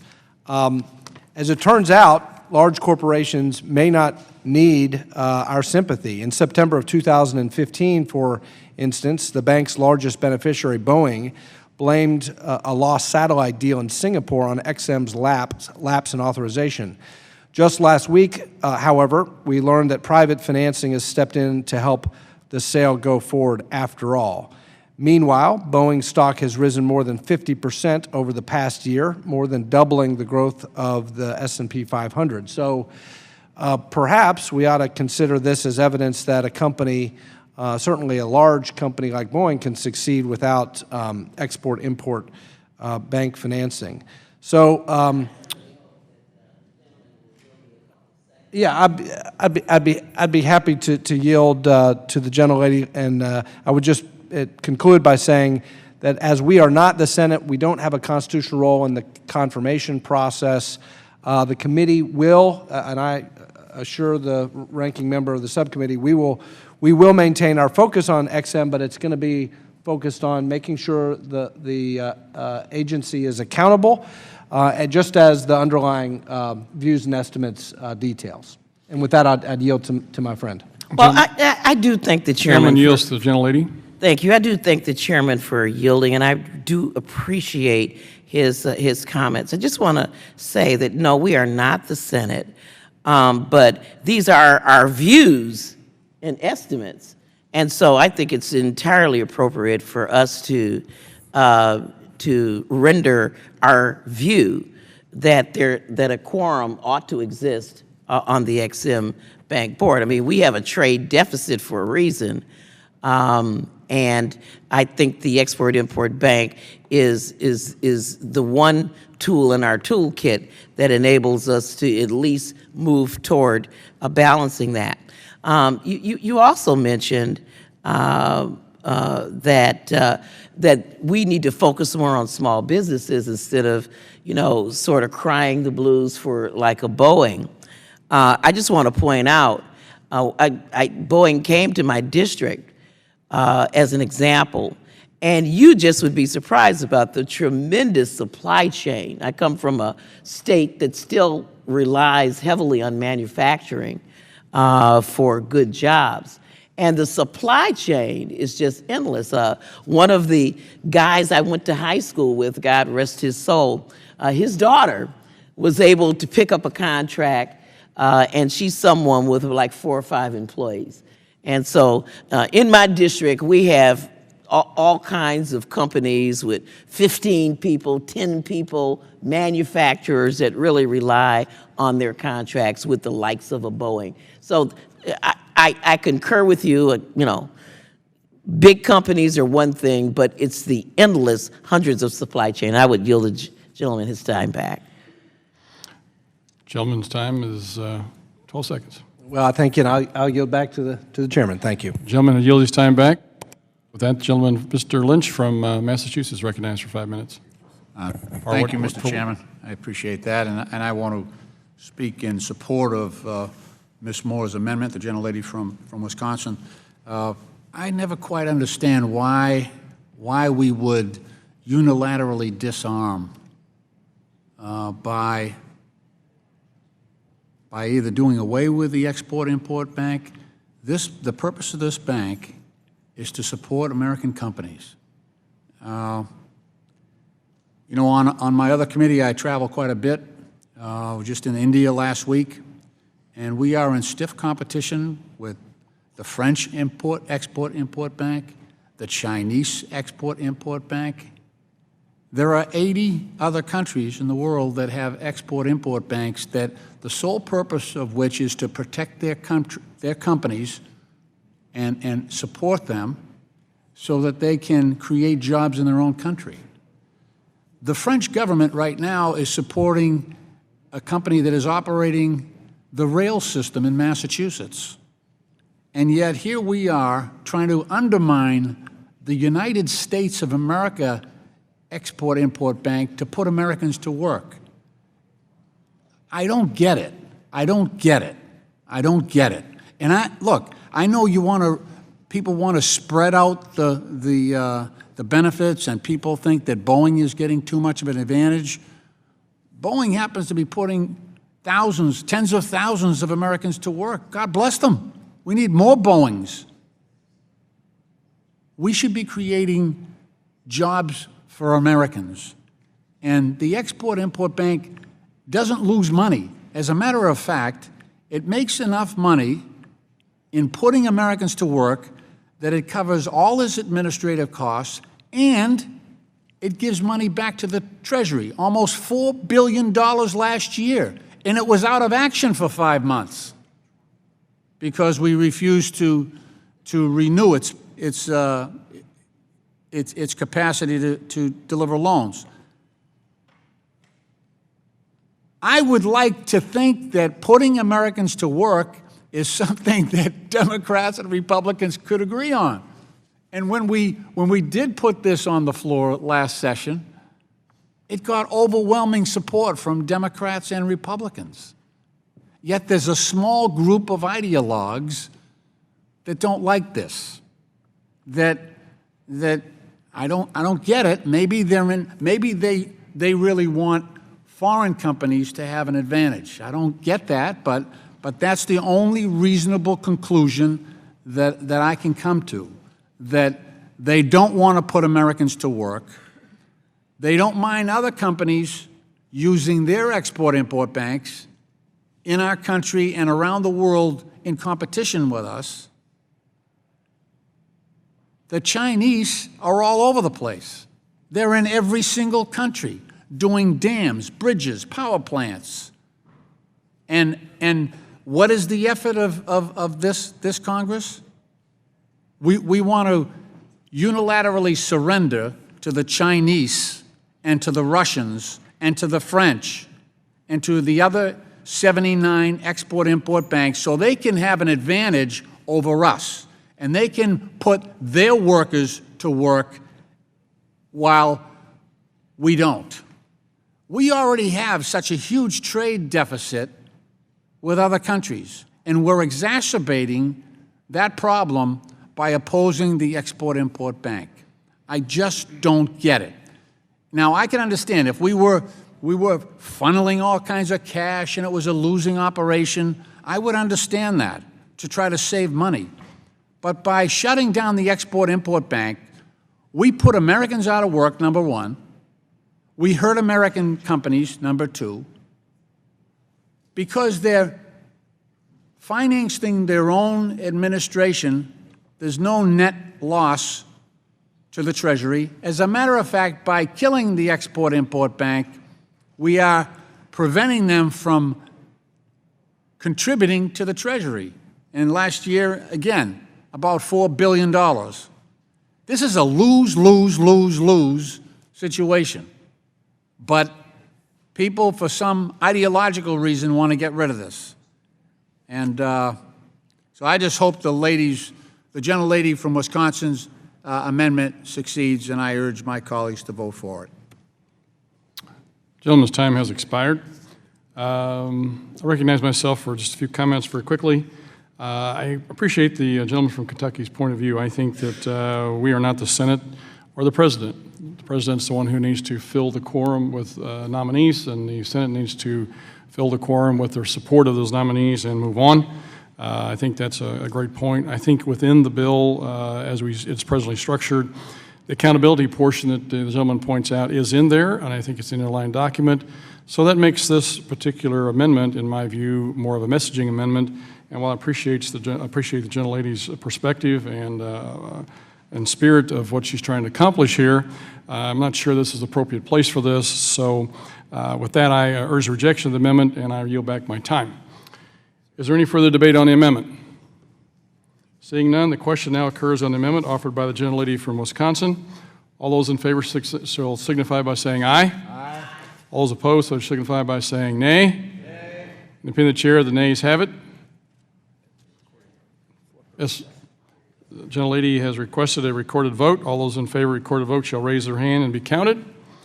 A sufficient number having raised their hands, a recorded vote is so ordered, and pursuant to subsection C5 of Rule 3 of the committee rules, further proceedings on the amendment are postponed. Is there any further amendment or discussion on the underlying bill? Gentleman from Massachusetts, Mr. Lynch. Thank you, Mr. Chairman. I believe I have an amendment at the desk. We'll pause while the amendment is being distributed.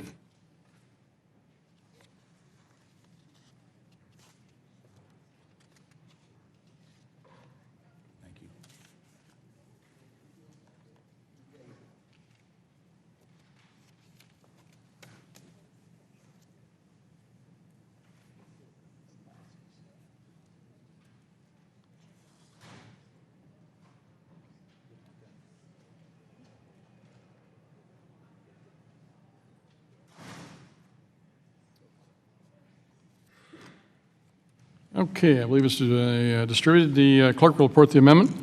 Amendment offered by Mr. Lynch on page 6 after Without line objection, 6. the reading of the amendment is dispensed with. The gentleman is recognized for his amendment.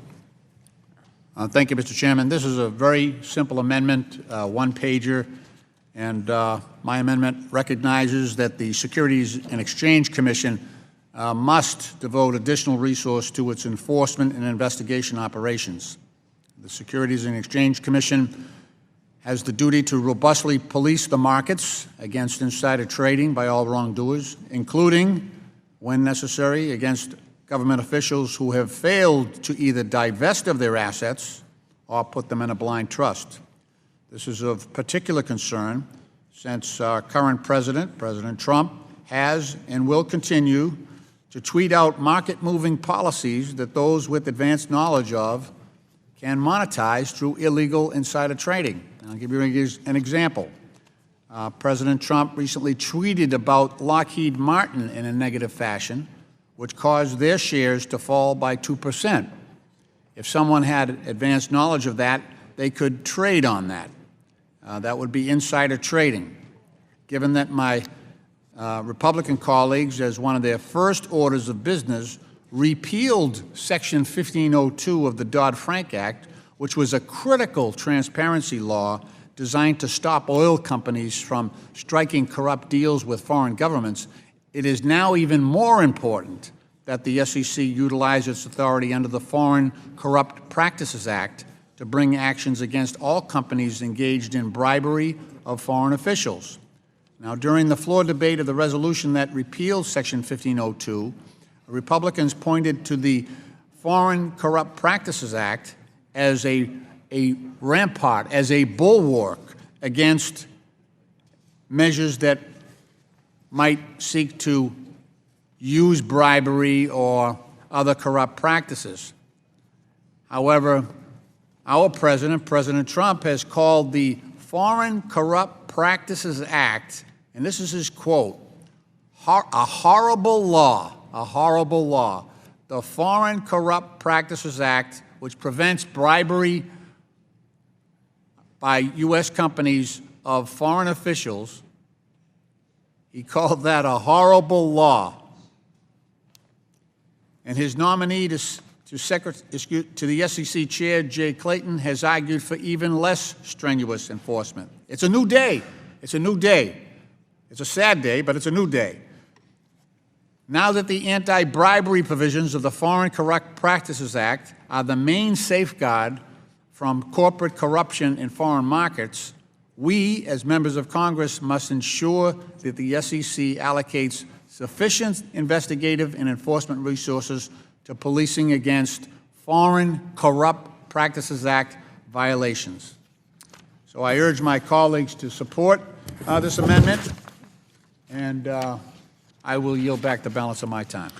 Gentleman yields back his time. Is there further discussion on the amendment? Gentleman from Michigan, Mr. Izinga is recognized for 5 minutes. Thank you, Mr. Chairman. I appreciate striking the last word and being able to address this. I guess I'd start off with a thought. If the amendment was shrunk to the last sentence, therefore the SEC must allocate sufficient investigative and enforcement resources to policing against FCPA violations, I could support that. Beyond that, I think the fog that's getting thrown up in here is kind of interesting. First of all, the Foreign Corrupt Practices Act, which I believe is a vital piece of law. The SEC used that to prosecute 4 cases just in the past few weeks and in this year. And I was being the author of that repeal of Section 1504. I am very familiar with what are the tools and what is available to the SEC and other enforcement agencies. And the simple fact is that what my bill did is it repealed that rule, not that section of Dodd-Frank. It repealed the rule that had already been struck down in court once, was reinstated with very light, I would say, window dressing added to it after Oxfam and others had sued the Securities and Exchange Commission. They put in place arguably the exact same rule, which most scholars believe was going to lose again in court. And what this law, that the Congressional Review Act bill that was passed and signed into law did, is it said, okay, SEC, you need to write a different rule. So that's about that third paragraph. The second paragraph is a little confusing to me. The Securities and Exchange Commission already can and frankly should go after any insider trading that is out there. There is no indication that they won't, that they don't. In fact, they have been rather robust in that, and ultimately at the front end of this, in the first paragraph from the gentleman, he says the SEC needs to devote additional resources to its enforcement and investigative operations. And again, I would say that's not a bad goal and objective. But they need to do it within the budget that they have been allocated. And at this point, they have significant amounts of money that have been poured into that organization over the last 10 to 12 years. In fact, since fiscal year 2015, the SEC's budget has increased by 75%, from $913 million to over $1.6 billion. The SEC carried over $25 million from fiscal year 16-17 in unspent funds, and it can spend up to an additional $50 million more in fiscal year 17 from its reserve fund created under Section 991 of Dodd-Frank. So there is a significant amount of dollars that have flowed into the Securities and Exchange Commission and for their enforcement. And they are doing an admirable job of that. We are very much looking forward to having the Senate be able to confirm those folks and to get the team in place at the SEC and then throughout the rest of government here, so that we can have a fully functioning administration. So with that, Mr. Chairman, I will yield back. I should say that I do oppose the gentleman's amendment. Gentleman yields back. Who seeks recognition? For what purpose does gentlelady from New York seek recognition? To strike the last word. Gentlelady is recognized for 5 minutes. And I yield to Mr. Lynch. I thank the gentlelady from New York. Just to be clear, the gentleman's resolution of disapproval struck the rule, number one, prevented the SEC from requiring disclosures that they had previously been allowed to obtain, and number two, the resolution prevented the SEC from adopting any similar law, or any similar rule. So it basically cuts them out completely from requiring the disclosures that they had done previously. Number two, we've got a federal hiring freeze going on, so nobody new is going in over at the SEC.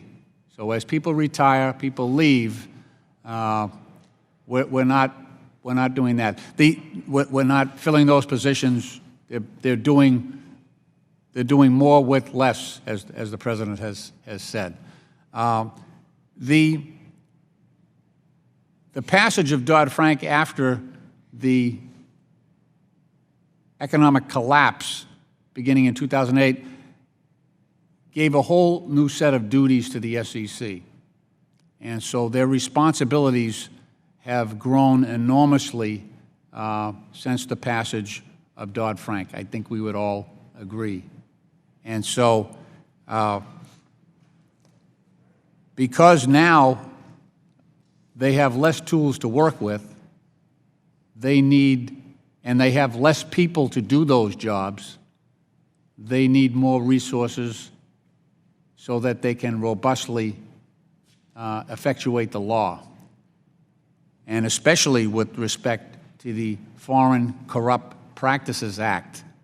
I don't understand why we think it's a good thing that law would not be enforced.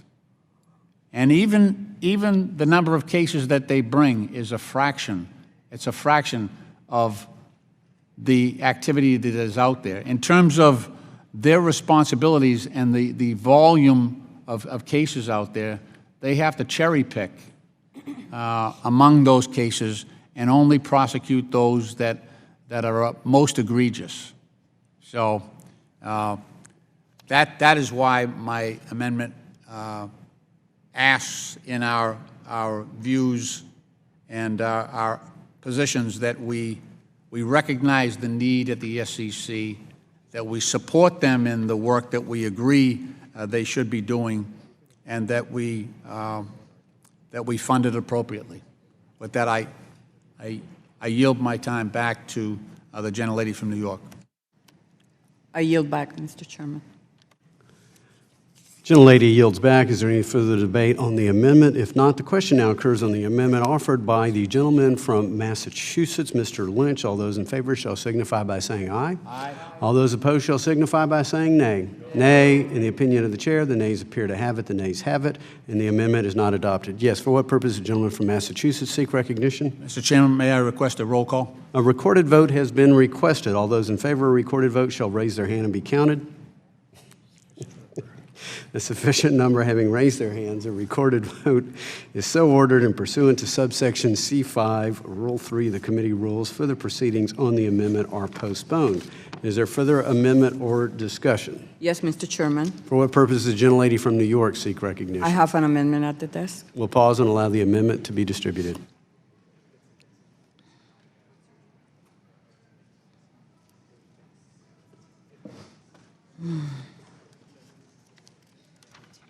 No, thank you.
Have all members received a copy of the amendment? If so, the clerk will report the amendment.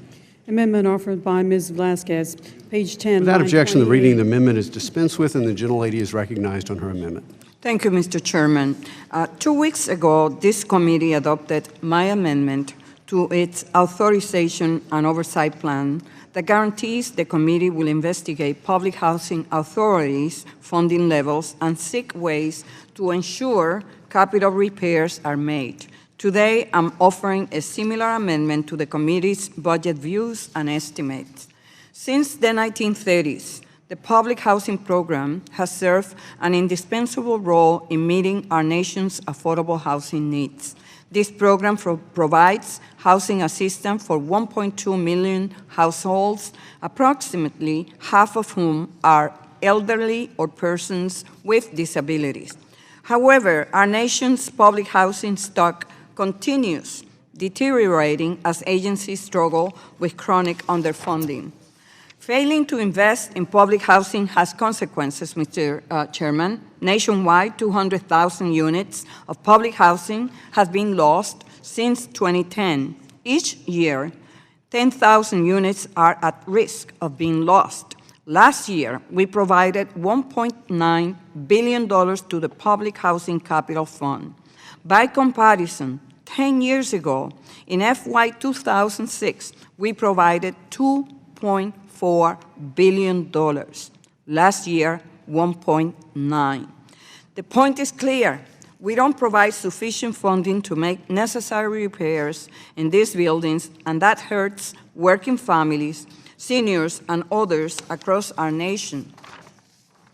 Because of this lack of investment, public housing residents face severe health consequences from living in these buildings. Health problems like respiratory illness and elevated lead levels are major concerns for public housing residents throughout the nation. In my home city of New York, excessive moisture in NYCHA, New York City housing buildings, due to leaky and crumbling roofs, has led to a rampant and severe mold problem. Many apartments have recurrent and uncontrolled mold growth, wet and musty odors, bubbling and peeling paint, and infestation, and other vermin. One study found that asthma among children living in New York City Housing Authority occurs at twice the rate than among children living in other housing types in the city.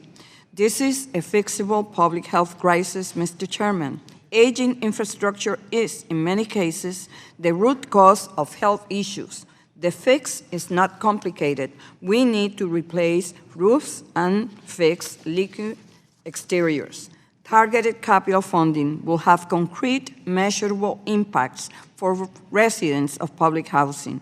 The most pressing public health needs and capital repairs will vary across the country. Some agencies, like New York City Housing Authority, must fix roofs to eliminate recurring mold causing asthma and respiratory illness. Others need to remediate lead-based paint to prevent elevated blood levels.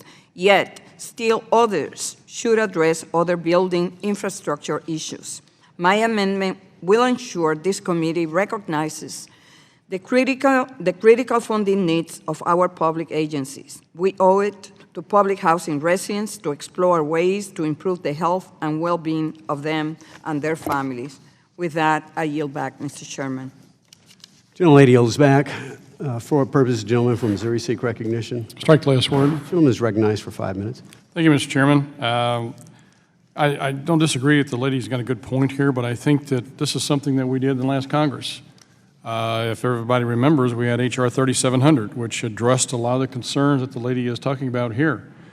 We added flexibility to the PHA so they could do more maintenance, to give them the ability to shift monies between accounts, not cap their activities, and be able to do the very things that she's talking about right here.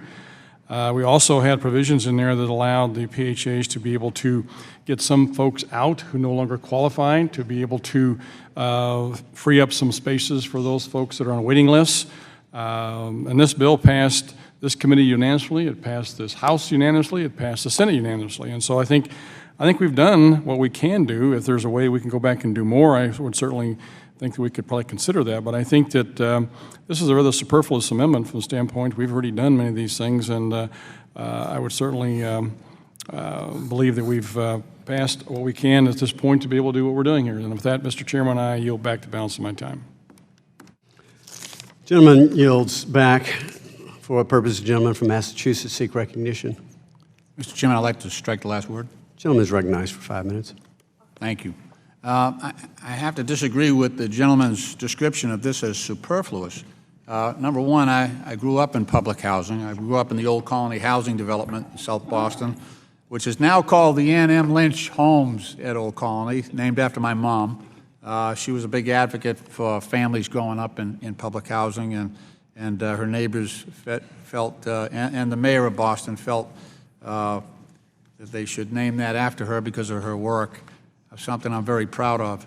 I do want to say that all across the country, and I used to be the chairman of the subcommittee on District of Columbia, so this is true for Washington, D.C. as it is for the city of Boston and Brockton and Quincy that I represent, that we are losing thousands of public housing units each and every year because of the lack of maintenance that the gentlelady from New York has raised in her amendment, which I support. We have longer and longer waiting lists. Here in Washington, D.C., the number of people on the waiting list for public housing is probably over 20,000. In the city of Boston, it's the same. In the city of Quincy and Brockton, in my district in Massachusetts, it's equally bad. We just have not kept up with maintenance. We've got huge issues with removing asbestos from older units, removing lead paint from older units, and upgrading them so that families can live in them. And I do have to say that just that general upkeep and the improvement of these developments, even though you might see them as programs, these are people's homes. These are people's homes. And I think we have a responsibility when we undertake a housing program to make sure that those units are safe, that they're available, that they, and I've seen this in the developments in the city of Boston, that we've had rates of crime that were considerably high. And amazingly enough, when we go in there and fix the units up and improve the conditions on which those people are living, the crime rate drops. It's because of the tension and the fact of living in substandard housing that I think contributes to a lot of that crime. So I strongly support the gentlelady's amendment, and if she would like some additional time, I would like to yield my remaining 2 minutes to the gentlelady from New York. Thank you for yielding. Mr. Chairman, I don't get it, because 2 weeks ago, this same committee supported a similar amendment on the oversight plan, and here we are on the budget views, and you are opposing this amendment. The gentleman from Massachusetts is If the gentleman from Massachusetts would yield, I would offer an explanation. Well, if the gentlelady wants one. Yeah, the gentlelady controls my time. I would like to finish my presentation. Mr. Chairman, things are more costly today than 10 years ago. And to build public housing in our nation and not provide the resources to keep it up and to keep up with inflation is a disservice to our communities, and especially all those constituents who are hard-working families. This is their last frontier for them. We're talking here rural America, urban cities that are confronting a real estate market that is very expensive. If it is this, we will provide the resources to keep families in their homes, or we will have to invest more when these people become, and these families become homeless. And I hope that the chairman and the committee will support my amendment. With that, I yield back. Gentleman has 20 seconds. Does the gentleman wish to yield back? No. Yield to the chairman. Well, I would just point out to the gentlelady from New York, I thank the gentleman from Massachusetts for yielding, but these are substantially different amendments that the gentlelady has offered.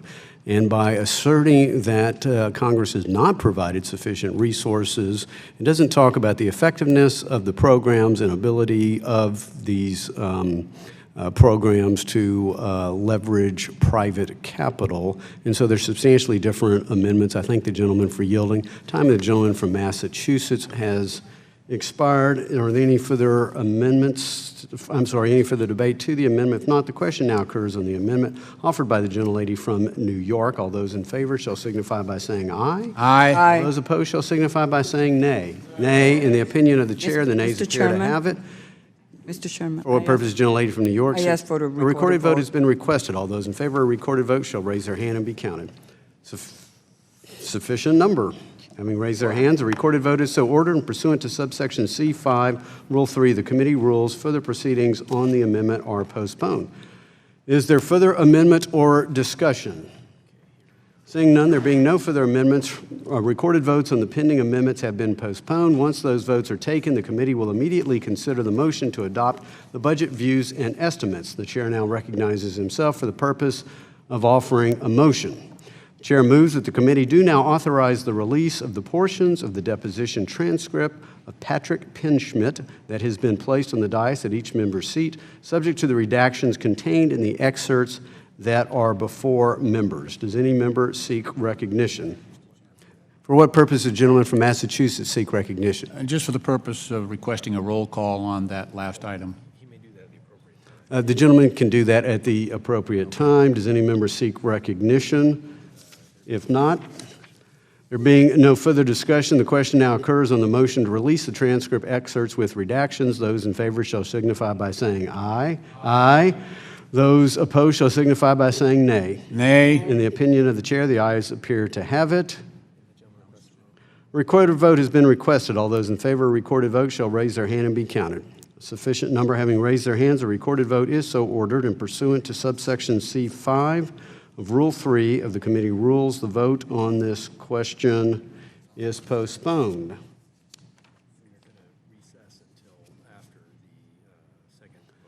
At this time, the committee will recess until after the second vote series, which is expected to begin in roughly 30 minutes. Members are requested to immediately return to the hearing room after floor votes, where votes will proceed on all amendments that have been requested. It should be an approximately 45-minute session in the committee. The committee now stands in recess.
pending matters. I now call up budget views and estimates. The clerk will designate. Views and estimates on the Committee on Financial Services on matters to be set forth in the concurrent resolution on the budget for fiscal year 2018. The question now occurs on agreeing to the First Amendment offered by the gentlelady from California, Ms. Waters, on which a recorded vote was ordered. The clerk will call the roll. Mr. McHenry? No. Mr. McHenry, no. Mr. King? No. Mr. King, no. Mr. Royce? Mr. Royce, no. Mr. Lucas? Mr. Lucas, no. Mr. Pierce? Mr. Pierce, no. Mr. Posey? Mr. Posey, no. Mr. Lukemeyer? Mr. Lukemeyer, no. Mr. Huizenga? Mr. Huizenga, no. Mr. Duffy? Mr. Duffy, no. Mr. Stivers? Mr. Stivers, no. Mr. Hultgren? Mr. Hultgren, no. Mr. Ross? Mr. Ross, no. Mr. Pittenger? Mr. Pittenger, no. Mrs. Wagner? Mr. Barr? Mr. Barr, no. Mr. Rothfuss? Mr. Rothfuss, no. Mr. Messer? Mr. Messer, no. Mr. Tipton? Mr. Tipton, no. Mr. Williams? Mr. Williams, no. Mr. Poliquin? Mr. Poliquin, no. Mrs. Love? Mrs. Love, no. Mr. Hill? Mr. Hill, no. Mr. Emmer? Mr. Emmer, no. Mr. Zeldin? Mr. Zeldin, no. Mr. Trott? Mr. Trott, no. Mr. Loudermilk? Mr. Loudermilk, no. Mr. Mooney? Mr. Mooney, no. Mr. MacArthur? Mr. MacArthur, no. Mr. Davidson? Mr. Davidson, no. Mr. Budd? Mr. Budd, no. Mr. Kustoff? Mr. Kustoff, no. Ms. Tenney? Ms. Tenney, no. Mr. Hollingsworth? Mr. Hollingsworth, no. Ms. Waters? Ms. Waters, aye. Mrs. Maloney? Ms. Velasquez? Ms. Velasquez, aye. Mr. Sherman? Mr. Sherman, aye. Mr. Meeks? Mr. Meeks, aye. Mr. Capuano? Mr. Capuano, aye. Mr. Clay? Mr. Clay, aye. Mr. Lynch? Mr. Lynch, aye. Mr. Scott? Mr. Scott, aye. Mr. Green? Mr. Cleaver? Mr. Cleaver, aye. Ms. Moore? Ms. Moore, aye. Mr. Ellison? Mr. Perlmutter?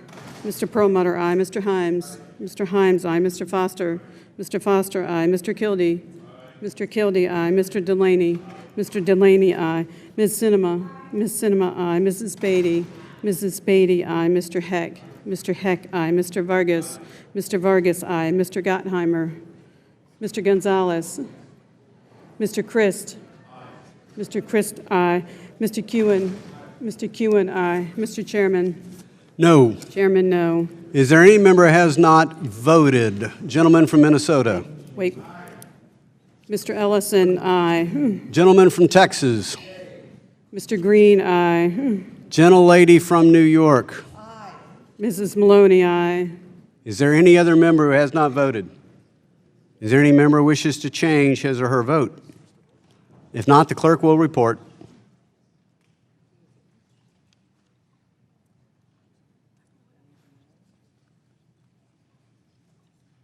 Mr. Chairman, the ayes are 24 and the nays are 33. The amendment is not agreed to. The question now occurs on agreeing to the Second Amendment offered by the gentlelady from California, Ms. Waters, on which a recorded vote was ordered. The clerk will call the roll. Mr. McHenry? Mr. McHenry, no. Mr. King? Mr. King, no. Mr. Royce? Mr. Royce, no. Mr. Lucas? Mr. Lucas, no. Mr. Pierce? Mr. Pierce, no. Mr. Posey? Mr. Posey, no. Mr. Lukemeyer? Mr. Lukemeyer, no. Mr. Huizenga? Mr. Huizenga, no. Mr. Duffy? Mr. Duffy, no. Mr. Stivers? Mr. Stivers, no. Mr. Hultgren? Mr. Hultgren, no. Mr. Ross? Mr. Ross, no. Mr. Pittenger? Mr. Pittenger, no. Mrs. Wagner? Mr. Barr? Mr. Barr, no. Mr. Rothfuss? Mr. Rothfuss, no. Mr. Messer? Mr. Messer, no. Mr. Tipton? Mr. Tipton, no. Mr. Williams? Mr. Williams, no. Mr. Poliquin? Mr. Poliquin, no. Mrs. Love? Mrs. Love, no. Mr. Hill? Mr. Hill, no. Mr. Emmer? Mr. Emmer, no. Mr. Zeldin? Mr. Zeldin, no. Mr. Trott? Mr. Trott, no. Mr. Loudermilk? Mr. Loudermilk, no. Mr. Mooney? Mr. Mooney? Mr. Mooney, no. Mr. MacArthur? Mr. MacArthur, no. Mr. Davidson? Mr. Davidson, no. Mr. Budd? Mr. Budd, no. Mr. Kustoff? Mr. Kustoff, no. Ms. Tenney? Ms. Tenney, no. Mr. Hollingsworth? Mr. Hollingsworth, no. Ms. Waters? Ms. Waters, aye. Mrs. Maloney? Mrs. Maloney, aye. Ms. Velasquez? Ms. Velazquez, aye. Mr. Sherman? Mr. Sherman, aye. Mr. Meeks? Mr. Meeks, aye. Mr. Capuano? Mr. Capuano, aye. Mr. Clay? Mr. Clay, aye. Mr. Lynch? Mr. Lynch, aye. Mr. Scott? Mr. Scott, aye. Mr. Green? Mr. Green, aye. Mr. Cleaver? Mr. Cleaver, aye. Ms. Moore? Ms. Moore, aye. Mr. Ellison? Mr. Ellison, aye. Mr. Perlmutter? Mr. Perlmutter, aye. Mr. Himes? Mr. Himes, aye. Mr. Foster? Mr. Foster, aye. Mr. Kildee? Mr. Kildee, aye. Mr. Delaney? Mr. Delaney, aye. Ms. Cinema? Ms. Cinema, aye. Mrs. Beatty? Mrs. Beatty, aye. Mr. Heck? Mr. Heck, aye. Mr. Vargas? Mr. Vargas, aye. Mr. Gottheimer? Mr. Gonzalez? Mr. Gonzalez, aye. Mr. Christ? Mr. Christ, aye. Mr. Kewen? Mr. Kewen, aye. Mr. Chairman? No. Chairman, no. Is there any member who has not voted? Is there any member who wishes to change his or her vote? If not, the clerk will report. Mr. Chairman, the ayes are 25 and the nays are 33. The amendment is not agreed to. The question now occurs on agreeing to the amendment offered by the gentlelady from New York, Ms. Maloney, on which a recorded vote was ordered. The clerk will call the roll. Mr. McHenry? Ms. McHenry, no. Mr. King? Mr. King, no. Mr. Royce? Mr. Royce, no. Mr. Lucas? Mr. Lucas, no. Mr. Pierce? Mr. Pierce, no. Mr. Posey? Mr. Posey, no. Mr. Lukemeyer? Mr. Lukemeyer, no. Mr. Huizenga? Mr. Huizenga, no. Mr. Duffy? Mr. Duffy, no. Mr. Stivers? Mr. Stivers, no. Mr. Hulkren? Mr. Hulkren, no. Mr. Ross? Mr. Ross, no. Mr. Pittenger? Mr. Pittenger, no. Mrs. Wagner? Mr. Barr? Mr. Barr, no. Mr. Rothfuss? Mr. Rothfuss, no. Mr. Messer? Mr. Messer, no. Mr. Tipton? Mr. Tipton, no. Mr. Williams? Mr. Williams, no. Mr. Poliquin? Mr. Poliquin, no. Mrs. Love? Mrs. Love, no. Mr. Hill? Mr. Hill, no. Mr. Emmer? Mr. Emmer, no. Mr. Zeldin? Mr. Zeldin, no. Mr. Trott? Mr. Trott, no. Mr. Loudermilk? Mr. Loudermilk, no. Mr. Mooney? Mr. Mooney, no. Mr. MacArthur? Mr. MacArthur, no. Mr. Davidson? Mr. Davidson, no. Mr. Budd? Mr. Budd, no. Mr. Kustoff? Mr. Kustoff, no. Ms. Tenney? Ms. Tenney, no. Mr. Hollingsworth? Mr. Hollingsworth, no. Ms. Waters?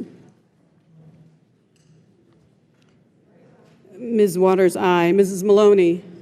Mrs. Maloney, aye. Ms. Velazquez? Ms. Velazquez, aye. Mr. Sherman? Mr. Sherman, aye. Mr. Meeks? Mr. Meeks, aye. Mr. Capuano? Mr. Capuano, aye. Mr. Clay? Mr. Clay, aye. Mr. Lynch? Mr. Lynch, aye. Mr. Scott? Mr. Scott, aye. Mr. Green? Mr. Green, aye. Mr. Cleaver? Mr. Cleaver, aye. Ms. Moore? Ms. Moore, aye. Mr. Ellison? Mr. Ellison, aye. Mr. Perlmutter? Mr. Perlmutter, aye. Mr. Himes? Mr. Himes, aye. Mr. Foster? Mr. Foster, aye. Mr. Kildee? Mr. Kildee, aye. Mr. Delaney? Mr. Delaney, aye. Ms. Cinema? Ms. Cinema, aye. Mrs. Beatty? Mrs. Beatty, aye. Mr. Heck? Mr. Heck, aye. Mr. Vargas? Mr. Vargas, aye. Mr. Gottheimer? Mr. Gottheimer, aye. Mr. Gonzalez? Mr. Gonzalez, aye. Mr. Christ? Mr. Christ, aye. Mr. Kewen? Mr. Kewen, aye. Mr. Chairman? No. Chairman, no. Is there any member who has not voted? Is there any member who wishes to change his or her vote? If not, the clerk will report. Mr. Chairman, the ayes are 26 and the nays are 33. The amendment is not agreed to. The question now occurs on agreeing to the amendment offered by the gentleman from New York, Mr. Meeks, on which a recorded vote was ordered. The clerk will call the roll. Mr. McHenry? Mr. McHenry, no. Mr. King? Mr. King, no. Mr. Royce? Mr. Royce, no. Mr. Lucas? Mr. Lucas, no. Mr. Pierce? Mr. Pierce, no. Mr. Posey? Mr. Posey, no. Mr. Lukemeyer? Mr. Lukemeyer, no. Mr. Huizenga? Mr. Huizenga, no. Mr. Duffy? Mr. Duffy, no. Mr. Stivers? Mr. Stivers, no. Mr. Hulkren? Mr. Hulkren, no. Mr. Ross? Mr. Ross, no. Mr. Pittenger? Mr. Pittenger, no. Mrs. Wagner? Mr. Barr? Mr. Barr, no. Mr. Rothfuss? Mr. Rothfuss, no. Mr. Messer? Mr. Messer, no. Mr. Tipton? Mr. Tipton, no. Mr. Williams? Mr. Williams, no. Mr. Poliquin? Mr. Poliquin, no. Mrs. Love? Mrs. Love, no. Mr. Hill? Mr. Hill, no. Mr. Emmer? Mr. Emmer, no. Mr. Zeldin? Mr. Zeldin, no. Mr. Trott? Mr. Trott, no. Mr. Loudermilk? Mr. Loudermilk, no. Mr. Mooney? Mr. Mooney, no. Mr. MacArthur? Mr. MacArthur, no. Mr. Davidson? Mr. Davidson, no. Mr. Budd? Mr. Budd, no. Mr. Kustoff? Mr. Kustoff, no. Ms. Tenney? Ms. Tenney, no. Mr. Hollingsworth? Mr. Hollingsworth, no. Ms. Waters? Ms. Waters, aye. Mrs. Maloney? Mrs. Maloney, aye. Ms. Vasquez? Ms. Vasquez, aye. Mr. Sherman? Mr. Sherman, aye. Mr. Meeks? Mr. Meeks, aye. Mr. Capuano? Mr. Capuano, aye. Mr. Clay? Mr. Clay, aye. Mr. Lynch? Mr. Lynch, aye. Mr. Scott? Mr. Scott, aye. Mr. Green? Mr. Green, aye. Mr. Cleaver? Mr. Cleaver, aye. Ms. Moore? Ms. Moore, aye. Mr. Ellison? Mr. Ellison, aye. Mr. Perlmutter? Mr. Perlmutter, aye. Mr. Himes? Mr. Himes, aye. Mr. Foster? Mr. Foster, aye. Mr. Kildee? Mr. Kildee, aye. Mr. Delaney? Mr. Delaney, aye. Ms. Cinema? Ms. Cinema, aye. Mrs. Beatty? Mrs. Beatty, aye. Mr. Heck? Mr. Heck, aye. Mr. Vargas? Mr. Vargas, aye. Mr. Gottheimer? Mr. Gottheimer, aye. Mr. Gonzalez? Mr. Gonzalez, aye. Mr. Christ? Mr. Christ, aye. Mr. Kewen? Mr. Kewen, aye. Mr. Chairman? No. Chairman, no. Is there any member who has not voted? Is there any member who wishes to change his or her vote? If not, the clerk will report. Mr. Chairman, the ayes are 26 and the nays are 33. The amendment is not agreed to. The question now occurs on agreeing to the amendment offered by the gentleman from Texas, Mr. Green, as modified by unanimous consent on which a recorded vote was ordered. The clerk will call the roll. Mr. McHenry? No. Mr. McHenry, no. Mr. King? No. Mr. King, no. Mr. Royce? Mr. Royce, no. Mr. Lucas? Mr. Lucas, no. Mr. Pierce? Mr. Pierce, no. Mr. Posey? Mr. Posey, no. Mr. Lukemeyer? Mr. Lukemeyer, no. Mr. Huizenga? Mr. Huizenga, no. Mr. Duffy? Mr. Duffy, no. Mr. Stivers? Mr. Stivers, no. Mr. Hulkren? Mr. Hulkren, no. Mr. Ross? Mr. Ross, no. Mr. Pittenger? Mr. Pittenger, no. Mrs. Wagner? Mr. Barr? Mr. Barr, no. Mr. Rothfuss? Mr. Rothfuss, no. Mr. Messer? Mr. Messer, no. Mr. Tipton? Mr. Tipton, no. Mr. Williams? Mr. Williams, no. Mr. Poliquin? Mr. Poliquin, no. Mrs. Love? Mrs. Love, no. Mr. Hill? Mr. Hill, no. Mr. Emmer? Mr. Emmer, no. Mr. Zeldin? Mr. Zeldin, no. Mr. Trott? Mr. Trott, no. Mr. Loudermilk? Mr. Loudermilk, no. Mr. Mooney? Mr. Mooney, no. Mr. MacArthur? Mr. MacArthur, no. Mr. Davidson? Mr. Davidson, no. Mr. Budd? Mr. Budd, no. Mr. Kustoff? Mr. Kustoff, no. Ms. Tenney? Ms. Tenney, no. Mr. Hollingsworth? Mr. Hollingsworth, no. Ms. Waters? Ms. Waters, aye. Mrs. Maloney? Mrs. Maloney, aye. Ms. Vasquez? Ms. Vasquez, aye. Mr. Sherman? Mr. Sherman, aye. Mr. Meeks? Mr. Meeks, aye. Mr. Capuano? Mr. Capuano, aye. Mr. Clay? Mr. Clay, aye. Mr. Lynch? Mr. Lynch, aye. Mr. Scott? Mr. Scott, aye. Mr. Green? Mr. Green, aye. Mr. Cleaver? Mr. Cleaver, aye. Ms. Moore? Ms. Moore, aye. Mr. Ellison? Mr. Ellison, aye. Mr. Perlmutter? Mr. Perlmutter, aye. Mr. Himes? Mr. Himes, aye. Mr. Foster? Mr. Foster, aye. Mr. Kildee? Mr. Kildee, aye. Mr. Delaney? Mr. Delaney, aye. Ms. Cinema? Ms. Cinema, aye. Mrs. Beatty? Mrs. Beatty, aye. Mr. Heck? Mr. Heck, aye. Mr. Vargas? Mr. Vargas, aye. Mr. Gottheimer? Mr. Gottheimer, aye. Mr. Gonzalez? Mr. Gonzalez, aye. Mr. Christ? Mr. Christ, aye. Mr. Kewen? Mr. Kewen, aye. Mr. Chairman? No. Chairman, no. Is there any member who has not voted? Is there any member who wishes to change his or her vote? If not, the clerk will report. Mr. Chairman, the ayes are 26 and the nays are 33. The amendment is not agreed to. The question now occurs on agreeing to the amendment offered by the gentleman from Missouri, Mr. Cleaver, on which a recorded vote was ordered. The clerk will call the roll. Mr. McHenry? Mr. McHenry, no. Mr. King? Mr. King, no. Mr. Royce? Mr. Royce, no. Mr. Lucas? Mr. Lucas, no. Mr. Pierce? Mr. Pierce, no. Mr. Posey? Mr. Posey, no. Mr. Lukemeyer? Mr. Lukemeyer, no. Mr. Huizenga? Mr. Huizenga, no. Mr. Duffy? Mr. Duffy, no. Mr. Stivers? Mr. Stivers, no. Mr. Hulkren? Mr. Hulkren, no. Mr. Ross? Mr. Ross, no. Mr. Pittenger? Mr. Pittenger, no. Mrs. Wagner? Mr. Barr? Mr. Barr, no. Mr. Rothfuss? Mr. Rothfuss, no. Mr. Messer? Mr. Messer, no. Mr. Tipton? Mr. Tipton, no. Mr. Williams? Mr. Williams, no. Mr. Poliquin? Mr. Poliquin, no. Mrs. Love? Mrs. Love, no. Mr. Hill? Mr. Hill, no. Mr. Emmer? Mr. Emmer, no. Mr. Zeldin? Mr. Zeldin, no. Mr. Trott? Mr. Trott, no. Mr. Loudermilk? Mr. Loudermilk, no. Mr. Mooney? Mr. Mooney, no. Mr. MacArthur? Mr. MacArthur, no. Mr. Davidson? Mr. Davidson, no. Mr. Budd? Mr. Budd, no. Mr. Kustoff? Mr. Kustoff, no. Ms. Tenney? Ms. Tenney, no. Mr. Hollingsworth? Mr. Hollingsworth, no. Ms. Waters? Ms. Waters, aye. Mrs. Maloney?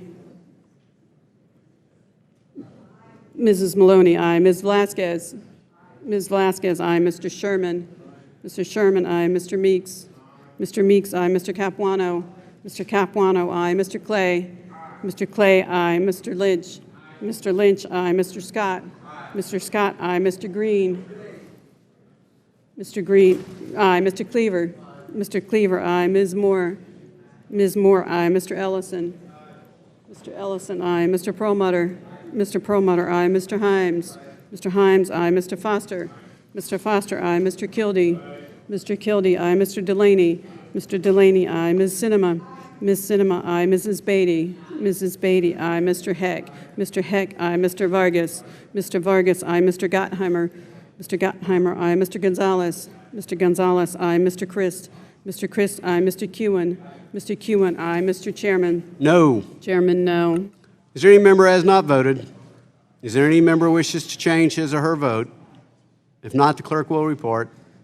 Mr. Chairman, the ayes are 26 and the nays are 33. The amendment then is not agreed to. The question now occurs on agreeing to the first amendment offered by the gentlelady from Wisconsin, Ms. Moore, on which a recorded vote was ordered. The clerk will call the roll. Mr. McHenry? Mr. McHenry, no. Mr. King? Mr. King, no. Mr. Royce? Mr. Royce, no. Mr. Lucas? Mr. Lucas, no. Mr. Pierce? Mr. Pierce, no. Mr. Posey? Mr. Posey, no. Mr. Lukemeyer? Mr. Lukemeyer, no. Mr. Huizenga? Mr. Huizenga, no. Mr. Duffy? Mr. Duffy, no. Mr. Stivers? Mr. Stivers, no. Mr. Holgren? Mr. Holgren, no. Mr. Ross? Mr. Ross, no. Mr. Pittenger? Mr. Pittenger, no. Mrs. Wagner? Mr. Barr? Mr. Barr, no. Mr. Rothfuss? Mr. Rothfuss, no. Mr. Messer? Mr. Messer, no. Mr. Tipton? Mr. Tipton, no. Mr. Williams? Mr. Williams, no. Mr. Poliquin? Mr. Poliquin, no. Mrs. Love? Mrs. Love, no. Mr. Hill? Mr. Hill, no. Mr. Emmer? Mr. Emmer, no. Mr. Zeldin? Mr. Zeldin, no. Mr. Trott? Mr. Trott, no. Mr. Loudermilk? Mr. Loudermilk, no. Mr. Mooney? Mr. Mooney, no. Mr. MacArthur? Mr. MacArthur, no. Mr. Davidson? Mr. Davidson, no. Mr. Budd? Mr. Budd, no. Mr. Kustoff? Mr. Kustoff, no. Ms. Tenney? Ms. Tenney, no. Mr. Hollingsworth? Mr. Hollingsworth, no. Ms. Waters? Ms. Waters, aye. Mrs. Maloney? Mrs. Maloney, aye. Ms. Velasquez? Ms. Velasquez, aye. Mr. Sherman? Mr. Sherman, aye. Mr. Meeks? Mr. Meeks, aye. Mr. Capuano? Mr. Capuano, aye. Mr. Clay? Mr. Clay, aye. Mr. Lynch? Mr. Lynch, aye. Mr. Scott? Mr. Scott, aye. Mr. Green? Mr. Green, aye. Mr. Cleaver? Mr. Cleaver, aye. Ms. Moore? Ms. Moore, aye. Mr. Ellison? Mr. Ellison, aye. Mr. Perlmutter? Mr. Perlmutter, aye. Mr. Himes? Mr. Himes, aye. Mr. Foster? Mr. Foster, aye. Mr. Kildee? Mr. Kildee, aye. Mr. Delaney? Mr. Delaney, aye. Ms. Cinema? Ms. Cinema, aye. Mrs. Beatty? Mrs. Beatty, aye. Mr. Heck? Mr. Heck, aye. Mr. Vargas? Mr. Vargas, aye. Mr. Gottheimer? Mr. Gottheimer, aye. Mr. Gonzalez? Mr. Gonzalez, aye. Mr. Christ? Mr. Christ, aye. Mr. Kewen? Mr. Kewen, aye. Mr. Chairman? No. Chairman, no. Is there any member who has not voted? Is there any member who wishes to change his or her vote? If not, the clerk will report. Mr. Chairman, the ayes are 26 and the nays are 33. The amendment then is not agreed to. The question now occurs on agreeing to the second amendment offered by the gentlelady from Wisconsin, Ms. Moore, on which a recorded vote was ordered. The clerk will call the roll. Mr. McHenry? Mr. McHenry, no. Mr. King? Mr. King, no. Mr. Royce? Mr. Royce, no. Mr. Lucas? Mr. Lucas, no. Mr. Pierce? Mr. Pierce, no. Mr. Posey? Mr. Posey, no. Mr. Lukemeyer? Mr. Lukemeyer, no. Mr. Huizenga? Mr. Huizenga, no. Mr. Duffy? Mr. Duffy, no. Mr. Stivers? Mr. Stivers, no. Mr. Holgren? Mr. Holgren, no. Mr. Ross? Mr. Ross, no. Mr. Pittenger? Mr. Pittenger, no. Mrs. Wagner? Mr. Barr? Mr. Barr, no. Mr. Rothfuss? Mr. Rothfuss, no. Mr. Messer? Mr. Messer, no. Mr. Tipton? Mr. Tipton, no. Mr. Williams? Mr. Williams, no. Mr. Poliquin? Mr. Poliquin, no. Mrs. Love? Mrs. Love, no. Mr. Hill? Mr. Hill, no. Mr. Emmer? Mr. Emmer, no. Mr. Zeldin? Mr. Zeldin, no. Mr. Trott? Mr. Trott, no. Mr. Loudermilk? Mr. Loudermilk, no. Mr. Mooney? Mr. Mooney, no. Mr. MacArthur? Mr. MacArthur, no. Mr. Davidson? Mr. Davidson, no. Mr. Budd? Mr. Budd, no. Mr. Kustoff? Mr. Kustoff, no. Ms. Tenney? Ms. Tenney, no. Mr. Hollingsworth? Mr. Hollingsworth, no. Ms. Waters? Ms. Waters, aye. Mrs. Maloney? Mrs. Maloney, aye. Ms. Vasquez? Ms. Vasquez, aye. Mr. Sherman? Mr. Sherman, aye. Mr. Meeks? Mr. Meeks, aye. Mr. Capuano? Mr. Capuano, aye. Mr. Clay? Mr. Clay, aye. Mr. Lynch? Mr. Lynch, aye. Mr. Scott? Mr. Scott, aye. Mr. Green? Mr. Green, aye. Mr. Cleaver? Mr. Cleaver, aye. Ms. Moore? Ms. Moore, aye. Mr. Ellison? Mr. Ellison, aye. Mr. Perlmutter? Perlmutter, aye. Mr. Himes? Mr. Himes, aye. Mr. Foster? Mr. Foster, aye. Mr. Kildee? Mr. Kildee, aye. Mr. Delaney? Mr. Delaney, aye. Ms. Cinema? Ms. Cinema, aye. Mrs. Beatty? Mrs. Beatty, aye. Mr. Heck? Mr. Heck, aye. Mr. Vargas? Mr. Vargas, aye. Mr. Gottheimer? Mr. Gottheimer, aye. Mr. Gonzalez? Mr. Gonzalez, aye. Mr. Christ? Mr. Christ, aye. Mr. Kewen? Mr. Kewen, aye. Mr. Chairman? No. Chairman, no. Is there any member who has not voted? Is there any member who wishes to change his or her vote? If not, the clerk will report. Mr. Chairman, the ayes are 26 and the nays are 33. The amendment then is not agreed to. The question now occurs on agreeing to the amendment offered by the gentleman from Massachusetts, Mr. Lynch, on which a recorded vote was ordered. The clerk will call the roll. Mr. McHenry? Mr. McHenry, no. Mr. King? Mr. King, no. Mr. Royce? Mr. Royce, no. Mr. Lucas? Mr. Lucas, no. Mr. Pierce? Mr. Pierce, no. Mr. Posey? Mr. Posey, no. Mr. Lukemeyer? Mr. Lukemeyer, no. Mr. Huizenga? Mr. Huizenga, no. Mr. Duffy? Mr. Duffy, no. Mr. Stivers? Mr. Stivers, no. Mr. Holgren? Mr. Holgren, no. Mr. Ross? Mr. Ross, no. Mr. Pittenger? Mr. Pittenger, no. Mrs. Wagner? Mr. Barr? Mr. Barr, no. Mr. Rothfuss? Mr. Rothfuss, no. Mr. Messer? Mr. Messer, no. Mr. Tipton? Mr. Tipton, no. Mr. Williams? Mr. Williams, no. Mr. Poliquin? Mr. Poliquin, no. Mrs. Love? Mrs. Love, no. Mr. Hill? Mr. Hill, no. Mr. Emmer? Mr. Emmer, no. Mr. Zeldin? Mr. Zeldin, no. Mr. Trott? Mr. Trott, no. Mr. Loudermilk? Mr. Loudermilk, no. Mr. Mooney? Mr. Mooney, no. Mr. MacArthur? Mr. MacArthur, no. Mr. Davidson? Mr. Davidson, no. Mr. Budd? Mr. Budd, no. Mr. Kustoff? Mr. Kustoff, no. Ms. Tenney? Ms. Tenney, no. Mr. Hollingsworth? Mr. Hollingsworth, no. Ms. Waters? Ms. Waters, aye. Mrs. Maloney? Mrs. Maloney, aye. Ms. Vasquez? Ms. Vasquez, aye. Mr. Sherman? Mr. Sherman, aye. Mr. Meeks? Mr. Meeks, aye. Mr. Capuano? Mr. Capuano, aye. Mr. Clay? Mr. Clay, aye. Mr. Lynch?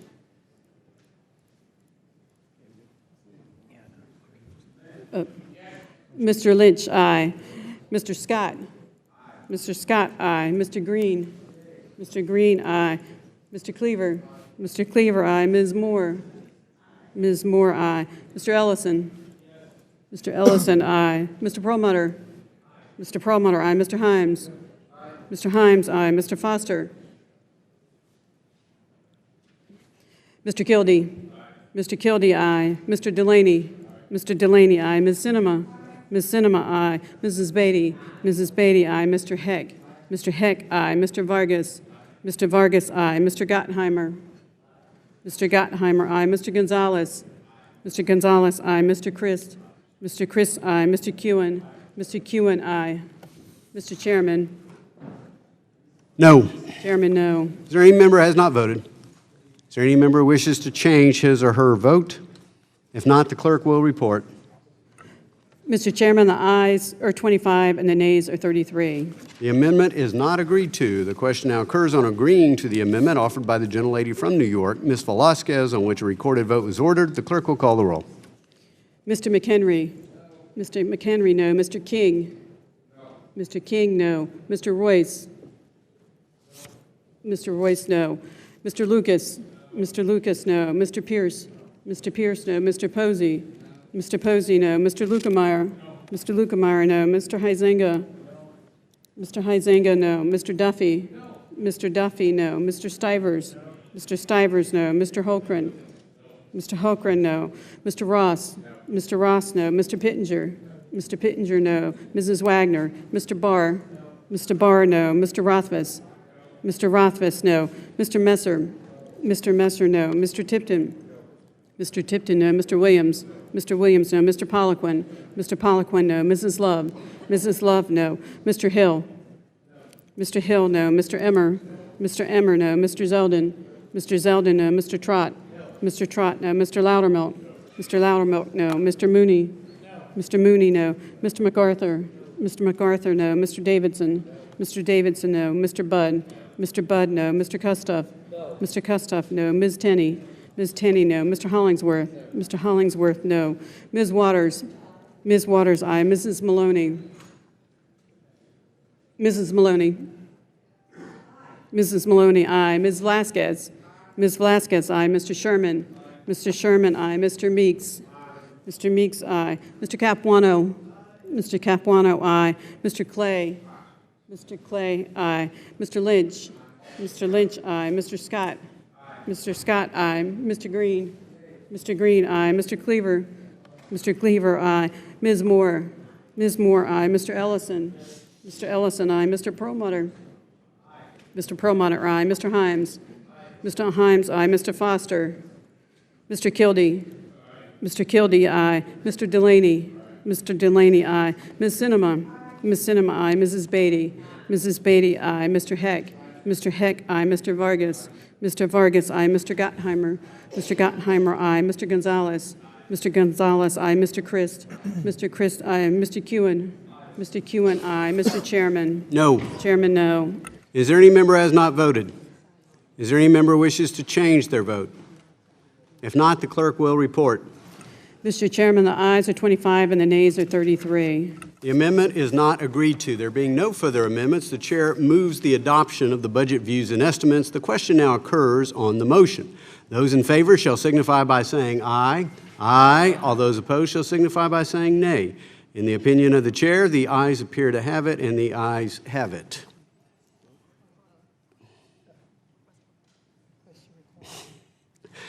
A recorded vote has been requested. All those in favor of a recorded vote shall raise their hand and be counted. A sufficient number having raised their hands, a recorded vote is ordered. The clerk will call the roll. Mr. McHenry. Mr. McHenry, aye. Mr. King. Mr. King, aye. Mr. Royce. Mr. Royce, aye. Mr. Lucas. Mr. Lucas, aye. Mr. Pierce. Mr. Pierce, aye. Mr. Posey. Mr. Posey, aye. Mr. Lukemeyer. Mr. Lukemeyer, aye. Mr. Huizenga. Mr. Huizenga, aye. Mr. Duffy. Mr. Duffy, aye. Mr. Stivers. Mr. Stivers, aye. Mr. Holcren. Mr. Holcren, aye. Mr. Ross. Mr. Ross, aye. Mr. Pittenger. Mr. Pittenger, aye. Mrs. Wagner. Mr. Barr. Mr. Barr, aye. Mr. Rothfuss. Mr. Rothfuss, aye. Mr. Messer. Mr. Messer, aye. Mr. Tipton. Mr. Tipton, aye. Mr. Williams. Mr. Williams, aye. Mr. Poliquin. Mr. Poliquin, aye. Mrs. Love. Mrs. Love, aye. Mr. Hill. Mr. Hill, aye. Mr. Emmer. Mr. Emmer, aye. Mr. Zeldin. Mr. Zeldin, aye. Mr. Trott. Mr. Trott, aye. Mr. Loudermilk. Mr. Loudermilk, aye. Mr. Mooney. Mr. Mooney, aye. Mr. MacArthur. Mr. MacArthur, aye. Mr. Davidson. Mr. Davidson, aye. Mr. Budd. Mr. Budd, aye. Mr. Kustoff. Mr. Kustoff, aye. Ms. Tenney. Ms. Tenney, aye. Mr. Hollingsworth. Mr. Hollingsworth, aye. Ms. Waters. Ms. Waters, no. Mrs. Maloney. Mrs. Maloney, no. Ms. Velasquez. Ms. Velasquez, no. Mr. Sherman. Mr. Sherman, no. Mr. Meeks. Mr. Meeks, no. Mr. Capuano? Mr. Capuano, no. Mr. Clay? Mr. Clay, no. Mr. Lynch? Mr. Lynch, no. Mr. Scott? Mr. Scott? Mr. Scott, no. Mr. Green? Mr. Green, no. Mr. Cleaver? Mr. Cleaver, no. Ms. Moore? Ms. Moore, no. Mr. Ellison? Mr. Ellison, no. Mr. Perlmutter? Mr. Perlmutter, no. Mr. Himes? Mr. Himes, no. Mr. Foster? Mr. Kildee? Mr. Kildee, no. Mr. Delaney? Mr. Delaney, no. Ms. Sinema? Ms. Sinema, no. Mrs. Beatty? Mrs. Beatty, no. Mr. Heck? Mr. Heck, no. Mr. Vargas? Mr. Vargas, no. Mr. Gottheimer? Mr. Gottheimer, no. Mr. Gonzalez? Mr. Gonzalez, no. Mr. Christ? Mr. Christ, no. Mr. Kewen? Mr. Kewen, no. Mr. Chairman? Aye. Chairman, aye. Is there any member who has not voted? Is there any member who wishes to change his or her vote? If not, the clerk will report. Mr. Chairman, the ayes are 33 and the nays are 25. A majority having voted in favor of the budget views and estimates, the budget views and estimates are adopted. Without objection, a motion to reconsider is laid on the table. Staff are authorized to make technical or conforming changes, and members will have 2 days to file views on the measure. The question is now on agreeing to the motion to release excerpts of the Penn-Schmidt deposition with redactions on which a recorded vote was ordered. The clerk will call the roll. Mr. McHenry. Mr. McHenry, aye. Mr. King. Mr. King, aye. Mr. Royce. Mr. Royce, aye. Mr. Lucas. Mr. Lucas, aye. Mr. Pierce. Mr. Pierce, aye. Mr. Posey. Mr. Posey, aye. Mr. Lukemeyer. Mr. Lukemeyer, aye. Mr. Huizenga. Mr. Huizenga, aye. Mr. Duffy.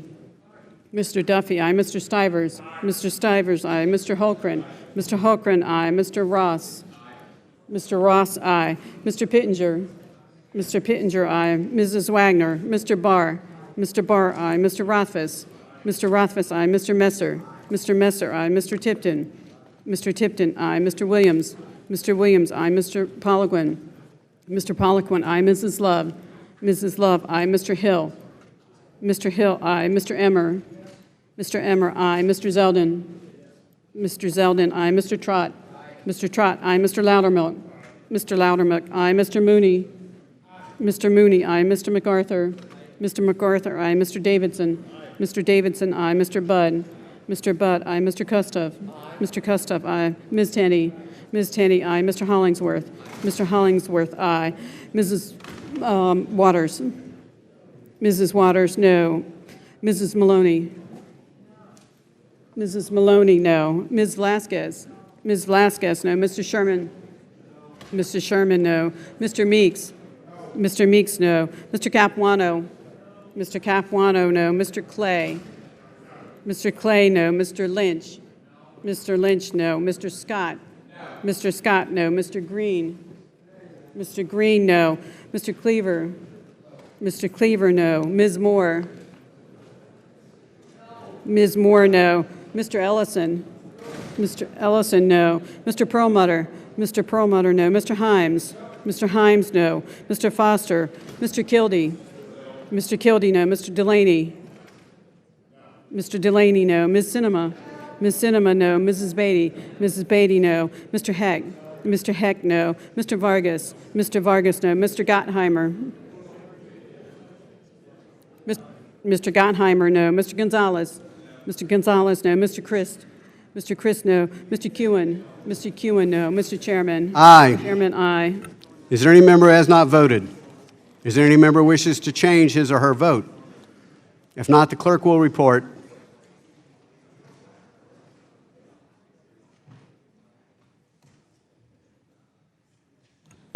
Mr. Chairman, the ayes are 33 and the nays are 25. A majority having voted in favor of the motion is agreed to. Without objection, a motion to reconsider is laid on the table. There being no further business pending, the committee stands adjourned.